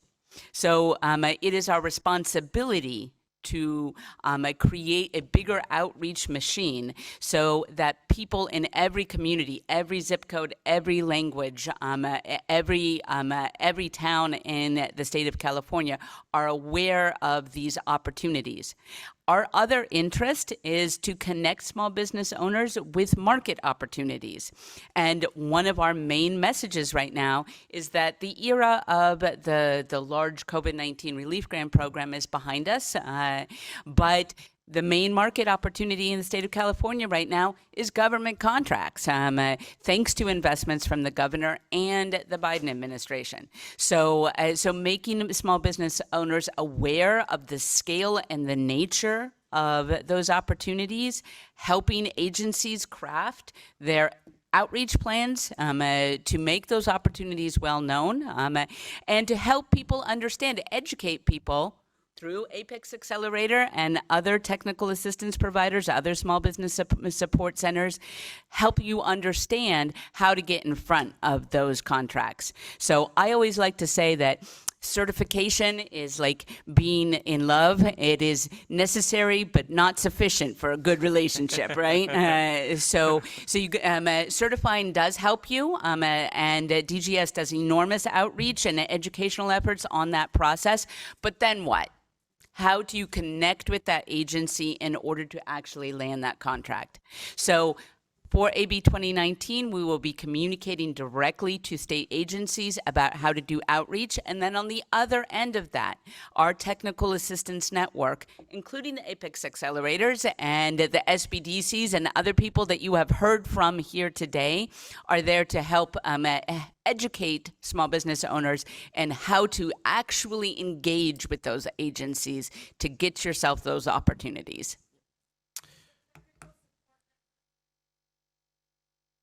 40 languages. So yes, the beating heart of our program, some of you may have heard of Cal OSBA because of the COVID-19 relief grants or the Dream Fund grants. And anybody get a grant from the state of California during the COVID era? We did 330,000 of them, so I know somebody out there got one. But now that those programs are winding down, the beating heart of our agency is curating funding and overseeing this network of small business support centers. There are 102 in the state of California. They include the SBDCs, and the Apex Accelerators and the VBOX, but they also include nonprofits who do technical assistance. And SBDC, I see Les Fong over there in the corner. So he is one of our partners, and they provide over 1,000 advisors in that network who speak over 40 languages. So the map is available on calosba.ca.gov. There's also a little wizard to help connect you with your specific interests and needs, including language support. Can you talk a little bit about that 25% requirement too? I know as I kind of had asked Annetta about, and just kind of what the state's doing to track that and ensure that. I don't know if. Well, every department is required to submit a consolidated annual report Okay. each year. So that's how it's being tracked. And departments that don't fail to meet the 25% goal, they have to complete an improvement plan. And through that improvement plan that's when our State Department meets with those departments that fail, and then they sit down and talk about other strategies and give them advice on how they can meet their goal and just best practices. They also get a delinquent letter. Yeah. Just one little factoid to add on to that is that California has actually really made progress against this goal. And often in years when they have missed it, it corresponds with disaster years because the emergency contracts have to be implemented immediately. And first come, first serve, get somebody out there to clear the trees on the roads, right? So that is a significant opportunity in and of itself. And we would love to see more of a pipeline of minority-owned businesses that are ready to take those contracts, which are also lucrative and have an immediacy to them, right? So unfortunately, disaster years are every year now. But I think that linkage between those two things is frequently not understood.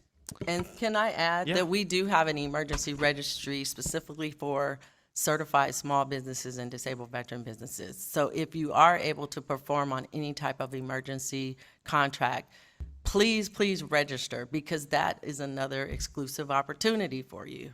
And those contracts are lucrative. I will tell you, they are lucrative. Claire, you mentioned the Biden administration. So your office announced that you recently received about $25 million from the Biden administration for small business support. Can you tell us a little bit about that and what those dollars are going to go to support small business? So thank you for asking about that, because that is a $25 million headline. So we are excited about that. That just happened a couple of weeks ago. And I caught the tail end of the last panel, and you heard a gentleman refer to SSBCI, the State Small Business Credit Initiative. So this is not actually new, but the Biden-Harris administration put a lot of money into replenishing those lending mechanisms within all 50 states. So the state of California already received $1.1 billion in funding for that lending network. And so those are direct guarantee loan programs out of iBank, for example.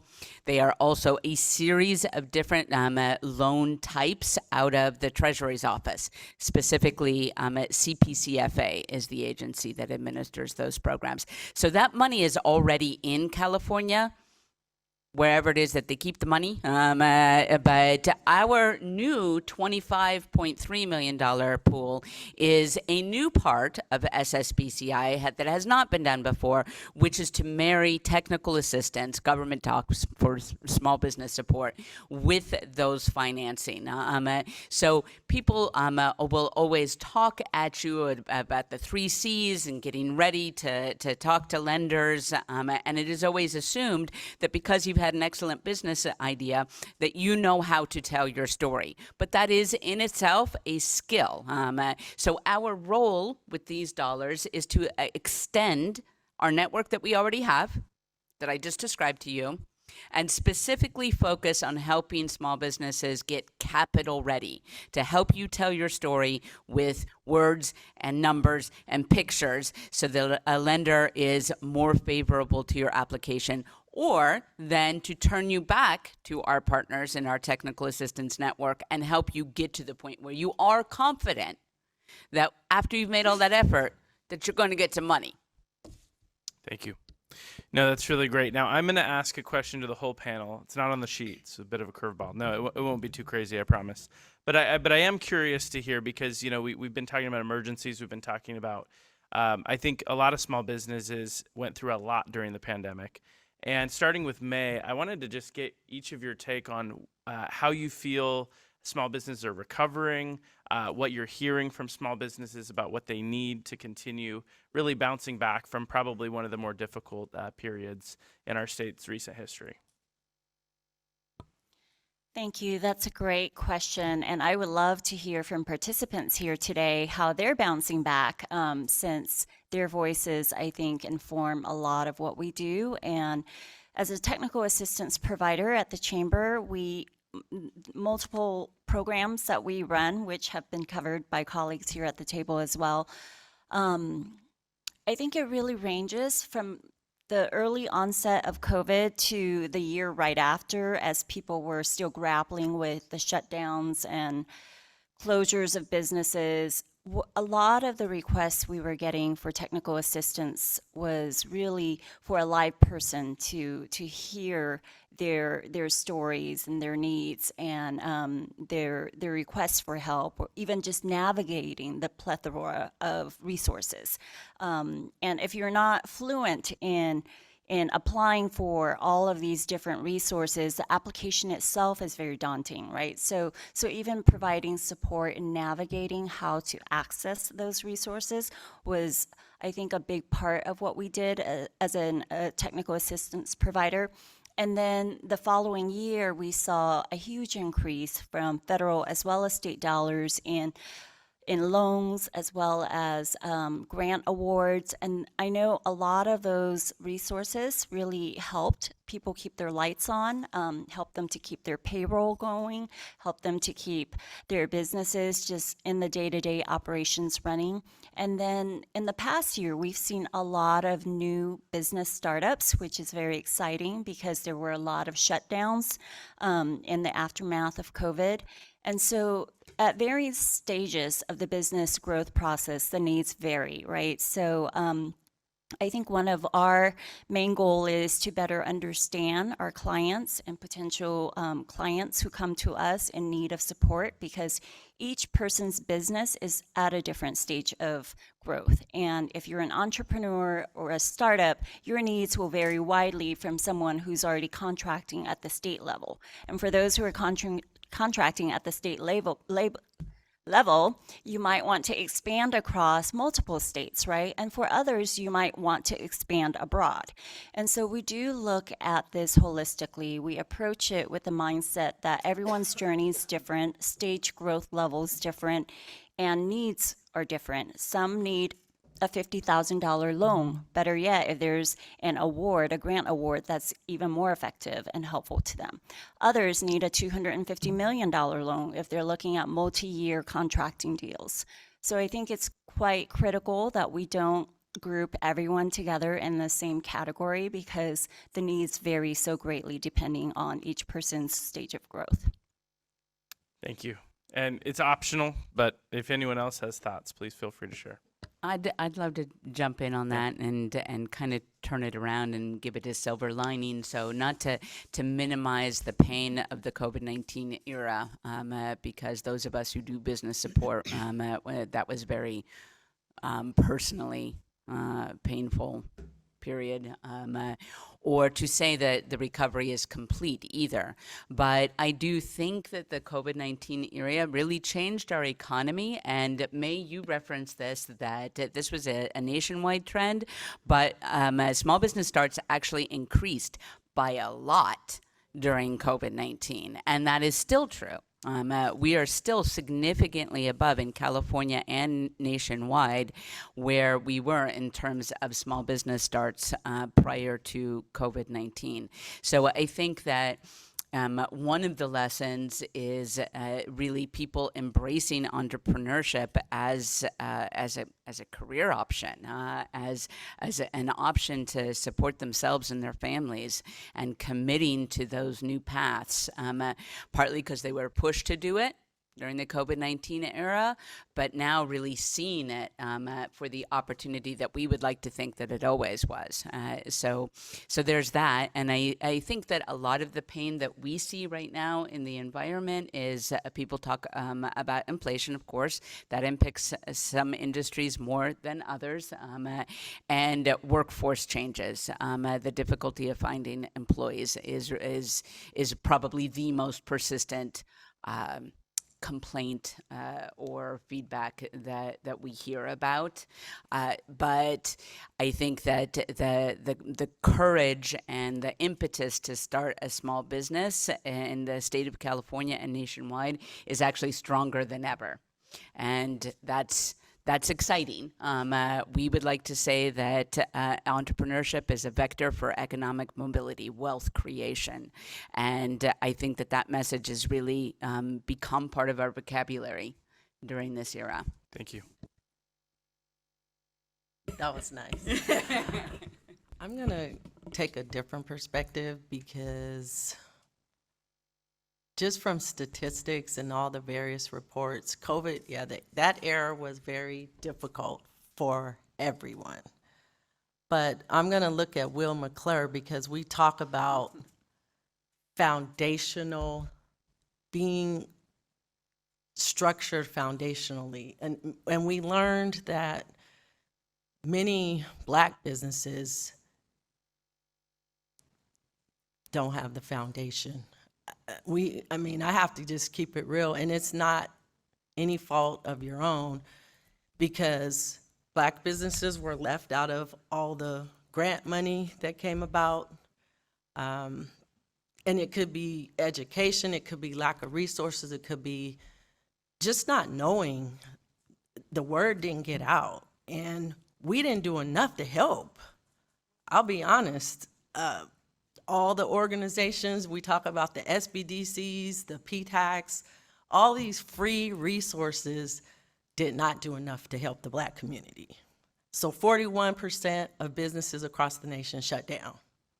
Black-owned businesses were the highest rate of businesses that had to shut their doors down.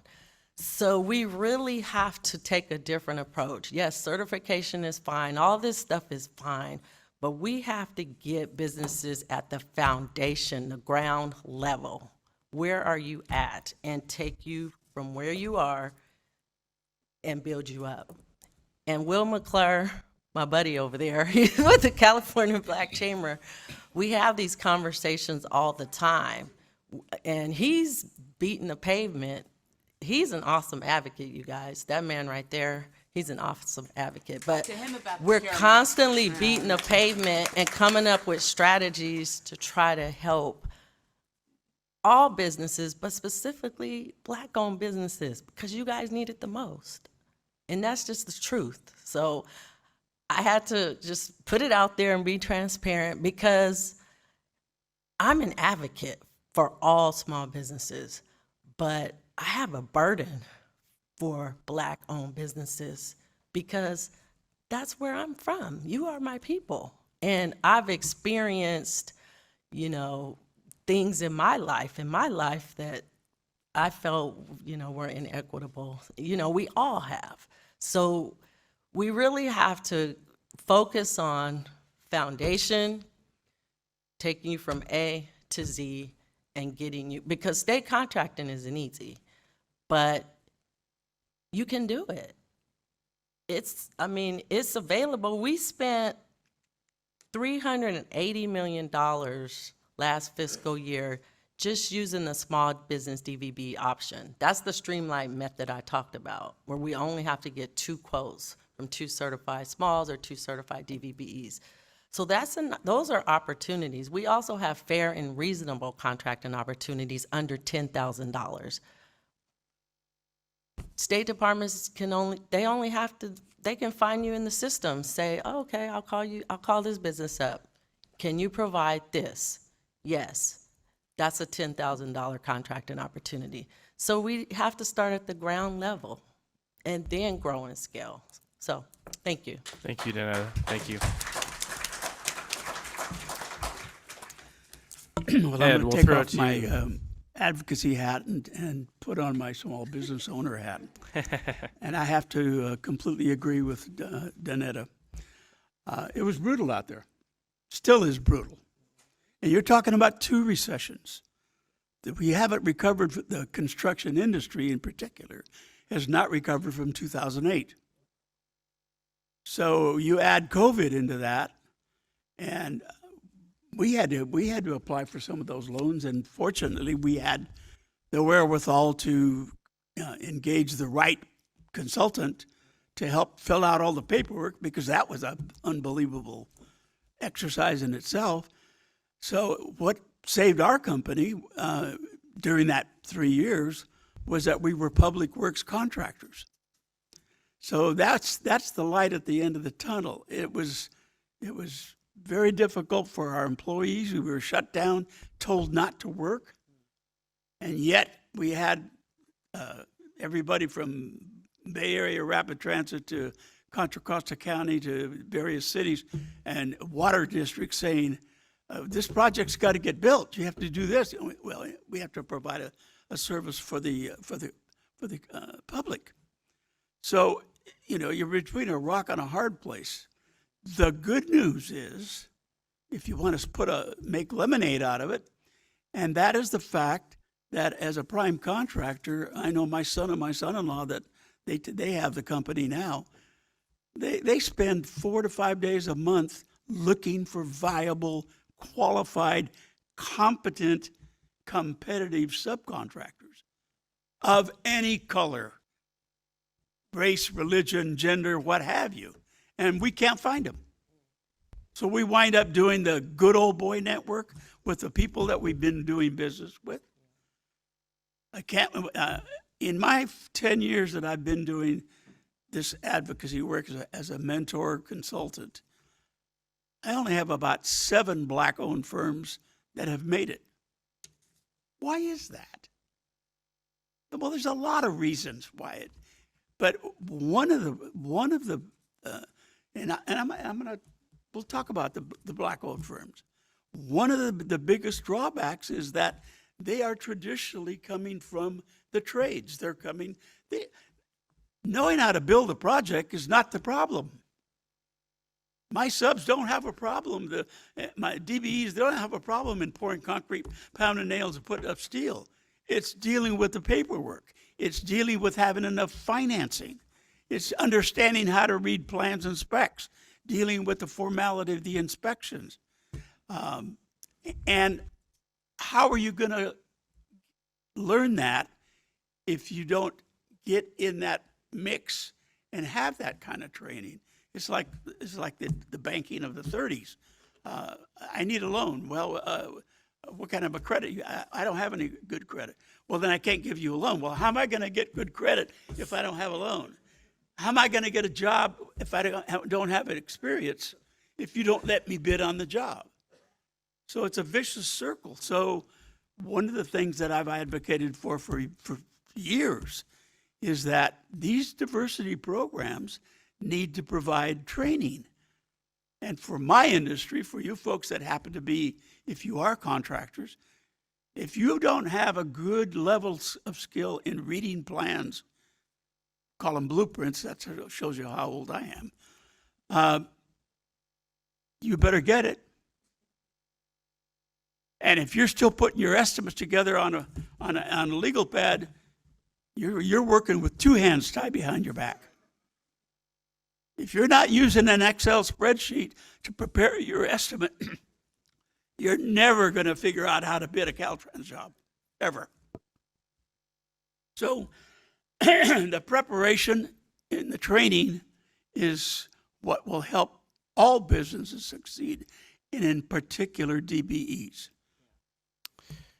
Thank you, Ed. We're gonna do. I'm just give a round for that. That was good. Just do some quick closing comments, Ed. We'll start with you, and we'll just come down this way. If we have any extra time, we can kick it to the audience for any questions you may have for these panelists. Ed, if you could just close out here and maybe touch briefly on the workforce issue and what you're seeing in that space as well. That's another issue. I mean, you're playing with fire by asking me to make last comments. As a whole, coast to coast, our industry has 640,000 openings for trade workers. We can't find enough good people. We just finished a search for a superintendent. It took us 4 months, and we had to go to Fresno to get him. So if your kids aren't necessarily college oriented, that's fine. You know what an electrician makes in the union? $140,000 a year. And that's just working 10 months out of the year. The wages are off the chart. The wages are not a problem. But preparation. If you're going to bid to me, don't give me a capability statement and tell me what a great company you have. Show me.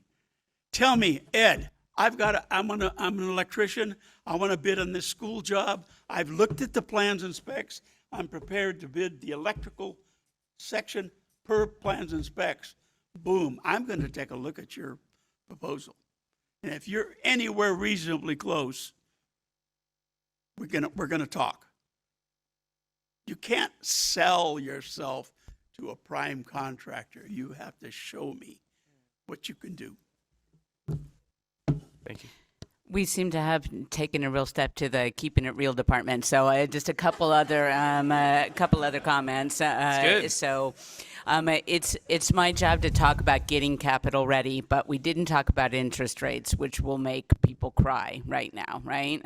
So when we talk about business advising, that is a big part of it, is to help you find that sweet spot of like that interest rate's going to hurt. But if you don't take that loan, then you don't get the contract, right? That is a very difficult business decision. And nobody should be expected to be making those kind of decisions with real implications for carrying that loan without solid business advice. And the other little factoid that I want to share is Danetta and Ed both talked about your paperwork, right? I talked about the COVID-19 relief grants, 330,000 grants we administered. 30,000 people got turned down for a $5,000 grant because they did not file with the Secretary of State. Another 19,000 got turned down because their paperwork was delinquent. For $70, they lost out on a $5,000 grant. So little things like that when you're running your business, I understand. I get it. The EDD sent me 4 envelopes today for a business that I closed down 6 months ago. So the paperwork can drive you crazy. I understand.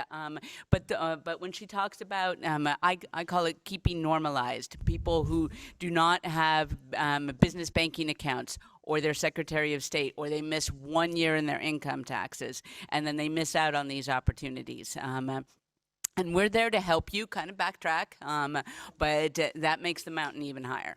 So just use our services. You are not alone.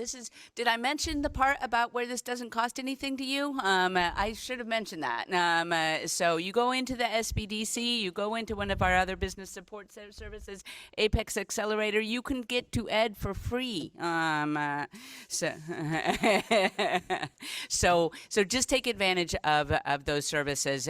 You don't have to do it by yourself. Thank you. Danetta, did you have any closing thoughts, or? No, You're out. All right. May, I don't know if you had anything to add. Pretty much what Claire said. On the back of your symposium agenda, we have our contact details. We are here. We are funded by the state, by the federal agencies, by the city and county. We're here to be of support to you. So please call us, email us, find a way to reach us. We want to help you and join you in your journey of business development and growth. And that's why we're here. Your taxpayers' dollars already paid for these services. And we know the pain of seeing businesses who've applied for trainings and programs, as well as the grant awards that Claire mentioned, and trust me, our teams have called people to say, hey, we see you've applied. How come this application didn't get submitted? Because you stand to lose 10,000, 5,000, whatever it is. And that's why our staff are here to help support if there are any questions. And we work very closely together with so many here in this room to really focus on how to help your business grow and succeed. So please contact us. Thank you so much. I think Ed really hit the nail on the head when he's talking about these workforce issues and the need to get more training to our students. And I think the legislature continues to grapple with this as well. We have a bipartisan bill moving through right now to increase funding for career technical education at the high school level, because I think it's really important that kids get exposed to these opportunities early on so that they know, especially if they're not on a college track, which, our state has amazing higher education opportunities for colleges, but we also have to let our students know that there's other options out there too. If you're not on that track, that's okay. You can still be tremendously successful. And so very excited to continue working on those issues. I will just echo some of the what was said in terms of helping. My office is also here to help. And if you need to get in contact, if you live in the 7th Assembly District here in Rancho Cordova or Folsom or Citrus Heights or one of the unincorporated communities in the district, you can call my office anytime and we can get you connected to these wonderful people as well. So we are happy to do that for you. With that, we've got, I guess, 7 minutes left, so I don't know. Yeah, we're a little early or on schedule here. So, but yeah. Thank you so much. Absolutely. Yeah. If anyone has any final questions for this panel, please raise your hand. Yes, ma'am.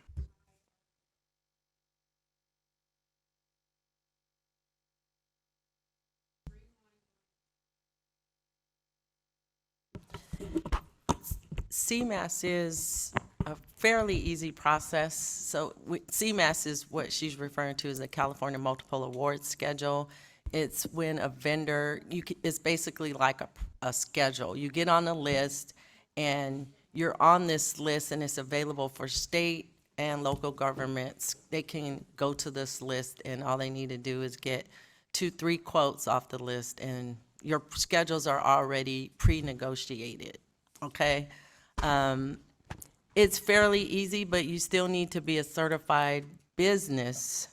So you still need to go through the certification process and get registered, get certified, and then yes, you can also apply for CMAS after that. You can go ahead and apply for CMAS, and now the application is online, so it only takes 3 to 5 days to get it approved. It's very fast. Mm-hmm. All right. Yes, ma'am. Thank you, Ed. What would it take to book Ed Duarte on a hands-on bilingual certification workshop? Like the nuts and bolts of it, best practices. I know you mentioned software programs, Xactimates, Excel, and all that good stuff. How could we make it happen? I'd be very excited to support that. I've been putting on workshops for about 4 years as webinars because of COVID, with everybody went to Zoom. But if we want to do a one in person, I work out of the NorCal PTAC office in Santa Ramon. See me afterwards and we'll figure something out. I'm sorry. Sheila, Tobias, Daniel, and Claudia Quesada, and we love to help small businesses. But the theme that I kept hearing over and over is the certification seemed to be a barrier to get to all those opportunities. So you seem to be a great way to work around that. So we'll see you in San Ramon. Gracias. Yeah, every PTAC out there can help with the certification process.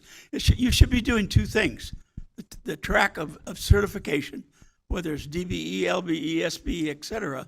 And our firm is an SBE with Department of General Services. And it's helped occasionally, but because we work as a prime, it doesn't work much doesn't help a lot as far as credits are concerned. But from a standpoint of your other track needs to be on preparation of running your business. I couldn't help but relate to the people. U.S. Bank happens to be our company bank, and during my counseling with small businesses, one of the first things I'll ask them, how real are you? Are you buying your groceries out of the company account? That's rule number one. If you're going to get any credit with the bank, you need to have a business account and a personal account. And don't mix those two, because it tells me, it tells the bank, you're not there yet. And Thank the you. IRS. It tells the And IRS the too. It's true.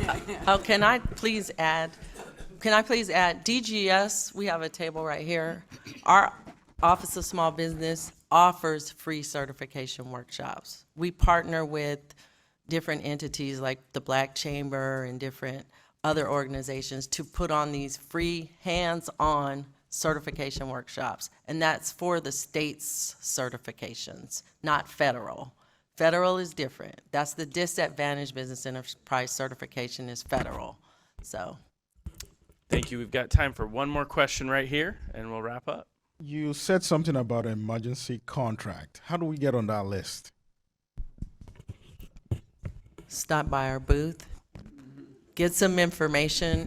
Basically, you just have to be a certified business, and then we have a portal you can sign up. You have to have a certification ID number in order to sign up for our emergency registry portal.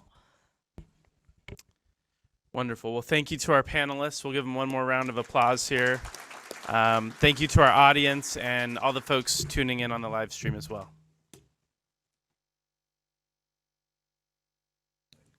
Well, that concludes the panel portion of our event today, and I wanted to thank everyone for sticking it with us. We have another exciting piece where Siemens will come and present their company as a sponsor. We're so very thankful to them, and then Granite will also come, and then they will be available to you, as are all the other entities here as exhibitors, to take your questions.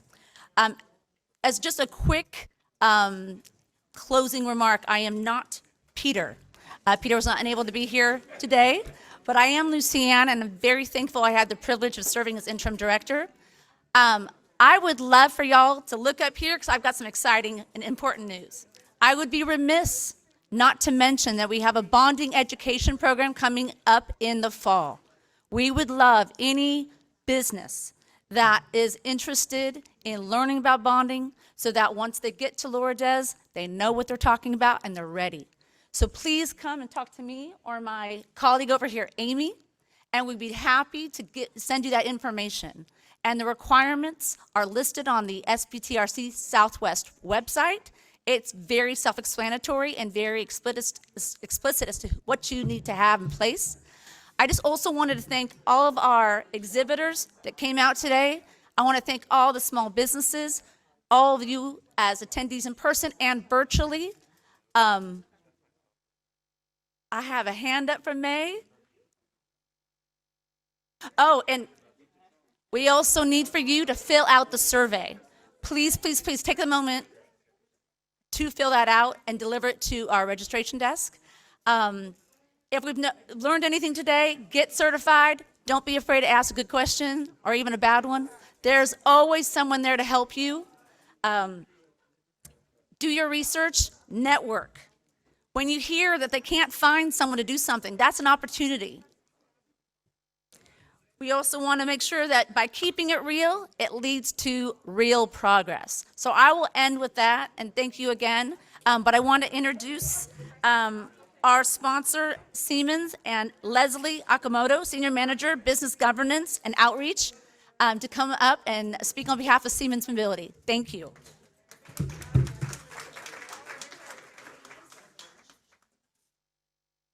Thank you. We're actually going to watch a short Siemens video. If you could run the video for me, please.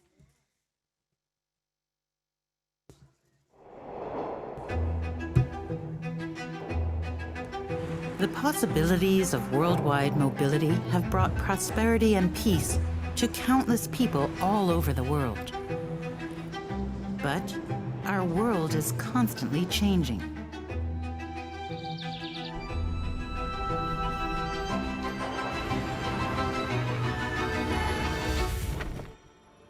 And new, sometimes completely unexpected challenges are emerging. Even though the COVID-19 pandemic has shown that our way of traveling isn't always a given, the need for safe, reliable, and efficient transportation is growing substantially. Global passenger movement on urban rail alone will almost triple by 2050.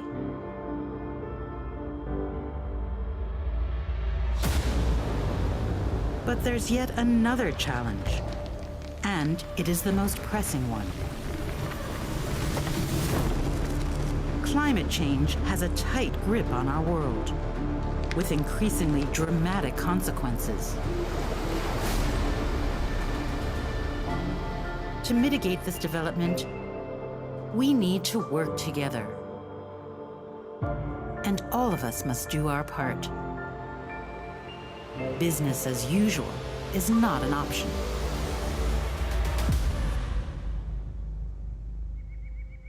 We need to meet the growing demand for mobility in a sustainable manner. There's a lot that we're already doing. We build energy-efficient rolling stock, powered by renewable energy. We utilize the benefits of digitalization to boost the capacity of existing infrastructures, help to extend the life cycle of assets, and make eco-economic rail operation a reality. We help cities to reclaim their mobility systems and integrate different modes of transportation that enable seamless and sustainable end-to-end journeys. We enable demand-responsive public transport from door to door, within cities, and between them. We support our customers in reducing their ecological footprint to make public transport carbon neutral. And it doesn't stop here. We always give our best and continue to learn and grow better. We want to become the industry benchmark in sustainability. We want to become climate neutral before 2030. We want to achieve long-term growth while balancing profit, people, and the planet.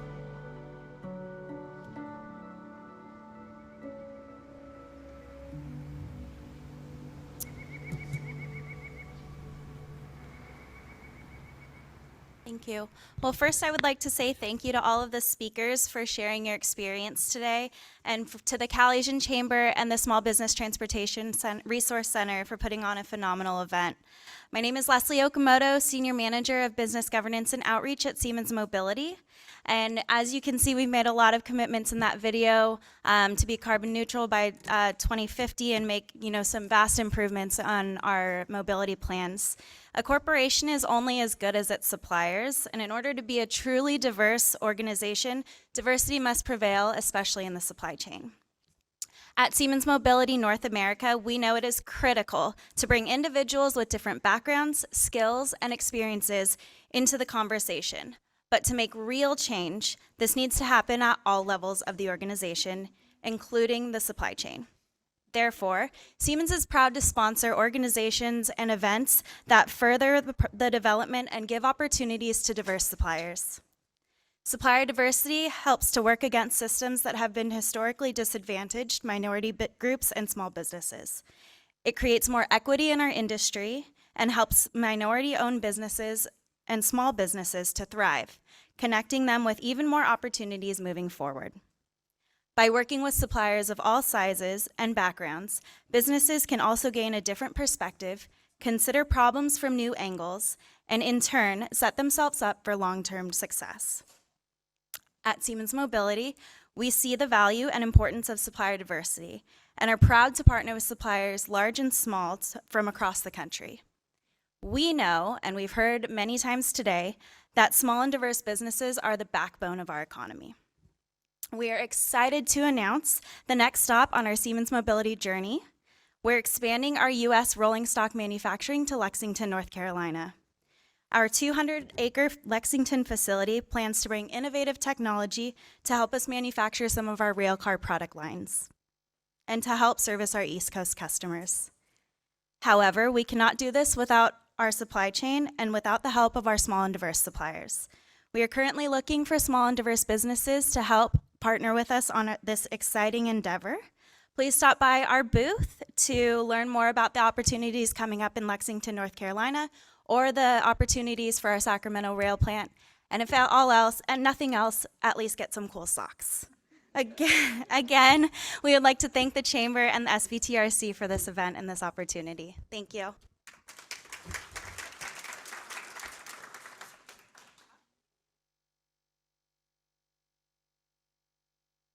I'd like to also ask Colin Crawford, who's the area manager of Granite, to come up as well. Thanks.